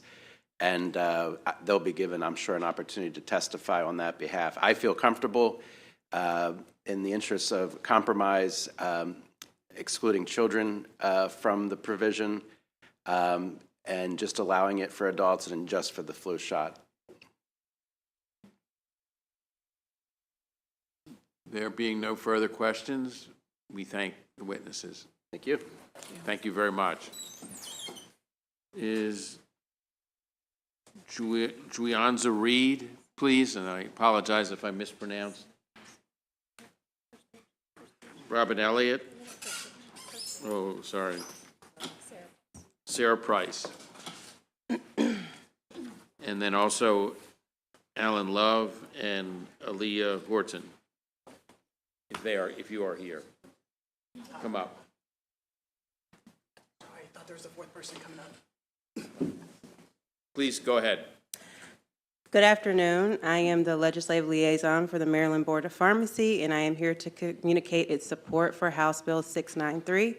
Over 10,000 individuals are registered with the board as pharmacy technicians. These pharmacy technicians are essential to the provision of pharmaceutical services and the dispensing of prescriptions. Over the past 3 years, pharmacists have relied upon the support and experience of technicians to address the challenges presented by the pandemic. Dedication to the practice of pharmacy, willingness to assume expanded responsibilities, and adherence to the standard of care has been recognized by the board, which seeks to make some authorizations permanent. The board appreciates the sponsorship and guidance of Delegate Kipke in introducing this legislation, which extends board membership to one registered pharmacy technician, permits a pharmacy technician to perform non-drug handling administrative tasks from a location outside of the prescription area of a pharmacy, authorizes mechanical administration of a vaccine by a pharmacy technician while under the direct supervision of their supervising responsible pharmacist, and finally, and importantly, extends the board's authority until 2033.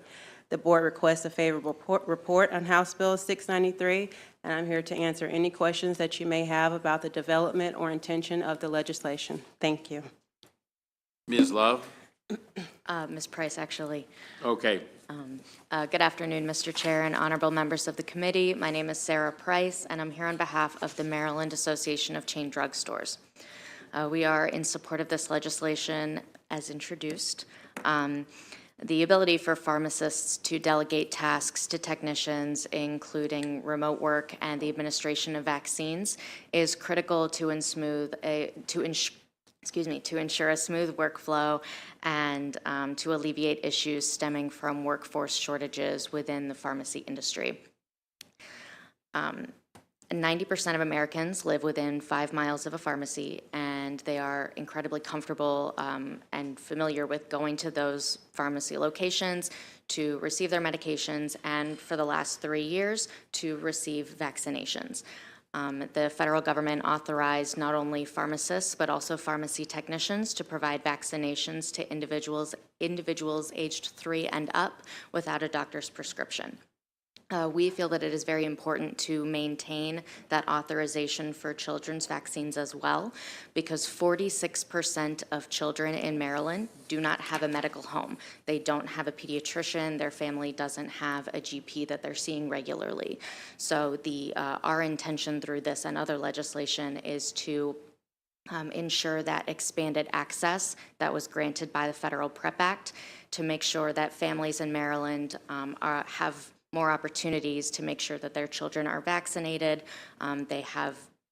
They're able to go on the weekend or in the evenings.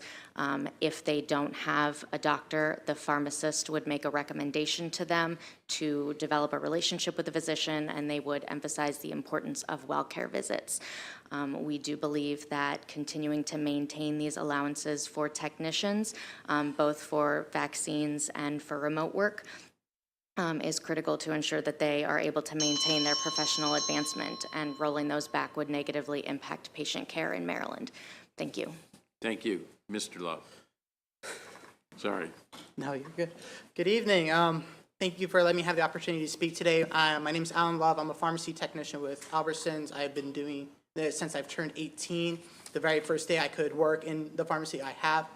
I notice everyone's addressing more of a representation for the pharmacy technicians. I want to address the fact that with pharmacy technicians being able to give flu vaccines, the busiest time of the year for any retail pharmacy, with the influx of people coming in and out, that patient safety would actually go up as well. Because pharmacists are coming in and out so quickly between shots, more mistakes are likely to occur, whether it be overlooking a simple overlooking strength that might be too high for a patient or too low for proper treatment. I think it's critical that pharmacy technicians are able to take that, at least that little bit of a burden off of the pharmacists, as long as they have been trained and are able to represent that professionalism with every patient that comes in. When it comes to remote work, I think it is highly positive, very positive for keeping and retaining pharmacy technicians, especially in the retail setting. It's very hard to keep good, hardworking individuals in the pharmacy. Usually they'll find better opportunities after coming into the pharmacy. In my 5 years, I've worked at over 16 different pharmacies for Albertsons alone. I travel quite a bit. Annapolis is one of the places to come to quite a bit. I think that would help take off a lot of the workload from these pharmacies, being able to type and give new hires more time to really develop the skills while allowing the pharmacy to operate as normal. Eventually, that remote work could come back off and they can maintain the status quo. And then, obviously, having representation inside the board of pharmacy would be crucial to any pharmacy technician because we pay our dues, but there's no representation at the end for us other than our pharmacists. Thank you for the time. Thank you. Seeing no questions, we thank you. Mr. Chair, if I may ask, is there a registrant in the waiting room named Akash Patel? Oh. He was texting me that he hadn't been let in yet, and I know he had signed up as favorable. Thank you.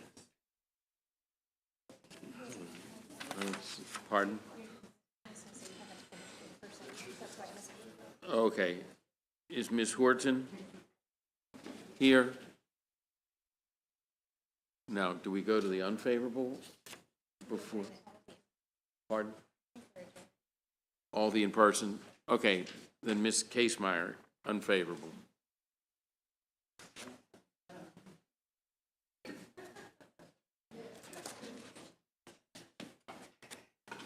I get to close out your day? Hello, I'm Pam Casemeyer. I'm here on behalf of the Academy of Pediatrics, the State Medical Society, and the Mid-Atlantic Association of Community Health Centers. I do have to say, I want to thank Delegate Kipke for pulling us all together. I can't get back out to all my clients in time to flip their positions sometimes, even when people have working on amendments. So this was a hard one. Do I do support with amendment but we stayed in opposed because I officially couldn't change it, but I really appreciate it. I do want to say that, talk fast, I do want to say we have no objection to the board changes. We're not objecting to any of the remote data entry. We appreciate the clarification of the amendments because it makes it a little bit clear. And we know this will probably be the conversation in subcommittee as well.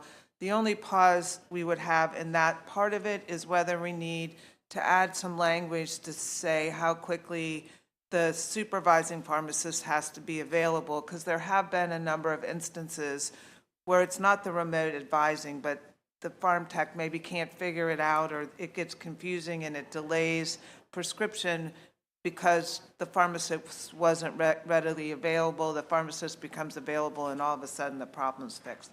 So it's a nuanced wording. We agree with the remote data entry and all of that. It's a little bit of nuance for the subcommittee.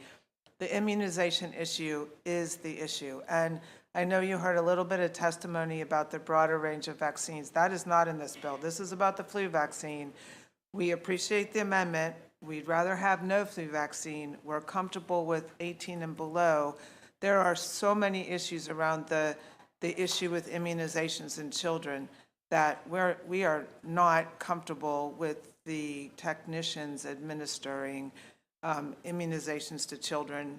We're running out of time. Happy to talk about it more, but that is a piece that is sort of will flip our ability to support the amendments that Delegate Kipke drafted.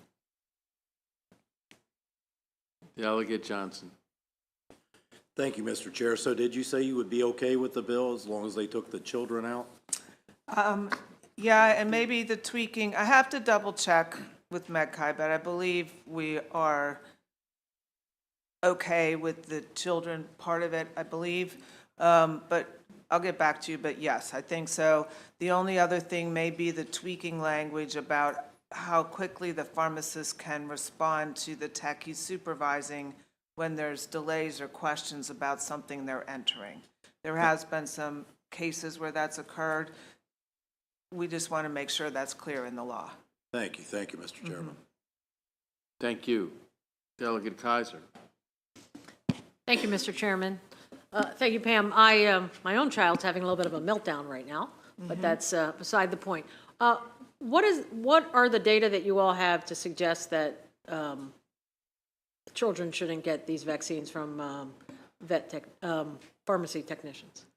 Well, I think for the flu vaccine piece of it, And this is a broader issue because we're dealing with the PrEP thing that went into effect with COVID, and pharmacists now can administer down to the age of 3 all childhood vaccines. That's another topic in and of itself, which we don't think should be continued. It's hugely disruptive in well-child visits, and the number of well-child visits has dropped. They miss their opportunity for developmental screenings and other things. That's for another conversation, because that's not this bill, even though you heard a little bit about that earlier from one of the witnesses.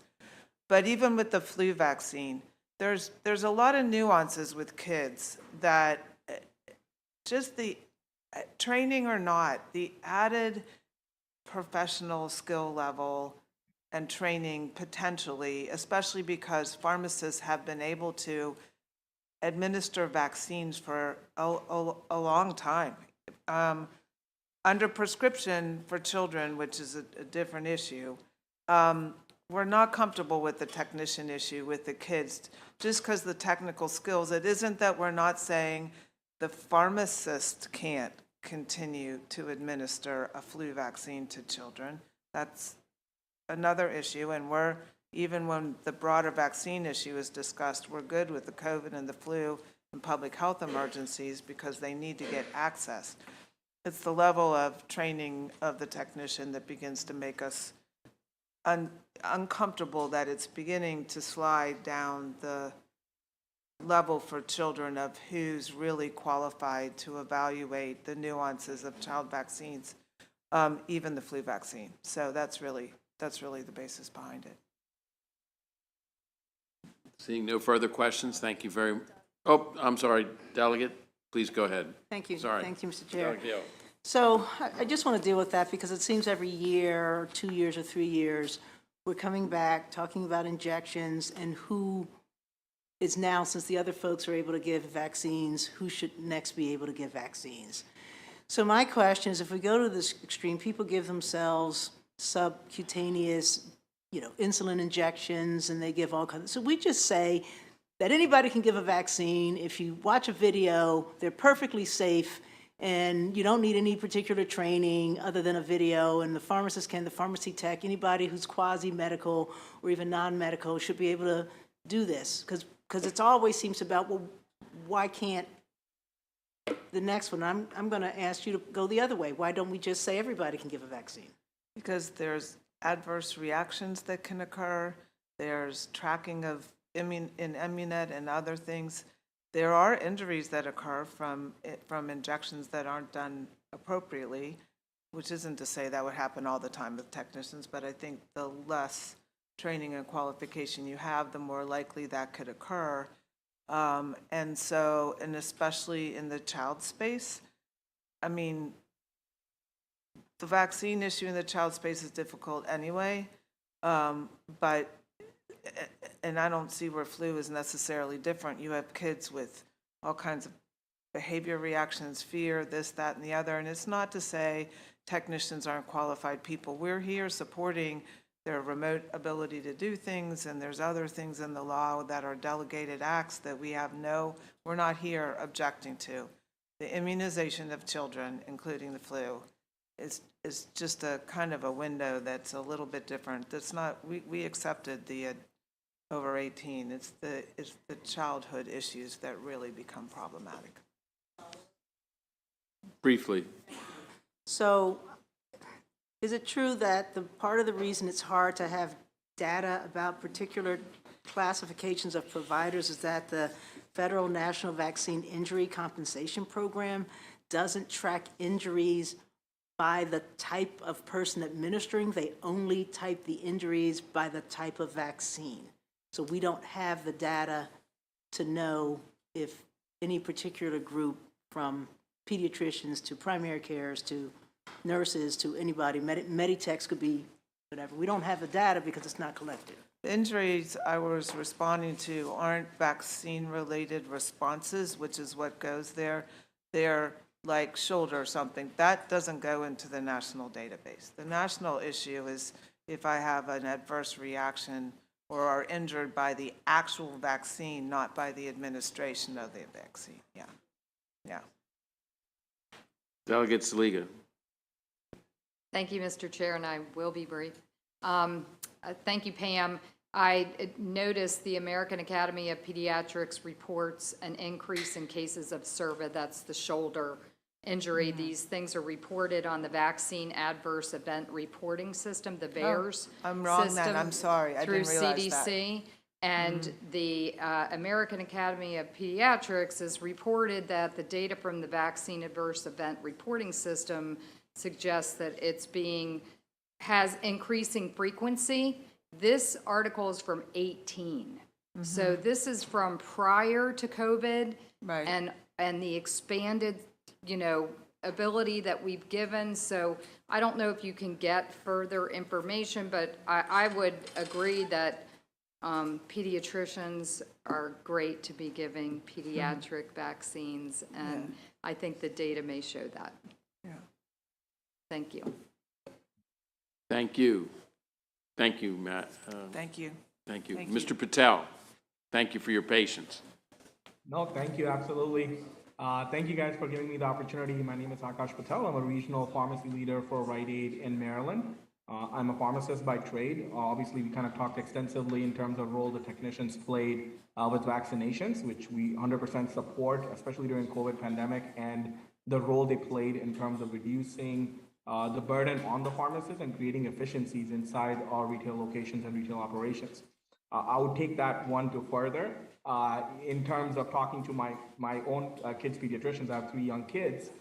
During the pandemic and even after, their number one reason was that they were not getting involved with the vaccination piece outside of the well visits was because they don't have the capacity to upscale and to basically staff their model, which they're barely able to staff right now in providing those pediatric vaccinations. So I feel that that's something that's a huge plus for our technicians to continue to provide, knowing that the vaccinations that they're administering for COVID, for flu, are similar administration. So the technique is not different in terms of administering the vaccine.